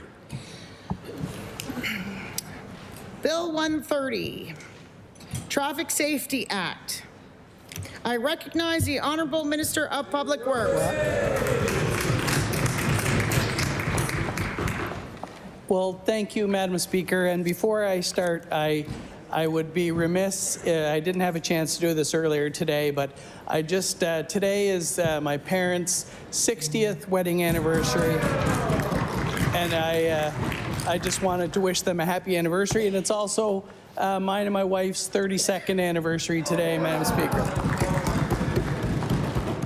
So, and I know Jean feels like she was the first part of responsible government as well. It seems like that long for sure.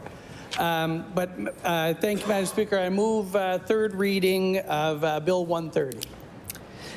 So I'm very proud to rise today in the legislature to speak about the Traffic Safety Act and the many improvements it will deliver for Nova Scotians.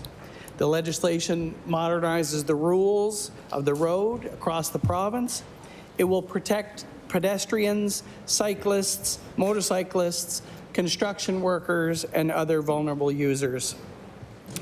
It will implement distracted driving rules that address current and future technology, create an inclusive framework for cyclists, update municipal authorities and responsibilities, create a framework to improve child passenger safety, driver visibility, and vehicle condition standards.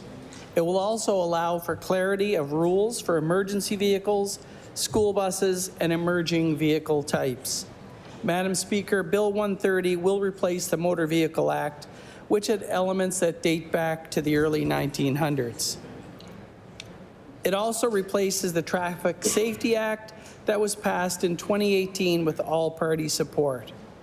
Today's legislation respects the intent of the 2018 Act by creating a flexible framework that prioritizes the safety of all Nova Scotians. On this point, Madam Speaker, I want to be very clear. This is the same Act. We're repealing the 2018 bill to provide transparency and to deliver the much-needed flexibility framework sooner. Some elements have moved from legislation to regulations. This further enhances our flexibility to adapt to the rapid changes we see in transportation. Some details have been updated to reflect the vast amount of feedback we received, as well as the recent rapid changes in technology. But the essence of the legislation remains the same: improving road safety for all Nova Scotians. The previous Safety Act and draft regulations were just too complex. By taking this approach, we can deliver a modern set of laws years sooner than would otherwise be possible. I know it has taken a long time to get to this point, but it's an enormous task involving a large number of dedicated partners. And on second reading, I thanked many of the partners. I'm going to do that again. But I would also like to recognize that this has been a long process, Madam Speaker. And while I'm tabling this bill, there were many other folks that were involved in it and other ministers. So I want to acknowledge the late Lloyd Hines and also Minister Masland, who also worked very hard on this bill.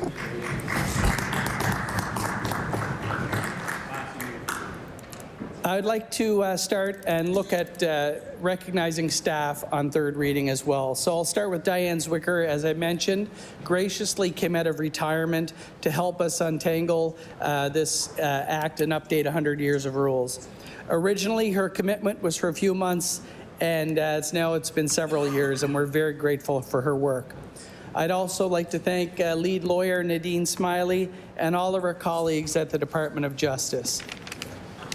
Gratitude to Victoria Horn and Mike Christian and everyone at the Department of Service Nova Scotia and Cybersecurity and Digital Solutions. We wouldn't be here without many partners, police organizations, municipalities, businesses, Insurance Bureau of Canada, cycling and pedestrian groups, engineers, traffic specialists, child safety advocates, and so many others. And to the everyday Nova Scotians who over the years took the time to share their experiences and insights on important road safety issues, thank you. Finally, I would like to thank everyone at the Department of Public Works, including Policy Lead Bonnie Rankin, and everyone in our Registry of Motor Vehicles team for their hard work. Madam Speaker, these are only a few of the people who have been involved in bringing the TSA to legislature, but it gives you an idea of what a massive undertaking this has been. Over the past 4 years, we have made significant progress implementing new technology that will modernize the Registry of Motor Vehicles and improve services for citizens. When this legislation is proclaimed and implemented in 2026, it will impact every Nova Scotian. We want this transition to be as seamless as possible for Nova Scotians, law enforcement agencies, and Nova Scotia businesses. That's why we've taken the time to find the best approach and get this right. Madam Speaker, I started these remarks by saying I was proud to speak on Bill 130. We have found a way to deliver the Traffic Safety Act sooner. Our approach does not change the original intent of 2018. Most importantly, it does not compromise the safety of Nova Scotians. What's not to be proud of? I certainly hope the members of this legislature and the members of the public see this as a great day for transportation in our province. That's why I encourage everyone to learn more about this act and provide your feedback at novascotia.ca/TSA. We'll be resuming our consultations with our partners, and they can expect to hear from us very soon. Thank you, Madam Speaker.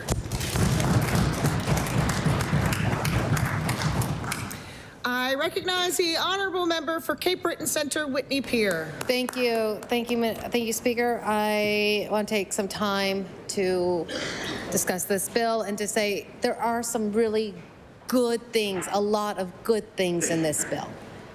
Our interventions during Committee of the Whole House on bills was only to strengthen this bill.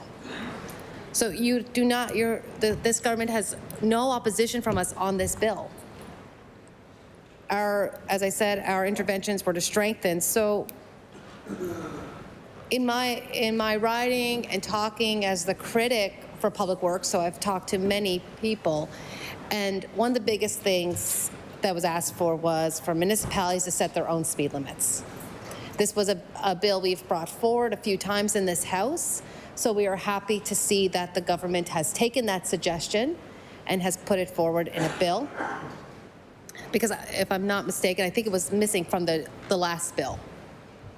I also want to thank the minister for taking into consideration things I know that my office, including myself, has sent him from constituents and from others across the province, which is the red light cameras at intersections. All of these tools will only help strengthen and protect our residents, especially our vulnerable road users. And Madam Speaker, that is the only place in this, that is one of the only places in this bill where I deviate from the minister, and that I believe that there needs to be clear definitions of vulnerable road users to ensure that, one, nothing is missed. BC probably had one of the most comprehensive definitions that also left some stuff to regulations. And I think that was one of the best definitions. So I hope that the minister has kept that amendment that I put forward in Committee of the Whole House on bills and would consider that amendment during regulations. Again, I am thankful that after that, you know, we did not go a decade before we finally had the Traffic Safety Act. We were getting pretty close, but I'm glad we haven't. I'm glad we're here. and I hope it's proclaimed and that we can get started on actual the ins and outs of enforcing this act. Thank you. I recognize the honourable member for Sydney, member 2. Thank you, Madam Speaker. Very quickly, I just want to stand on my feet on the record. As a caucus, we support the bill. We are aware lots of work went into this over a vast period of time. We all want our roads to be as safe as possible for Nova Scotians and visitors alike. So just want to be on the record. As a caucus, we support the bill. Thank you. I recognize the honourable member for Cumberland North. Thank you, Madam Speaker. I also rise to give my support to this bill, Traffic Safety Act, and also to want to join my colleagues in thanking former Minister Hines, as well as a former Minister for Public Works, the MLA from Queens. I know there's a lot of work put into this from the department staff, and we have pretty incredible people that work in all the government departments, but in particular, those of us that live in rural Nova Scotia, we get to know the people that work in the Department for Public Works, because in rural Nova Scotia, roads matter, Madam Speaker. And we love the smell of asphalt. We love our beautifully graveled roads. And on that note, I want to say a shout out to the 2 area managers that I work with, Chris Verge, as well as Adam Cameron. And one point I did want to bring out that I'm happy to see in this bill is the ability for municipalities to change the speed limit. This is something that I've discussed in our yearly meetings and ongoing with our local people. We have several roads, in particular in cottage country, Madam Speaker, where the speed limit, it's a provincial road, speed limit is 50, and it's just way too fast for the number of cottages and people that are living in a very small, concentrated area. In fact, one of the meetings that I had with staff, when I was explaining to them, they actually brought it up on Google Earth to see for themselves, and it's in particular Heather Beach. And you literally could be driving and put a golf club out the window and touch a cottage. Like, the cottages are right there. So I'll be really pleased that our municipality will be able to lower that speed limit. The local people want it to be definitely down to 30. So thank you for that change. And once again, thank you to all the staff that prepared this bill. Thank you, Madam Speaker. If I am to recognize the Honourable Minister of Public Works, it will be to close debate on 3rd reading. The Honourable Minister of Public Works. Thank you, Madam Speaker, and thank you to my colleagues for their comments on the bill. I look forward to proclamation and making roads safer for Nova Scotians. And with that, Madam Speaker, I move close debate on Bill 130, 3rd reading.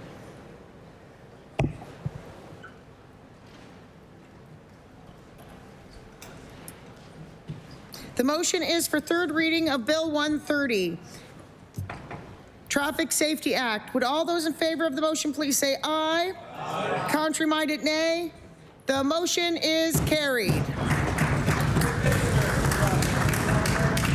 Bill 130, an act respecting highways and traffic safety. Ordered that the bill do pass and the title be as read by the clerk. Ordered that the bill be engrossed. I recognize the Honourable Government House Leader. Thank you, Madam Speaker. Would you please call Bill number 134, Justice Administration Amendment?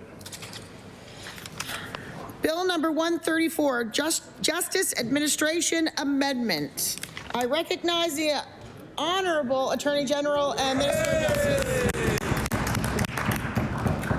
Thank you, Madam Speaker. I move 3rd reading of Bill 134, the Justice Administration Amendment Act. I'm pleased to rise to speak to Bill 134, introducing legislative improvements to 7 justice statutes, the Civil Forfeiture Act, the Auditor General Act, and the Order of Nova Scotia Act. Together, these changes are part of government's ongoing commitment to improve access to justice, modernize legislation, make services more efficient, and ensure our laws reflect the needs and expectations of Nova Scotians. I appreciate the comments and questions of members opposite during 2nd reading and in committee of the whole, and I will address some of those in my remarks, but I want to start by highlighting some of the key changes that are happening under this Act. First, we are repealing outdated requirements in the Legal Profession Act and Cape Breton Barrister Society Act that dealt with fees for law stamps. Second, We're amending the Fatality Investigations Act to allow the minister to designate another qualified member of a death review committee to serve as chair in place of the chief medical examiner, and to allow the chief medical examiner to designate another medical examiner to sit on a death review committee. Third, amendments to the Interjurisdictional Support Orders Act and the Parenting and Support Act will allow certain child support applications to move through an administrative process instead of a court process. 4, the Juries Act will be amended to align with the Criminal Code. 5, changes to the Probate Act will expand who can take affidavits related to wills. And 6, in addition, the bill introduces an administrative forfeiture process, allowing uncontested seizure of property of crime valued at under $125,000 to proceed without lengthy and costly court proceedings. Changes will also optimize the use of forfeiture funds, ensuring even greater support for victims of crime and community-based crime prevention initiatives. Madam Speaker, a few questions were posed about this bill, and they focused predominantly on how the bill will improve case flow in courts. So I want to address that. And this really comes about as a result of a number of measures. So firstly, some small efficiencies will be created as a result of the amendments that we are putting forward. One of those is that removing the requirement for law stamps and the associated fees that come with those law stamps reduces cost and eliminates an unnecessary step in submissions to court. Another small efficiency arises as a result of expanding the number of people available to take affidavits related to wills. That will make that step more accessible and will make probate matters more efficient. And the final small change that I want to mention is the alignment of the Juries Act with the Criminal Code in terms of who has jury eligibility, and that will prevent uncertainty and prevent potential challenges that could arise as a result of the current inconsistency that exists there. So those are small efficiencies that, adding up, make a difference. There are, however, some significant improvements for case flow that will be created through the new administrative procedures. And those are procedures associated with child support and civil forfeitures. So what exactly does that mean? That means that families will be able to have child support matters addressed outside the court process, improving access and efficiency, allowing folks easier, faster, more accessible resolution to issues, not needing to go before the courts to have those addressed. In addition, administrative processes will be created for uncontested civil forfeitures. Those too will be allowed to proceed outside the court process, freeing up court resources. These will create paths outside court procedures for uncontested matters. These are matters that are not challenged. And as a result, we will free up those court resources to focus on contested matters, which is really where we want our courts to be spending their time. Collectively, these changes represent meaningful progress towards a justice system that is more responsive, efficient, and accessible. Before I close, I do want to speak generally to the civil forfeiture amendments. Civil forfeiture is an important tool that allows government to seize proceeds of crime and redirect those funds towards victims and crime prevention initiatives. But the Act, first introduced more than a decade ago, needs updating to keep pace with evolving criminal activity. And our proposed amendments will do just that. They create stronger, more efficient tools to combat organized crime, to combat money laundering, and the illegal proceeds of crime. They will also mean more resources directed back into communities to support prevention and to support healing. Finally, I want to say I am so proud and appreciative of the hard work of department staff in bringing this legislation together. They are skilled, dedicated, and committed to justice in service of Nova Scotians, and I want to acknowledge their incredible contribution and their efforts. With those comments, Madam Speaker, I invite further comments on Bill 134 at third reading. Thank you. I recognize the honourable member for Fairview Clayton Park. Thank you very much. I'm just going to be speaking very briefly. I just want to start by saying thank you to the minister for addressing the questions that were posed during the previous readings. That does basically answer the questions that we had, and so I do appreciate that. It's just very much appreciated, and that's really all I have to say. Thank you, Speaker.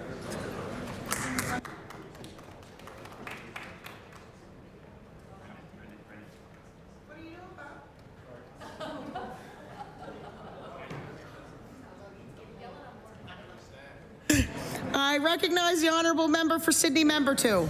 Thank you, Madam Speaker. Very quickly, we're in support of the bill. Appreciate it coming forward. We're happy to see some of the regulations, some of the parts of the bill that have been cleaned up and revised. So just again want to be on the record as a caucus in support of the bill. I recognize the honourable member for Cumberland North. Thank you, Madam Speaker. I also stand in support of the bill. I did bring up some concerns during Committee of the Whole. I do want to say I'm grateful to see some of the small efficiencies that the minister did share. And if I could, I know this isn't part of the contents of the bill, but I do want to just make a couple of comments in general about justice since we are here for such a short period of time. One of the things that I wanted to talk about while we're here this fall session on behalf of the people I represent is the concerns with our justice system in the lack of I guess the delays in court times, and people are very frustrated, Madam Speaker, with the number of criminals that are arrested and then released right away on bail back into the communities to often reoffend. And too many criminals are not even being tried because of Jordan's rule and because of the court delays. People who have been charged with things like sexual assault and other terrible crimes are not even being tried because of the court delays, because of Jordan's rule and the court delays. So I wanted to mention that and be on the record, Madam Speaker, to ask the minister to please make this a priority on behalf of all Nova Scotians, but including the people that I represent in Cumberland North. People are getting tired of having to deal with criminals, and the law enforcement are telling me the #1 problem they're dealing with are court delays. And they're frustrated too. So it's very discouraging for law enforcement when they are making the arrests and then people are being put right back onto the street and then often not ever even getting to court because of the long delays. And that needs to be a priority by this government. I was at a public meeting in Wentworth, where my colleague from Cumberland South spoke and told the crowd of over 300 people there wasn't anything the government could do about the crime and the delays, but that is not true, because our government, our provincial government, funds public prosecutors as well as judges and our provincial court. So I wanted to be on the record saying those few comments, Madam Speaker, but I will support Bill 134. Thank you very much.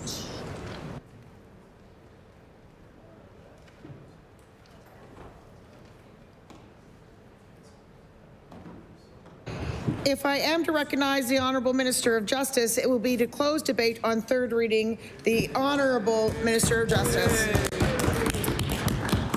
Thank you, Madam Speaker, and I just want to say I do appreciate the support of colleagues in this bill. I think it's really important amendments, and so I'm glad to see that there is support for that. And with that being said, I move to close debate on third reading of Bill number 134.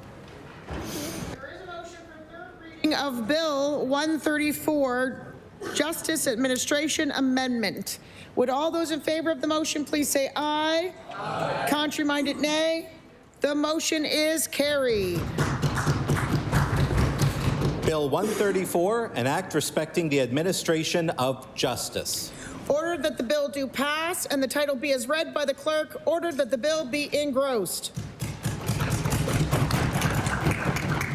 I recognize the Honourable Member for Dartmouth North. Thank you, Madam Speaker. May I just pop up to do a quick introduction, please? Please do. Madam Speaker, in the gallery above me, so that gallery, there are some land protectors visiting the legislature today. They have been spending time on Hunter's Mountain, blocking or protecting the woods and the moose there. What they're doing on the mountain could become against the law in a couple of minutes when we pass, or when Bill 127 is debated for the third time. So it gives me, I'm very humbled to be asked to introduce them in the House today. And I would like, as I say their names, for them to stand and be welcomed by the House. So with us tonight are Michelle Paul, Duma. Order. Never mind, keep going. Yeah. I recognize the honourable member for Dartmouth North. Sorry, Michelle Paul, Duma Sagej Wilson, and grandmother Patricia Stevens. And I believe Darlene Gilbert is up there. And also with the land protectors tonight is Zoe McDonald, who is an ally and has been working with them on the mountain. So I ask the House to give the land protectors a very warm welcome.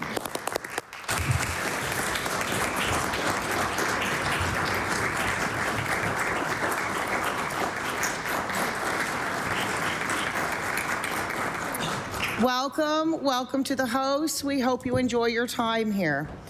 I recognize the government host leader. Thank you, Madam Speaker. Could you please call Bill 127, Protecting Nova Scotians Act?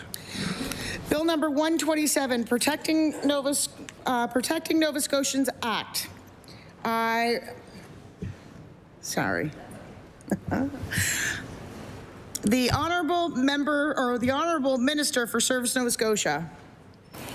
Thank you, Madam Speaker. And Madam Speaker, I move that Bill number 127 now be read a third time. Madam Speaker, I want to recognize and thank everyone for the comments that were brought forward in public bills, and the comments, of course, from my colleagues in the House during second reading, and then, of course, Madam Speaker, during Committee of the Whole. Madam Speaker, this is a bill that takes into consideration the interest of all Nova Scotians to not only protect their personal safety, but to protect their personal information as well. As shared before, Madam Speaker, this bill responds to recent events that has happened in our province.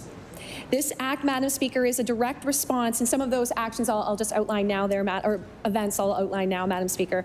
We're in a direct response to the Nova Scotia power breach, when more than 140,000 Nova Scotians had their information stolen, including social insurance numbers. The amendments we are introducing to the Residential Tenancy Act respond to the tragic epidemic in domestic violence. We are also amending the Act to give Nova Scotians greater access to affordable housing. Amendments to the Liquor Control Act will help to keep both bar staff and patrons safe in licensed establishments. It is critical to do so if we are to prevent any more tragic events from ever happening again in our province, Madam Speaker. Madam Speaker, the amendments to the Embalmers and Funeral Director Act and to the Cemetery and Funeral Services Act will strengthen consumer protection, clarify authority for final arrangements, and support consistent service standards. The Protecting of Nova Scotian Act represents a great deal of work from my department specifically, Madam Speaker, which I want to be able to highlight, but it includes multiple departments and lots of work that we have to acknowledge from the teams that put this work together. So I want to be able to focus on the work from Service Nova Scotia and to highlight the team in my department. Staff have been working incredibly hard to ensure amendments to the Service Nova Scotia's legislation portion reflect what we were hearing from partners and respect Nova Scotians' lived experiences. I want to thank them for their work and remind them of the difference for the better that they are making for Nova Scotians from one end of the province to the other. So I'll start, Madam Speaker, with the newest act in the province, with the Social Insurance Number Protection Act. So the Act will introduce new restrictions to private companies in collecting and retaining social insurance numbers. As mentioned, Madam Speaker, this is in response to what Nova Scotians have seen and experienced with the cyber breach with Nova Scotia Power. So we recognize that it was important for government to provide Nova Scotians with the protections that they needed. Madam Speaker, and I know that all members will agree that social insurance numbers are a sensitive piece of personal information and they need to be protected.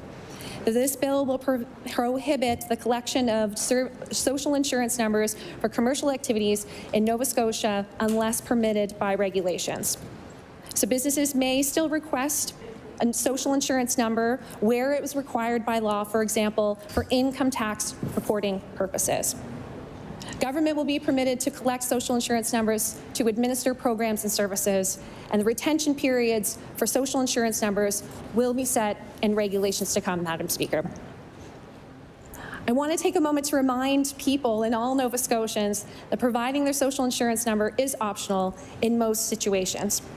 It's always important to ask questions, Madam Speaker, around their personal information and why it's being collected.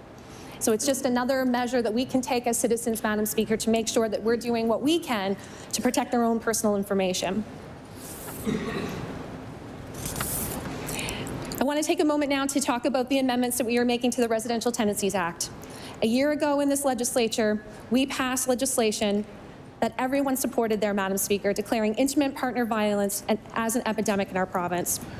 So we know when we recognize intimate partner violence has been an epidemic long before 2024, but by passing that legislation, we all acknowledged the seriousness and the importance of the issue and making sure that action is to come, Madam Speaker. We've heard from colleagues in this House talk about how we are taking an all-of-government approach around gender-based violence and intimate partner violence. And I am pleased, Madam Speaker, that now Service Nova Scotia can be added to that list, and we can make a contribution to that all-government approach. We are amending the Residential Tenancies Act to give victims of domestic violence the opportunity to stay in their home. This change builds on what the Act currently says. There were provisions that will allow a lease reassignment, which is still true and possible. These new amendments will sever the lease with their partner, making it possible for a victim to move on and have a fresh start. And Madam Speaker, in second reading, I was able to highlight also where this bill goes further, Madam Speaker, and I'm very proud of this portion and to make sure that the conversation doesn't stop here, but it continues, Madam Speaker. We will be the first province exploring rights and supports for occupants, Madam Speaker, and that means more work to be done. And as I mentioned, I'm very excited to make sure that I'm working hand in hand with the minister responsible for the Advisory Council of Status of Women to make sure that we're speaking with community partners, folks with lived experience, to make sure that we get that occupant piece absolutely right for the best of Nova Scotians, Madam Speaker. But we also recognize that there's further work when we look at caregivers and others, Madam Speaker. And again, I just wanted to take a moment to highlight that because I think it's significant. And Madam Speaker, we're making another amendment to the Residential Tenancy Act. So we're amending the Residential Tenancies Act to create more affordable housing options. Suborders, defined as those who share a kitchen or a bathroom with their homeowner, will no longer be considered tenants under the Residential Tenancies Act. And Madam Speaker, that also highlights the difference. And so recognizing that a boarder and a homeowner, that relationship is different, Madam Speaker, than that of a landlord and a tenant. But I also want to make sure that we highlight that the protections of the rent cap are still in place for boarders, Madam Speaker. I also want to clarify that this amendment will not reduce income assistance benefits to clients who are boarders, and I know that that was recognized as a concern there, Madam Speaker, so I just wanted to make sure that I address that. This amendment will bring us in line with all provinces and territories in the country there, Madam Speaker, with the exception of one. We are taking this step, Madam Speaker, to help homeowners feel comfortable in renting out spare rooms in their home. And Madam Speaker, I also want to acknowledge that this came from a conversation that I had directly in my constituency with a housing advocacy group, the Digby Area Housing Coalition. So I want to thank them for taking their time to bring this forward to myself, because we have to look at options for housing in all different ways, Madam Speaker, as we've discussed in this House on many of occasions. And we truly believe by making these changes, we can open up more rooms in people's homes for those who are still looking for housing as a safe option for Nova Scotians who need it.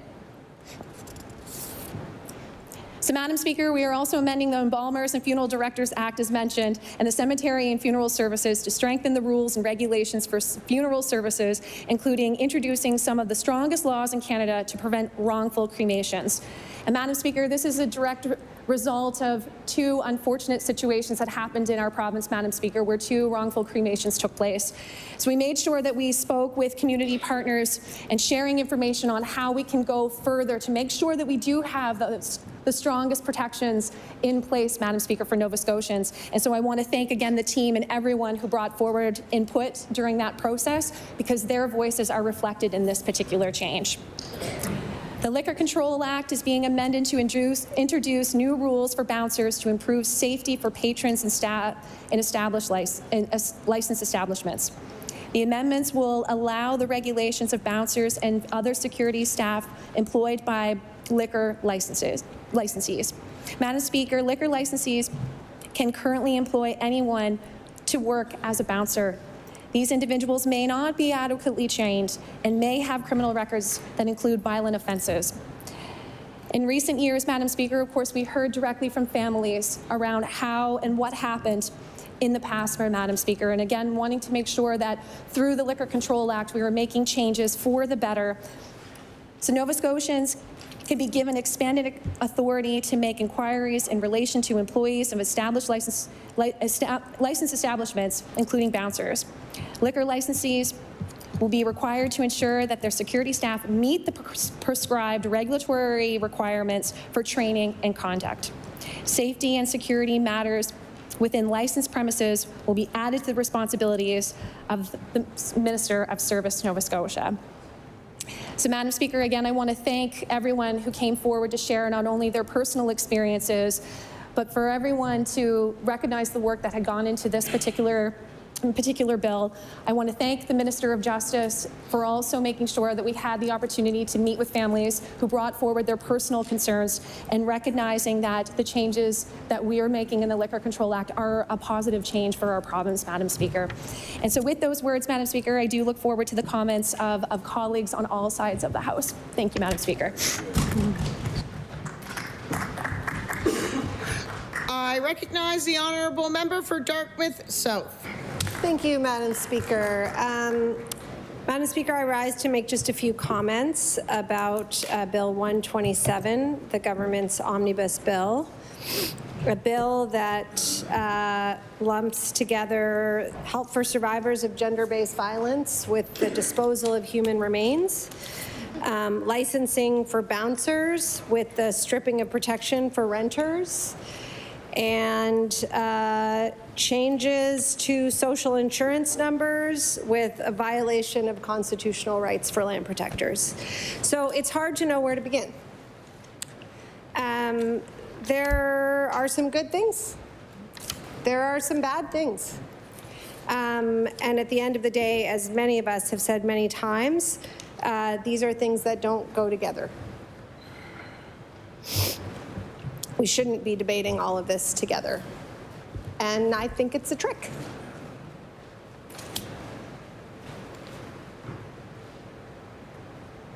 And I await the press release about how negative we were about supports for people with victims of gender-based violence.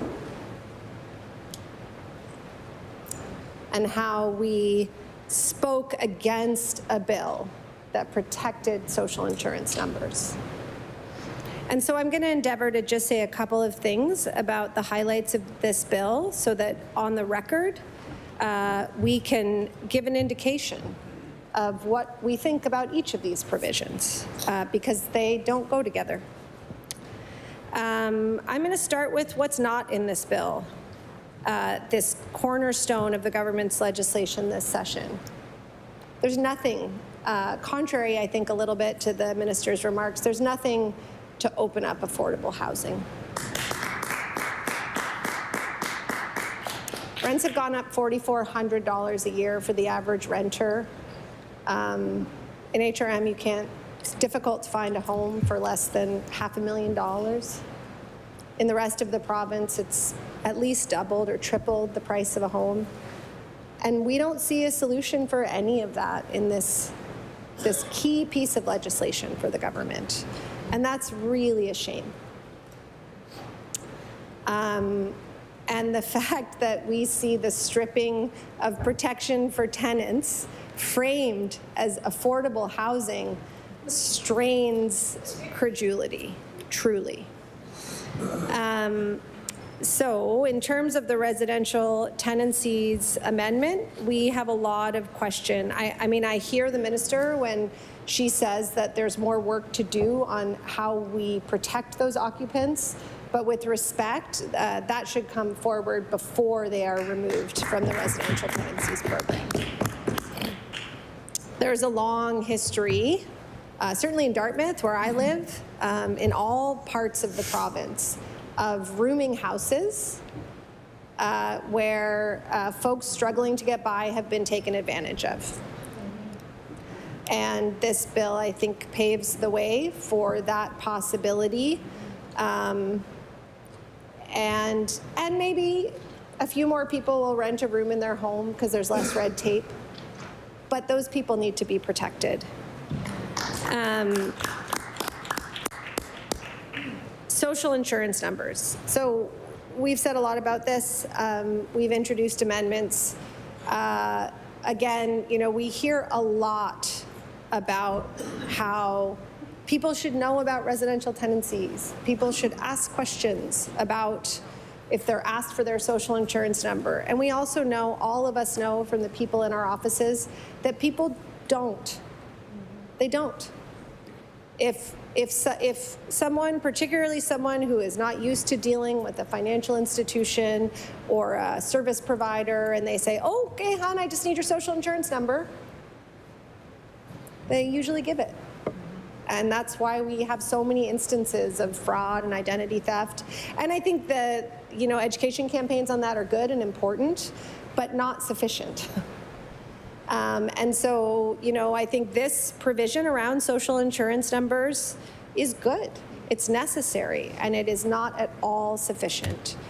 The Minister of Growth and Development and the Premier seem to disagree on whether this is retroactive, but I'm going to side with the Minister of Growth and Development when he says this does not place an onus on companies, and in particular Nova Scotia Power, to dispose of the social insurance numbers that they currently have or collected in the past. It's not retroactive. That's a problem. Big problem. And we're not allowing people to request a credit freeze. We're not protecting people from this kind of fraud in the future, and I think that's very worrying. One of the things I have heard most from constituents in the last couple of months is, please rein in Nova Scotia Power. Find a way to lower our bills. Find a way to hold them accountable. And even the regulator has criticized this company for not doing everything it can. We don't even know if ratepayers, spoiler alert, ratepayer, taxpayer, same thing, that's us, are going to be on the hook for this privacy breach, if it's going to get charged back to us. That is horrific. And nothing deals with that here. The Liquor Control Act. We heard from the Minister what this does. So it regulates bouncers serving alcohol. And CISA, which was the bill that was originally introduced, would regulate the security industry as a whole. And I think as recently as last weekend, there was a very violent incident in a bar downtown. This happens all the time. If anybody went to high school in anywhere in Nova Scotia, but in particular in Halifax, University, downtown can be a violent place. And the people who are left at the front line to regulate that violence, which has resulted in death many times, are not appropriately regulated and trained. We all, actually none of us, but every member of the chamber at the time passed legislation that would actually regulate these bouncers in their entirety, the security industry. That bill didn't get proclaimed. That's on all of our parties. New Democrats didn't proclaim it, Liberals didn't proclaim it, PCs didn't proclaim it. And now we had an opportunity to do it right, and we fell short. This bill falls short. So it's a good provision, and it's not enough. And the families, the gentleman, the father of someone who passed away, started this fight. He has himself since passed away. His daughter has taken up the torch on behalf of her brother who died. And these families have been clear. This is not enough to prevent the tragedies that have already happened. Embalmers and Funeral Directors Act, great provision. Let's not wrongfully cremate anybody. I know my colleagues will speak to the amendment to Personal Health Information Act. We have, again, on behalf of advocates and families, registered our similar challenges with this provision, which is just that it doesn't go far enough.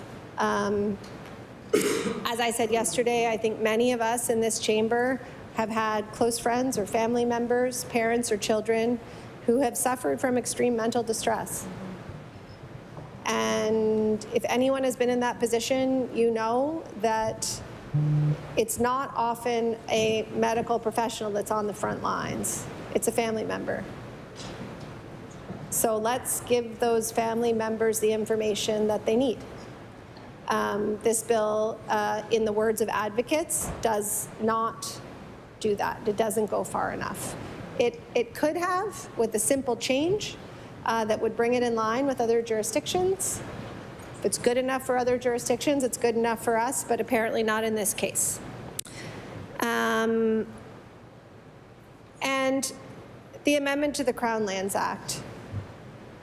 I'm going to let my colleagues speak to this, but this is what seems to be a very innocuous provision. It seems to be innocuous. Don't block access to forest access roads.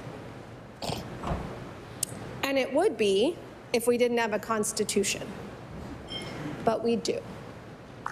And in Section 35 of our Constitution are enshrined the rights of First Nations in this country. And, you know, we have a number of land protectors who have spoken. We have a number of Mi'kmaq who have spoken. We have a number of people in community, people in leadership who have asked to be consulted. And have asked, and I think it's pretty clear, like this is the choice with this provision. You can consult a group of people who have a constitutional set of rights, or you can criminalize them. Yeah. That's the choice. Consult or criminalize. And this provision chooses to criminalize. Shame. I think it's one of the many things that, if it goes forward, will live to haunt this government. This government that is supposed to be legislating on behalf of all of the people of this province. And so that's my overview of the bill. My colleagues will say a few words, but I just want to close by saying that I'm sorry to not have the chance to debate all of these provisions. I'm glad to see the provisions coming forward about the Bouncers Bill. I'm horrified to see the provisions coming forward about the Crown Lands Act. I'm worried about the provisions coming forward to residential tenancies. I think all of that merited a lot more debate, a lot more engagement, a lot more consultation, and the legislation would be a lot better for it, and Nova Scotians would be better off. Thank you, Madam Speaker.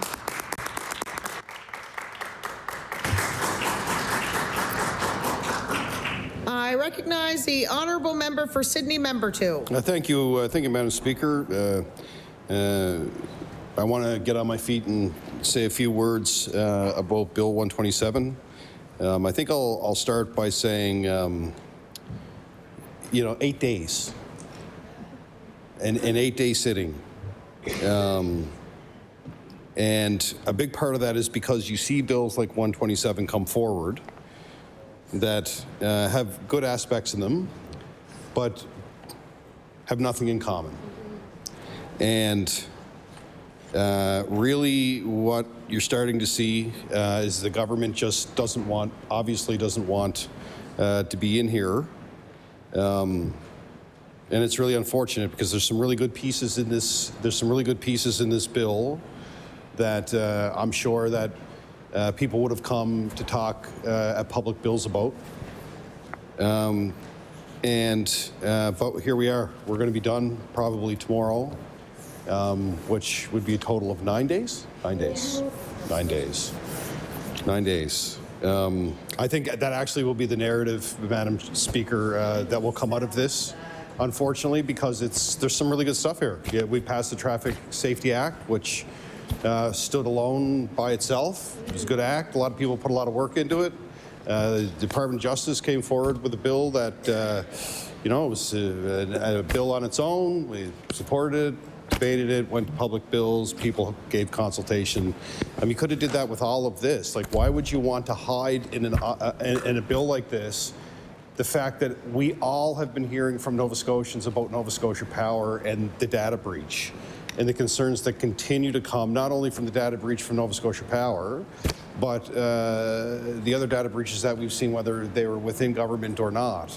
This is an important conversation that Nova Scotians want to talk about. It's something I'm sure that more people would have came to public bills to talk about. But again, we're talking about a bill tonight that a lot of things just don't, they're not in common. But I will talk about the bill in its entirety with some comments. And I do want to acknowledge that there are provisions in here that respond to some genuine challenges, Madam Speaker.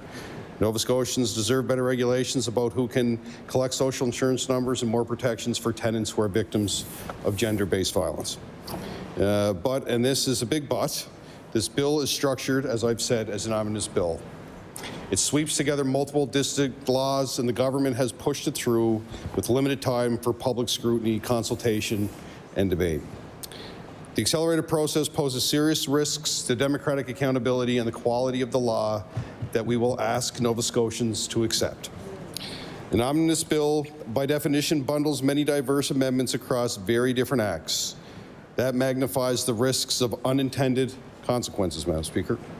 And because of that bundling, parts of this bill that will help Nova Scotians are lumped in with sections that will threaten Nova Scotians' basic rights.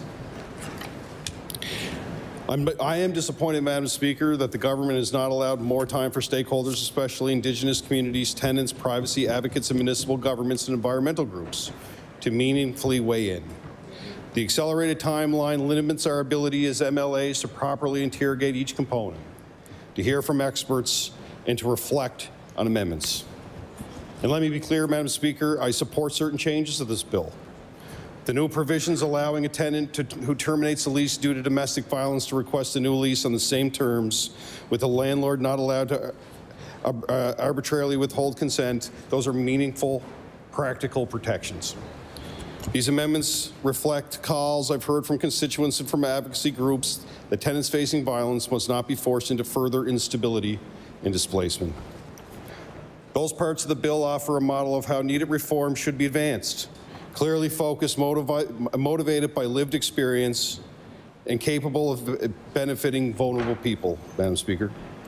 Another part of this bill I can support is the introduction of the Social Insurance Number Protection Act. In an era of increasing cyber threats and identity fraud, we need stronger safeguards against the unnecessary collection, storage, and misuse of social insurance numbers. This legislation will set a baseline standard for when and how organizations may request social insurance numbers, limiting them to cases where collection is legally required or otherwise justifiable under the regulations to come. I hope that a future government will choose to apply this law to all companies who currently store social insurance numbers, including Nova Scotia Power. However, we cannot support, Madam Speaker, proposed amendments to the Crown Lands Act in this bill. The amendments would give the minister broad authority to remove or demolish structures on Crown lands without notice and arrest those who are protesting on Crown land. That raises serious concerns about property rights, fairness, and this government's failure to consult, which I talked about at length last night.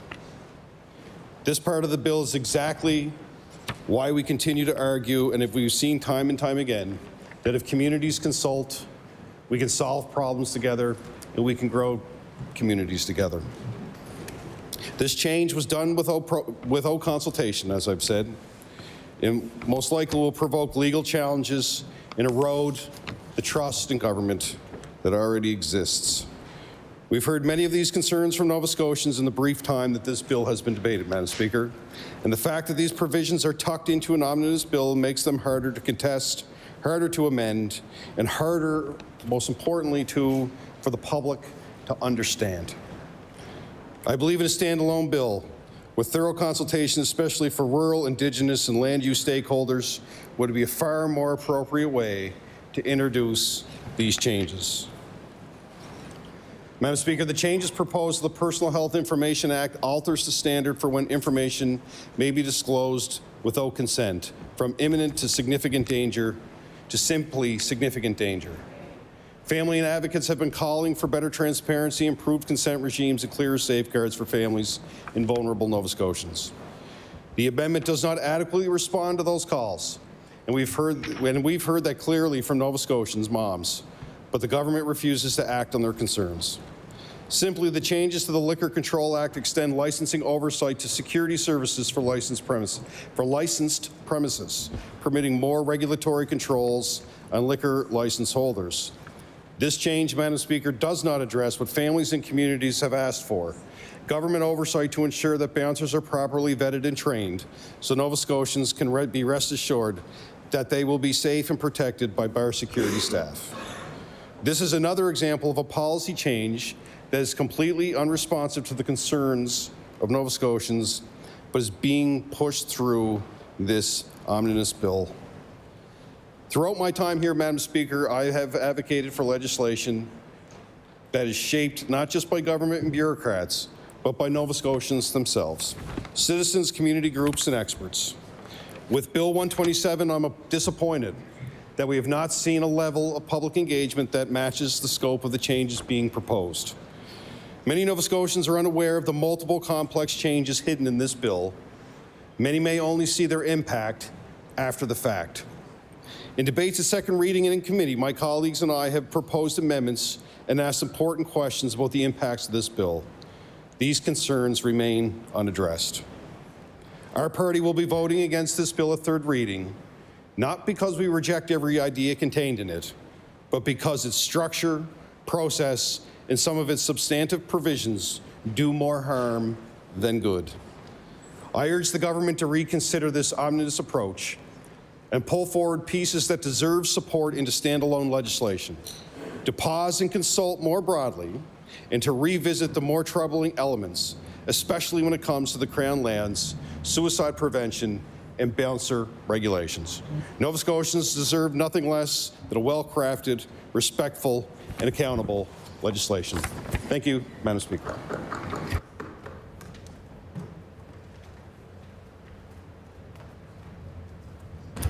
I recognize the honourable member for Halifax Armdale.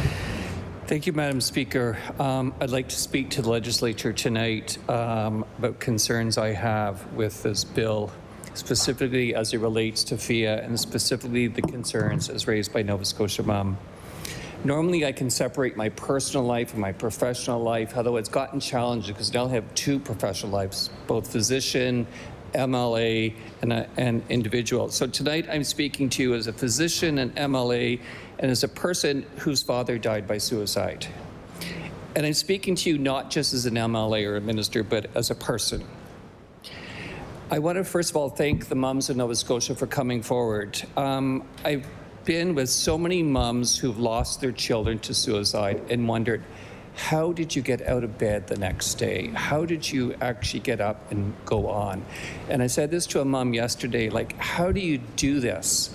I don't have kids myself, and she said, it's my son that has brought me here today. So as I said last night, I think the omnibus bill, for whatever reason, lacks the respect the mums deserved, and the FIA should have been held out separately and not included in the same bill that speaks about inspecting fish. Often we say language is important, and sometimes that can be used for politically correct terms and symbolic terms. But I have to say to you, the language in this FIA is really important because it could make a difference. When I first heard a couple of months ago what the mums were considering, I was immediately against it. Why? Because it goes against the grain of what I've been taught my entire professional life, that confidentiality is the sacred cow. We cannot share information. We might get sued, but more importantly, it's the fundamental concept of doctor-patient relationship. I didn't think the language was clear. clear enough, and but culturally, I was like, oh, we can't do that. And then, you know, as I said last night, you know how many times I've wanted to call parents and say, I am really worried about your son? Or how many times I've maybe dropped a hint because I couldn't include them in the care. The moms aren't asking to be parachute doctors. They're not asking for their son's files and medical information. They're asking to be included in the circle of care. They're asking to be involved and heard. They're not asking to change the diagnosis or change the medications. They're just asking to be involved and not shut out. I go back to, again, I think the language that proposed in this is not clear enough for several reasons. I think moms know best what the language is. As a physician, I don't think the language is going to enable me to do anything much differently. The biggest other issue is it's change. Change management does not happen quickly. As we know in medicine, a new therapy from the time the trials are done to practice is 10 years, 10 years. So my concern is we're trying to change the cultural shift of physicians to break a sacred cow vow. Is that going to take 10 years? I hope not. But I don't think the language that's being put out here is enough to actually expedite that change. We heard requests last night for amendments, changes, and while it's the third reading, the 11th hour, maybe it's not too late.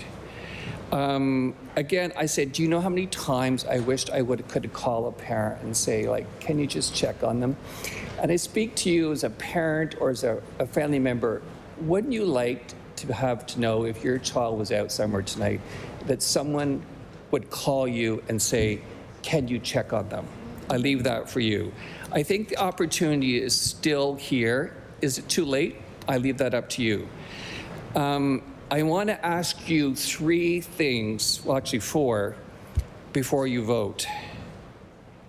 Could we have separated this out from an omnibus bill? Yes. Could we have spent more time on this?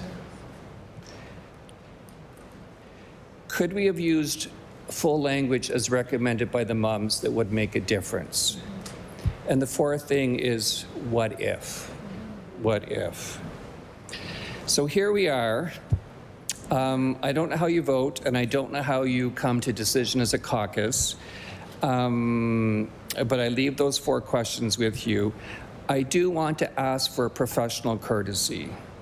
Regardless of how I vote tonight, please do not say, as someone who has sat by the side of a mom and heard her cry when she lost her 2nd son last June, and as someone who lost their father, please don't say that he voted against this bill.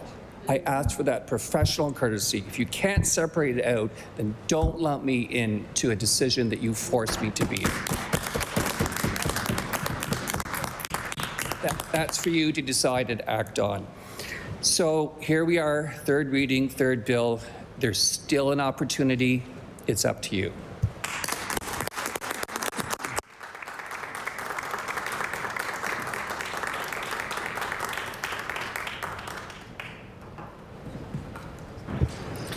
I recognize the honourable member for Fairview Clayton Park. Thank you, Speaker.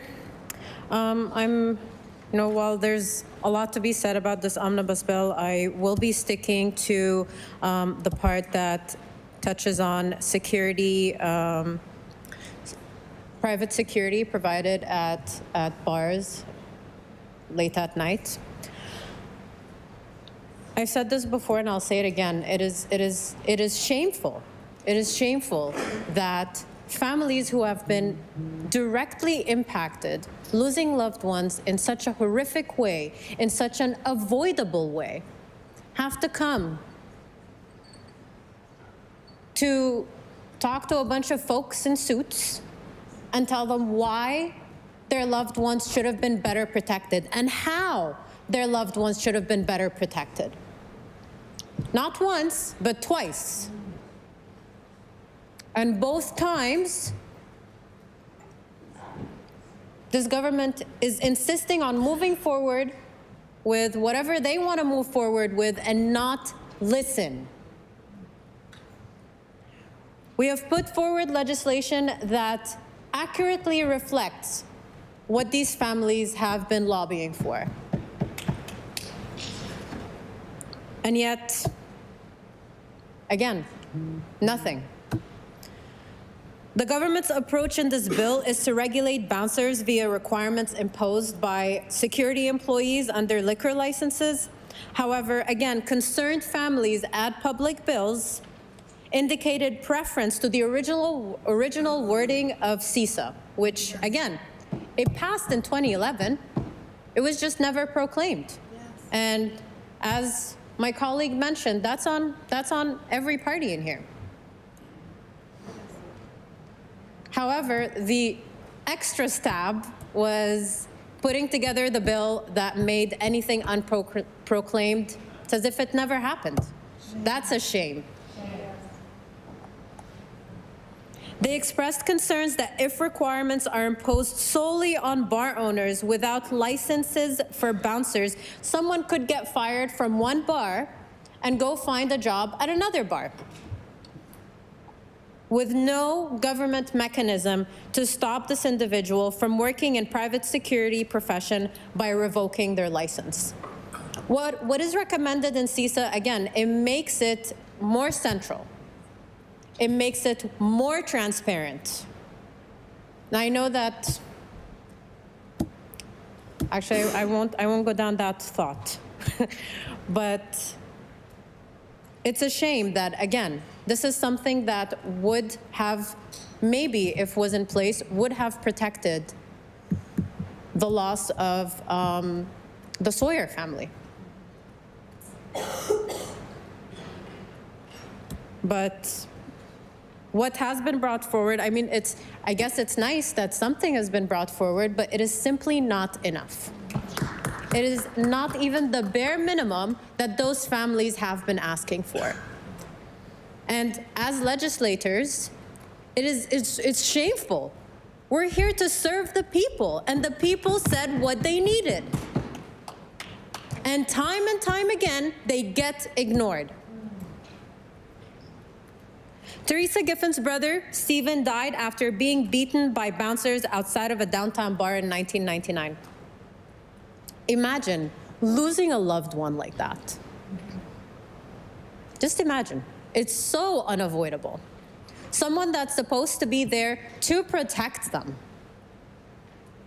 is the person who killed them. Her family lobbied successive governments until, again, the passage of CISA in 2010. The bill would have required all professionals working in private security, including bar bouncers in the province, to have criminal background checks, training, and be licensed. Professions that do far less and have far less responsibility are required to be trained and licensed. How are folks who are supposed to be protecting us not required to do that?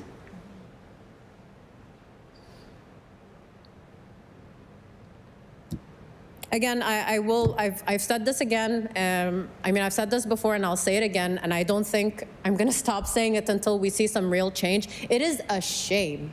It is an absolute shame that these families had to come twice in front of a bunch of suits and say what they needed to keep their loved ones protected, and twice they're being ignored. Thank you, Speaker.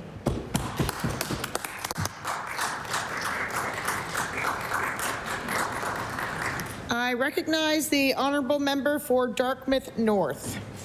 Thank you very much, Madam Speaker, and I just will say a few words on this bill, which I consider to be a bad bill because of the nature of the bill, being an omnibus bill with clauses in it, very disparate clauses, as my colleagues have already said, everything from making sure that we don't wrongfully cremate somebody to making sure that we criminalize people who are protecting the land. It doesn't make any sense. It doesn't make any sense. And as my colleague, the leader of the NDP, has said, you know, we can't predict the future, but the government may rue the day that they pass this bill in this way. That being said, and I've already said it, there are a number of important parts of this, and advocates have been clear at the Public Bills Committee and since then that there are parts of this bill that are important to them, and they are glad they are here, and they are glad they are going to move forward. They are glad these elements of the bill are going to move forward, and you can't argue with that, but we also heard from those same advocates that in many cases, things don't go far enough. So we know that. Some things are good, some things don't go far enough, and some things are egregious. And of course, the most egregious of it all is the section on the Crown Lands Act. And as I mentioned before, we have land protectors here tonight to listen to this debate. And my colleague will speak a little bit more about that later. Where I'm going to focus my comments are on the clauses in the bill that pertain to the Residential Tenancies Act, Madam Speaker. And the first one is the one around changing the provisions or the definitions or the new category of borders. So, Madam Speaker, in this province, homelessness has doubled over the last year. Average rents have risen to $4,400 a year. We don't even know, but we know that's a lot of people who are living in core housing need. We know people are living with food insecurity, in energy poverty. It's all part of a large cost of living crisis, but there are a number of things we could do to address it. We continually hear from the Minister of Growth and Development about housing starts and all of the money being invested in affordable housing. And we continually hear from the Minister of Service Nova Scotia about the Residential Tenancies Act and how it's working for Nova Scotians. And what we do not hear is an acknowledgement that there are parts of that Residential Tenancies Act which are causing homelessness. Causing homelessness. So as many affordable houses that we build, as many housing starts that we brag about, we're just pumping out homeless people, honestly. That is what is happening. And so instead of addressing some of those things, we're building in a provision of the Residential Tenancies Act that takes away the rights and protections of people who are boarders. People who are boarders, Madam Speaker, people who rent rooms instead of entire apartments are most likely those who can't afford to rent a bigger space, anything more than a room. They're potentially some of the lowest income and most vulnerable people living at the fringes of the housing market. During the bill briefing, our staff asked the staff from the department about whether there was any consideration to how the changes in this provision might affect people on income assistance. Because currently, if you're homeless, you have the shelter amount of income assistance taken away from you, which is, you know, let's face it, egregious in itself. But what happens to boarders if they stop being legal tenants? What happens? Do they get that shelter amount taken away from them? They don't even exist legally. People who are renting rooms in homes that share a kitchen and a bathroom. So it's a real problem. And the biggest, well, not the biggest, but one of my concerns about this is that, in fact, staff didn't have an answer for our staff. They hadn't contemplated this. Right. Now, I'm not trying to be sarcastic. I know the staff and the departments worked very, very hard. But we brought this up in Committee of the Whole. We brought it up. Oh, well, we made a mistake. We saw earlier the Minister of Energy. They made a mistake in the bill. And so they brought an amendment forward. Well, we could have done that last night. The minister herself could have brought an amendment forward. And we stood up last night and we talked about the ways that this bill could be improved, and we were ignored, Madam Speaker. So I'll move on to the other provision that has to do with residential tenancies. And that is one which I think is a great change, and I'm really glad to see it in this bill. In fact, I tabled a bill about it in the last session because, and I've said this before, but I'll say it again for the record, this was an actual case in my office in Dartmouth North where somebody was fleeing domestic violence and was having trouble getting their abuser off the lease of their apartment. And so we worked with them, we worked with the department, we worked with the minister, and this change has come forward. And we're very, very grateful. Gender-based violence is an epidemic in Nova Scotia. We know that. We passed a bill about that proclaimed it an epidemic because the Mass Casualty Commission said we should. And advocates all over the province asked us to do that, knowing full well that proclaiming something or naming something an epidemic does not solve the problem, but at least it gets the subject on the screen.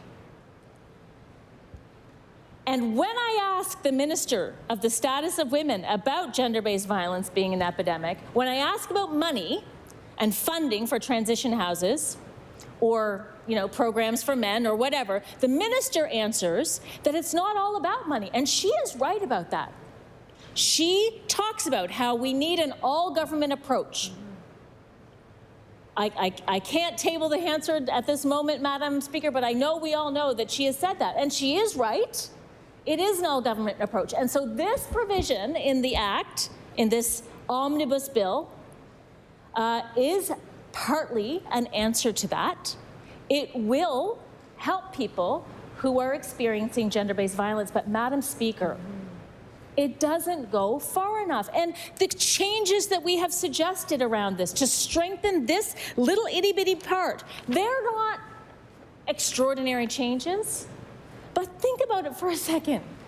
So there is a person who is experiencing gender-based violence in a domestic situation. The abuser leaves the apartment. Their name is taken off the lease. Okay, that's great. That's great. Because that means the person who's on the lease, the survivor, makes the decisions around that apartment now. That's great. That's important. But that abuser still has the key to the apartment. So, because right now, they don't have to change the locks. That abuser still might have a key fob, maybe not to the apartment, but to the building, because they don't have to reprogram the key fobs. That abuser still might get their cell phone when someone goes up and puts in the code at the buzzer bank. It might still ding to their buzzer, their cell phone, so they can let someone else into the building. And there's no provision that means that security staff have to be informed about what has gone on. So last night, I introduced amendments that would make those changes. Change the locks, change the key fob, change the buzzer system so that the abuser's cell phone's not being buzzed. Why are we not making this bill or this part of the bill as strong as possible? These are life-saving changes that we suggested. And this government, for some reason, is not doing it, and they're not telling us why. This would be a great example of a cross-government approach to ending the epidemic of gender-based violence. The Minister of the Status of Women says that we need an all-government approach. And we have an idea here. We have not a controversial change that has not been accepted by this government.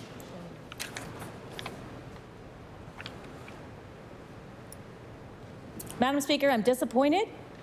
I will continue to advocate for these changes. I will continue to stand up for the people in my riding and all over Nova Scotia who are survivors of gender-based violence, who need real protections. And I won't stop talking about it. Tonight, I've stopped. I will stop. I promise. In like 1 second. But I continue after this session is over to raise concerns about this, and I will continue to ask the minister to make the changes. Thank you.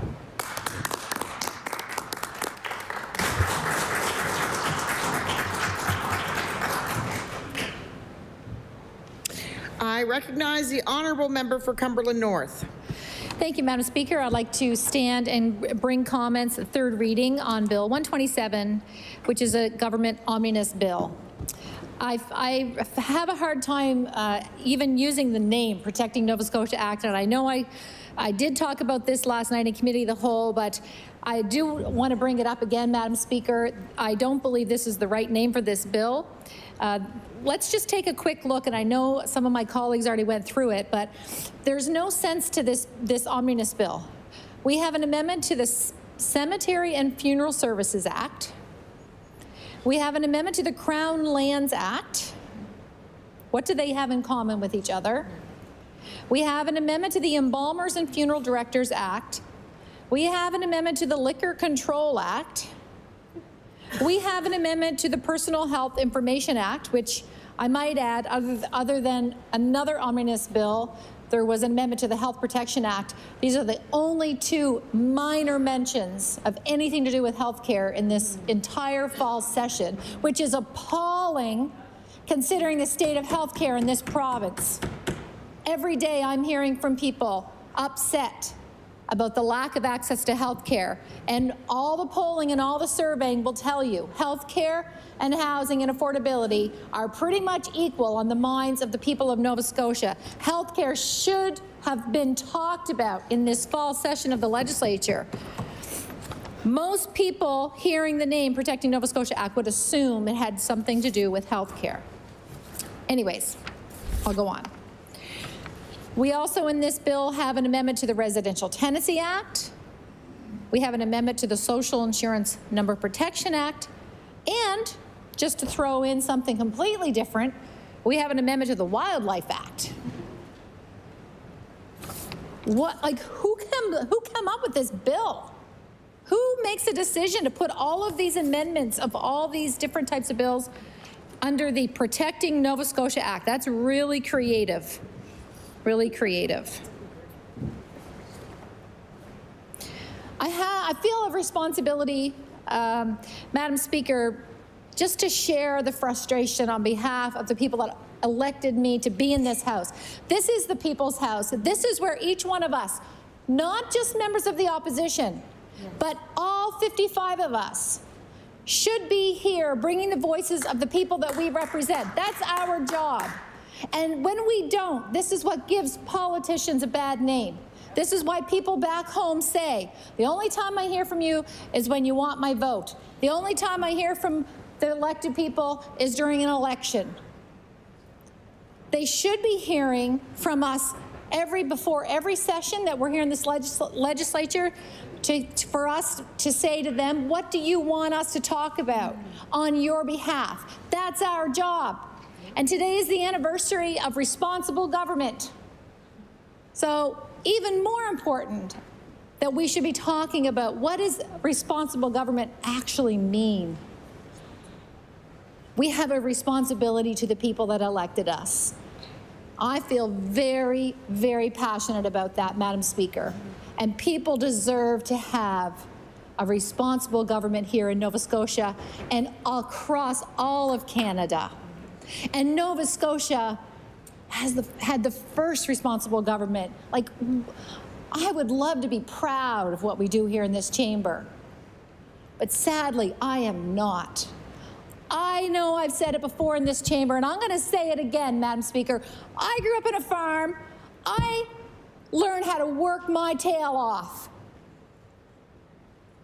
And I'm embarrassed to be in this job and to have to go home and tell people that we were here for 9 days. Madam Speaker, you want to see the workload that I have not even gotten half of it brought here to this chamber. I've got numerous more questions for question period on various topics that I'm going to have to go back home and tell people, I'm sorry, I'm really sorry, but we had a session that lasted 9 days. And one of those days we were here less than 2 hours. So it shouldn't even really count.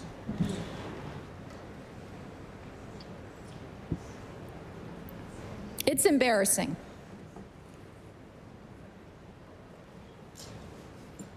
A couple weeks ago, I had an interview with a reporter because I had put out on social media how the Parliament, the federal government, were getting ready to go in session, and they're going to be sitting for, I believe it was 73 days between now and Christmas. 73 days. And we're 9. I just want to make that point. And then we're debating omnibus bills that, as I mentioned, vary from amendments to the Wildlife Act, the Liquors Act, the Cemetery and Funerals Act, and then a couple of very controversial things, and I want to speak to those. And the first one is what my colleague, who's also a healthcare professional, mentioned, and that is the amendment to the Personal Health Information Act. And this is a piece of legislation that we've debated here in the House on numerous occasions. And I do want to thank the department and all those involved that have been meeting with the mothers over the last year. It's been very encouraging to them, Madam Speaker, to feel like they've been heard and to listen to. However, I want to take us back to when those mothers came here to this House and we had a press conference. And the reason that we had a press conference together here in this House was because they weren't being listened to back then. And some of them contacted me and said, will you help us? Because no one is responding to our emails or phone calls and they won't listen to us. So we organized a press conference downstairs, and within 24 hours of around 14 mothers, who most of them had, well, all of them had either lost a child to suicide or they had a child with severe mental illness and had either had an attempt or had gone through very severe suicidal ideation. And less than 24 hours of that press conference, the government side held another press conference at the exact same time upstairs here in the Red Chamber, so that that's where all the media would go and that's where all the attention would go. It was something to do with green energy. And I was so embarrassed for these mothers who had the courage to come to the legislature, the People's House. We're comfortable here, we're used to being here, but a lot of people are really nervous when they come here, especially if it's the first time. And I did everything I could to help make them feel comfortable and confident when they were coming here to share their deepest pain and sorrow, and then had to break the news to them that the reason there was no media or very limited media was because the government, in often cases, their own MLAs, had organized something to compete so that they wouldn't get any airtime. Very similar to what happened today when we had mothers coming, or women coming here to share their stories about their lack of access to women's health care. And we saw how things were manipulated to try and make sure that they didn't have any airtime or no voice. Wasn't even any room in the gallery for them at first. They were told they couldn't come up. It's very disappointing because this is the People's House, and we should be respecting all people's voices from across all of Nova Scotia, but especially fellow mothers who have endured what I would consider probably the worst thing any person could ever endure. So they didn't know that this was coming forward. They wondered. I don't know why. So I don't understand why the department would have had all those conversations with them over the last few months and then didn't have the respect to even let them know that this was coming forward for sure. They didn't know what day it would be brought forward, and they certainly didn't know it was going to be squished into an omnibus bill and only one word was changed, not all of their recommendations. So I can't support this bill, Madam Speaker, because it's not going far enough to make the changes that are needed to the Personal Health and Information Act. And out of respect for those moms and every other parent that has lost a loved one, for every other person that has lost someone to suicide, or has gone through the pain and the suffering of someone that has had an attempt, there's probably a pretty good chance almost all of us in this chamber has either lost someone to suicide or has someone close to us that has gone through some pretty dark days and contemplated it. So we all can probably understand to a degree some of the pain that comes along with this. This is a very, very important piece of legislation that matters. And I want to share an example on this same topic of mental health, mental illness, of something that worked. And I want to share it because I want the government side to know. There was, and it's an example of how, when responsible government works, I would say. So back quite a few years ago, I had someone who works in healthcare contact me, and they heard me talk a lot about trying to make improvements to mental health. They said, Elizabeth, if you want to really make a difference in Cumberland County, you need an amendment to the Involuntary Psychiatric Treatment Act. And I said, oh, tell me why. And they said, because your hospital is the only regional hospital that's not part of the legislation. So when psychiatrists refuse to go to your hospital and see someone who is contemplating suicide or has severe mental acute illness, the reason they actually legally can't go because they're not listed as a facility in the legislation. So he said, get that changed. So it took about 2 years, but we got that changed. Might have even been 3 years. We got that changed. And now, guess what? We have psychiatrists that can go to our hospital and see someone who is in acute mental distress.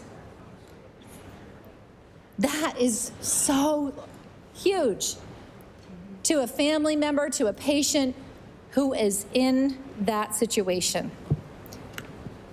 When we make the right changes, when we listen to our constituents, when we listen to our healthcare professionals, we do save lives. Yes. Right here in this chamber. Our decisions matter. And I believe fundamentally that what the mothers are asking for, the amendment that they're asking for, and what we proposed last night in Committee of the Whole by myself as an independent member, as well as my colleagues in opposition, with both the official opposition as well as the Liberal Party.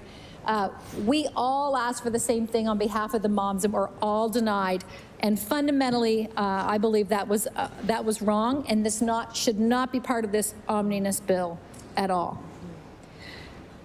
The other highly controversial part of this bill that I want to speak to, finally, Madam Speaker, is the amendments to the Crown Lands Act. Now, I spoke at length last night about this in Committee of the Whole, and I'm not going to take the same amount of time tonight.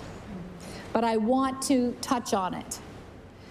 Because of my personal experience, I do feel very passionate about the importance of this bill. I also want to say, the reality is the governing party are conservatives, or progressive conservatives. And I don't feel that this is in the spirit of what a conservative MLA or progressive conservative MLA would do. Typically, I would say, as being a former or being excommunicated member, maybe is a better word, I'm still a conservative at heart. I am. It's who I am. And it doesn't feel right to take away someone's rights. I believe that conservatives, at the core of the fundamentals of being a conservative member, respects independence, respects other people's rights and freedoms. Today we saw the government put forth a bill, and it was supported by all members of this House, respecting our military, respecting our veterans. Well, what do they actually stand for? They stand for principles. Principles of freedom, principles of liberty,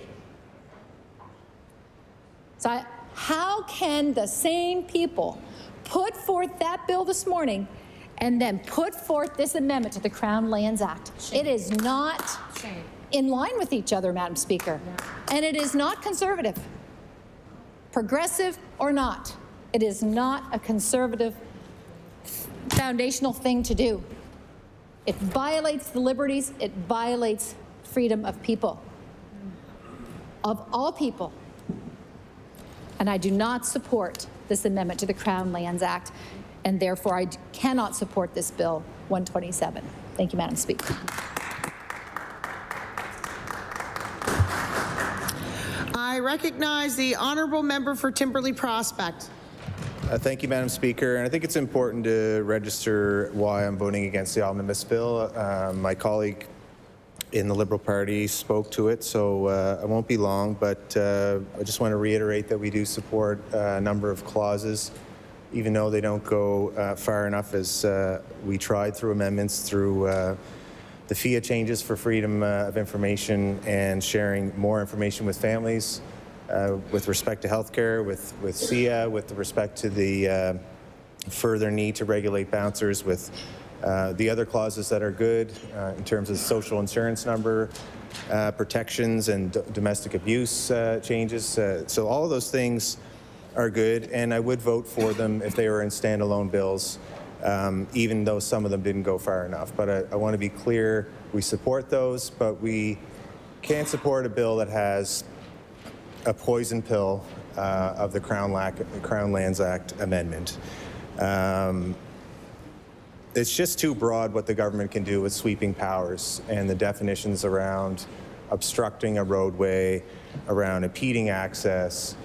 This gives an opportunity for folks to be arrested and fined apparently $50,000 for potentially just holding up signs in a peaceful protest. As far as I'm concerned, that's unprecedented. And the last time the Crown Lands Act was amended, I was Premier in 2021. So sometimes you go around and you hear how in provincial politics, more so than federally, that parties are more or less the same. And I think this is an opportunity to draw a distinction in terms of the difference between, and I respect my colleagues' comments that spoke before me, but speaking to this particular PC government and the way they view the Crown lands and the way that our previous Liberal government that I led viewed Crown lands. So when we amended that, we broadened out the purpose of what the Crown Lands Act was for. It wasn't simply meant for harvesting of resources, but that it had a purpose on emphasizing biodiversity and climate change, and that it had broader values beyond just forestry, and that it required land use planning.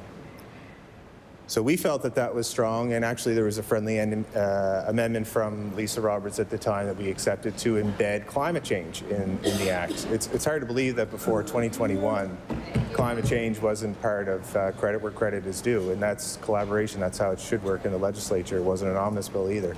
But I won't be long, but I want to show that juxtaposition in terms of how parties are different. How the PC party often tries to label itself as separate from a big C conservative party that we see federally that likes to sow division. So talking about sowing division, this is pretty well highlighting how you can sow division more than anything else when you don't allow people to protest peacefully when they don't believe that government policy is actually upholding the public interest, protecting the environment, protecting Indigenous rights. We know that laws like this disproportionately impact rural populations, but certainly Indigenous populations and marginalized populations that often have no other avenue to take action against government. And it's been successful in the past. I mean, that's how most things that are significant social change happen, through protests. So I think it's important to, when we have the opportunity, because we do agree, all three parties, in many things. There's stuff literally in this bill that's passing in the House that we can all agree to. Some of it we don't feel is going far enough, but we want to see it happen. But let's be clear, there's good things happening, but what they're doing with the Crown Lands Act is wrong. And I think it's important that we state the reasons why we are against this bill. and I feel very confident to vote against it. Thank you, Madam Speaker.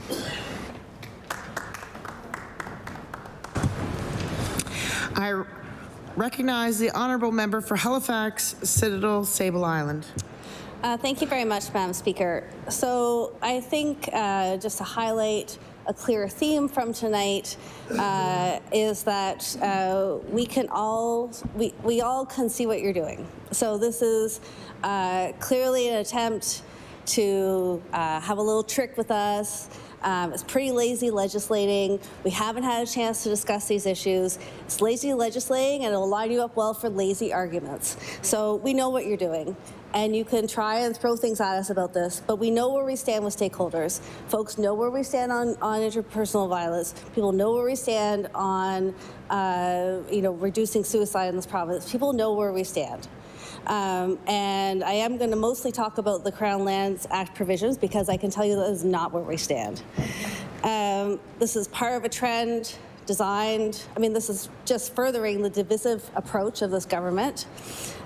Pitting Nova Scotians against one another, and really contributing to polarization in this province. So between the last session and this session, I've been out at a lot of the community meetings on environmental issues, on uranium mining, and people feel abandoned, they feel shocked, they feel betrayed. The experience of hundreds of people showing up with very little notice to meetings from across this province, this is what this government is creating. And it will not serve all of us well. This is not what I became a legislator for. I'm pretty sure it's not what lots of you did. But this is what's being created. And, so now we have unreasonable schedules and timelines that are obviously to limit citizen engagement, to stifle the voices of Nova Scotians. This government does not want to hear from Nova Scotians. If you wanted to hear from Nova Scotians, we'd have a true legislative process. You would take your time. This government would take its time. We would have more than 24 hours from a bill being on second reading into public bills. We would give people time to step forward and share their views. But I know it's all those pesky special interests, right? But voices are speaking up. And if you're not hearing them, then you're really missing out. And I do, before I talk about the Crown Lands Act, I just want to read, again, because people couldn't get physically to public bills, there are lots of letters and lots of input that have been tabled and that I implore you to review. And so just on this approach, this letter reads, the very concept of omnibus legislation is offensive to the principles of democratic government that for many decades have been at the heart of good government in Nova Scotia. We as a community have believed in the full, fair, and detailed consideration of proposed regulations governing discrete aspects of public policy. This is not possible when many issues have to be addressed through debate on a single bill. If the government were facing an unusual array of problems requiring prompt and sweeping changes to regulations that desperately need revision, maybe an omnibus bill would be justified. But this is not the case. This citizen notes our legislature is scarcely overworked, and I would agree with them. And so one can only assume, as many have, that this government's intent is to bury debate on contentious issues inherent on each part of the legislation, and in doing so obtain carte blanche for changes they know it would be successfully opposed, were each constituent bill to be subjected to full, fair, and detailed consideration. And so I guess I would ask, do we feel like we have had full, fair, and detailed consideration of the laws that we have now considered as legislators? No, absolutely not. None of us can claim that. Ministers who had sponsoring parts perhaps could provide some more background, but in most cases, they've chosen not to rise. And this is in particular egregious under the changes proposed to the Crown Lands Act. It doesn't fit in a bill entitled Protecting Nova Scotians. As my colleague outlined, it's a market change from what this act was about. I think it reflects that there's a great deal of complexity in the forestry industry, in the natural resource development in our province right now. But part of this is coming from, a failure to fully implement ecological forestry, a failure to implement the Leahy report, secrecy about information being collected about what's happening in Nova Scotia, in Mi'kma'ki. So information about the moose population that isn't being shared. We are apparently no longer publishing the glyphosate spraying schedule for folks, so people don't know when that's happening. And if you refer back, and I'll find it and table it, that's clearly being done to resist any type of dissent, right? So it's being done because of the fear that there will be protests. So stifling debate. Lifting the uranium bans unilaterally. Abandoning the Coastal Protection Act. This government, no minister has read or released the environmental racism report. Shame. And we're not even sharing our plan for getting to our protected areas commitments in 6 months. So all of that on environment and climate change, all of that on the place that we all live, Mi'kma'ki. And on top of that, a persistent pattern of lip service about our journey as treaty people. Leaders of our Mi'kmaq communities have had to state repeatedly in public, because they don't have other forums, that this government's actions are not good enough, that they are not standing as treaty people, and they are not respecting the nation-to-nation relationship. This is shameful. From the first public letter in last January, that should have been the hint to this government to do things differently. Yeah. And now I've lost track of how many public letters there have been. So how do we think Nova Scotians are supposed to feel? Is this building trust in this government? A government who's doing business really fast, bearing it all together, quickly at night, barely holding any sort of ability for the public to engage in the legislative process. That is not building trust. This particular amendment is directly aimed at land protectors who have been asserting their rights to government and publicly about natural resource development. At public bills, Michelle Paul spoke eloquently about how hurtful it was to see the changes to Crown land laws to block protests being pushed through during this week, the week of Truth and Reconciliation Day, the week of Treaty Day, and the beginning of Mi'kmaq History Month. And she said, and I quote, "This move attempts to remove our land protectors from their rightful place to protect these lands and waters that our ancestors have lived upon." And I just really want to, I'm going to repeat that, because I think, as some of our colleagues have noted, sometimes it bears repeating. So we all take a moment to breathe in these words. This move attempts to remove our land protectors from their rightful place to protect these lands and waters that our ancestors lived upon. This government has shown a disregard and a lack of respect to push this through during this time. And in her written submission, she added that this is a serious legal and moral admission. So in case folks missed it, we outlined the legal duty to consult yesterday in debate. We're not making this up. It's in the Constitution. And then, not only did it go in the Constitution, but then First Nations from across this country have had to go to the court and fight to reaffirm it and reaffirm it and reaffirm it. The law is there. The law has been clearly spoken, and if this law is challenged, we'll get a chance to have that ruling come out of Nova Scotia as well. Not only that, Canada is a signatory to UNDRIP, the United Nations Declaration on the Rights of Indigenous People. And that has really shaped the idea of fair and informed consent. And, maybe this all sounds like a lot of words. Maybe this all sounds like we're being blockers, we're throwing up barriers to development, but the importance of getting this right is really at the heart of our province. It's at the basis of our province. We live in an unceded territory. There is not a treaty. There is not a treaty that addresses the surrender of land in Nova Scotia. That we are unceded. And Europeans invaded Mi'kma'ki and tried to take over the land. That is the truth of the history. We didn't have an immigration program. We didn't apply to come. We invaded. The Europeans invaded. And the treaty-making process was developed equally between settlers and the Mi'kmaq, because it was clear that there needed to be some discussion about how we were all going to live together. And the Mi'kmaq, to their credit, trusted that we could call these treaties the peace and friendship treaties, and that our respective roles would be understood, would be acted upon, would persist forever, would persist in eternity, just like the land. But you know, we have a shameful history where our province was built on racist lies and laws that attempted to extinguish Mi'kmaq people and rights. We all sit here and say we know better now. Yeah. We all sit here and say we've learned the truth, that we're committed to reconciliation, that we are all treaty people, but I just don't think that all of us can stand behind that.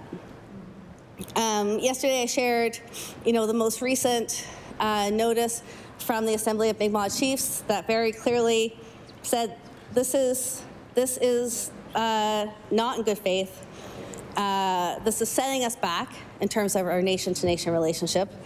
And today we have the honor of being joined by land protectors in the House today. They've been previously introduced. I'm honored that I'm speaking in front of them. Grandmother Darlene Gilbert has been outside this house, the People's House, drumming, sharing calls to action, and I think it was Michelle who talked about acts of resistance and acts of love. And we should be so grateful that that has been brought to the House today.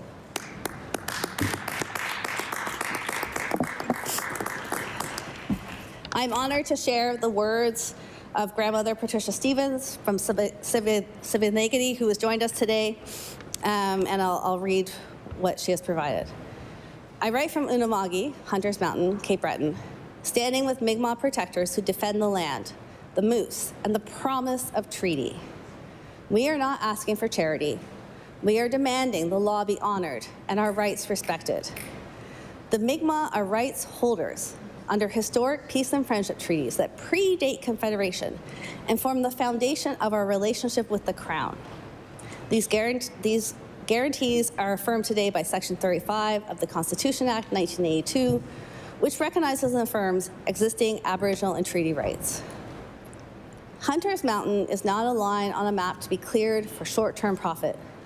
It is ancestral land, a moose habitat, and a place of ceremony and survival. Mi'kmaq people and allies have taken a stand because repeated consultations have failed to protect what is left. These protests and the public letters of support they have generated are a clear call for the government to change course. Therefore, we demand the following now.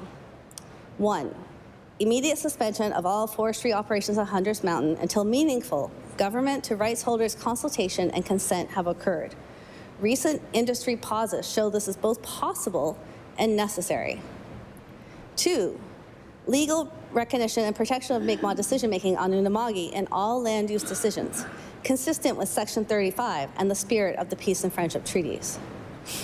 3, a binding co-management framework with Mi'kmaq leadership that prioritizes cultural survival, moose recovery, and long-term ecological stewardship over short-term resource extraction. And 4, a public inquiry into the duty to consult and accommodate as applied to Crown forestry licenses in Unama'ki to be completed with Indigenous leadership and public transparency. This is not only legal, it is moral. You can either stand on the right side of history by protecting our laws, our animals, and our future, or be remembered for presiding over the destruction of what we cannot replace. We are seeking a meeting with the minister and senior officials within 2 weeks to begin a negotiated, respectful path forward. Please respond to this letter to confirm a date and time. And that was written by Patricia Stevens, who joins us here today. And I can table that.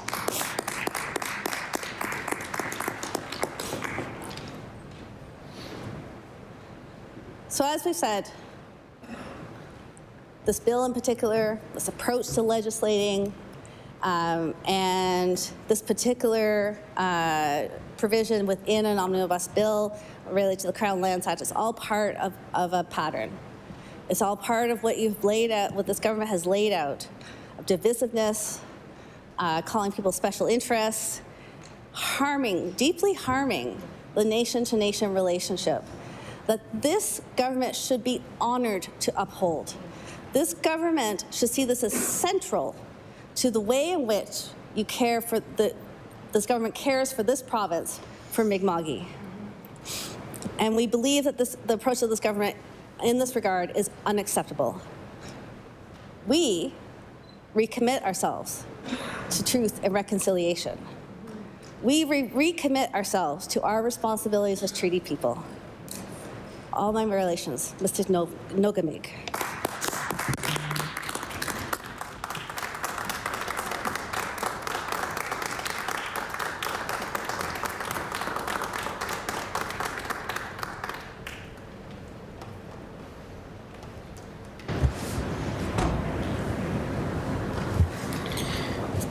If I am to recognize the Honourable Minister of Justice, it will be to end third. What are we doing here?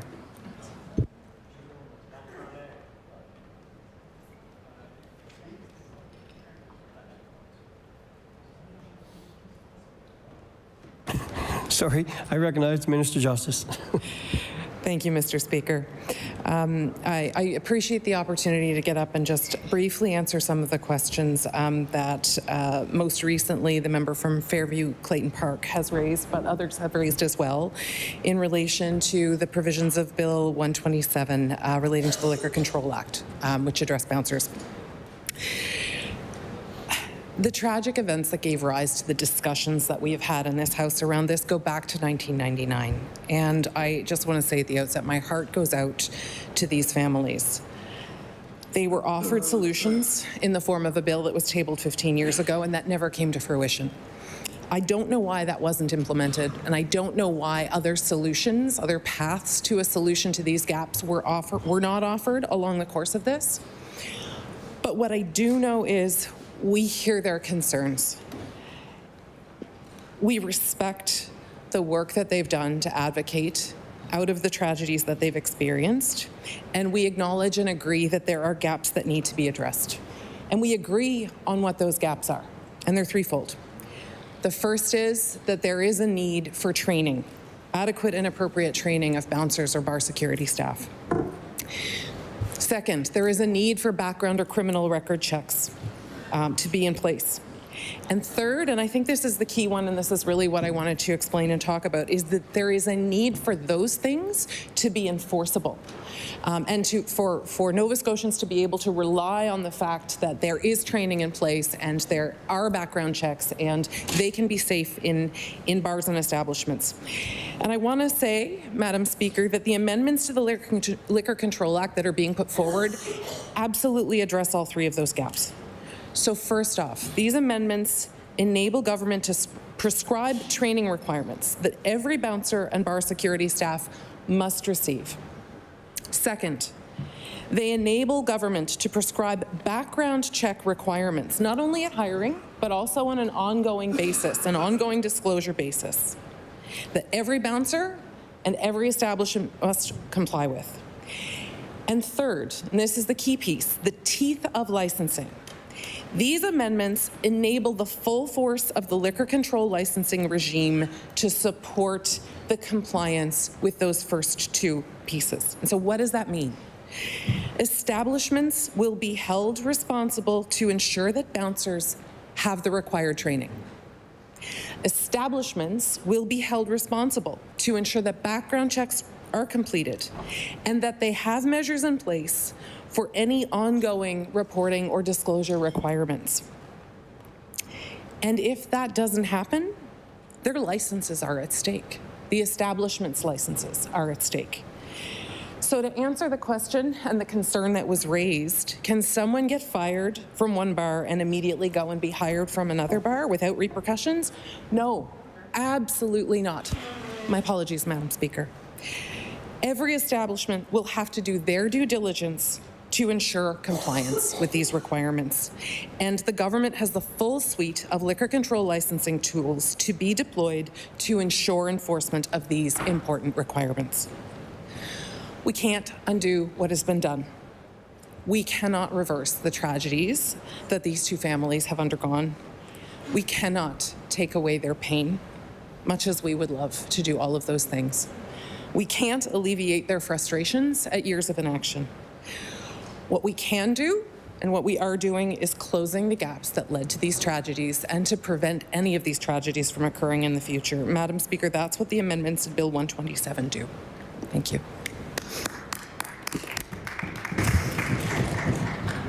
If I am to recognize the Honourable Minister of Service Nova Scotia, it will be closed third reading on Bill 127, Protecting Nova Scotia Act. Madam Speaker, I move to close debate on third reading of Bill 127. The motion is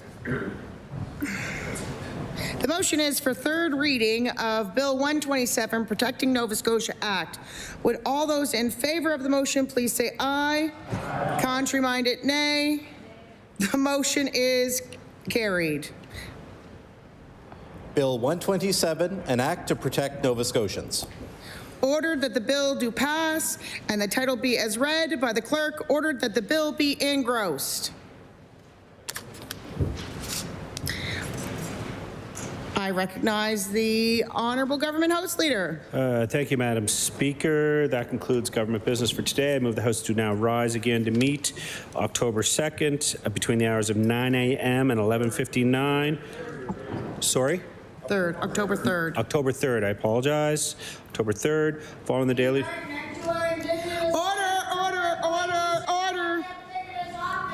Order. The motion is that the House rise to meet again on October 3rd from the hours of 9 a.m. to 11:59. Would all those in favor of the motion please say aye? Aye. Contrary-minded, nay. The motion is carried. We stand adjourned.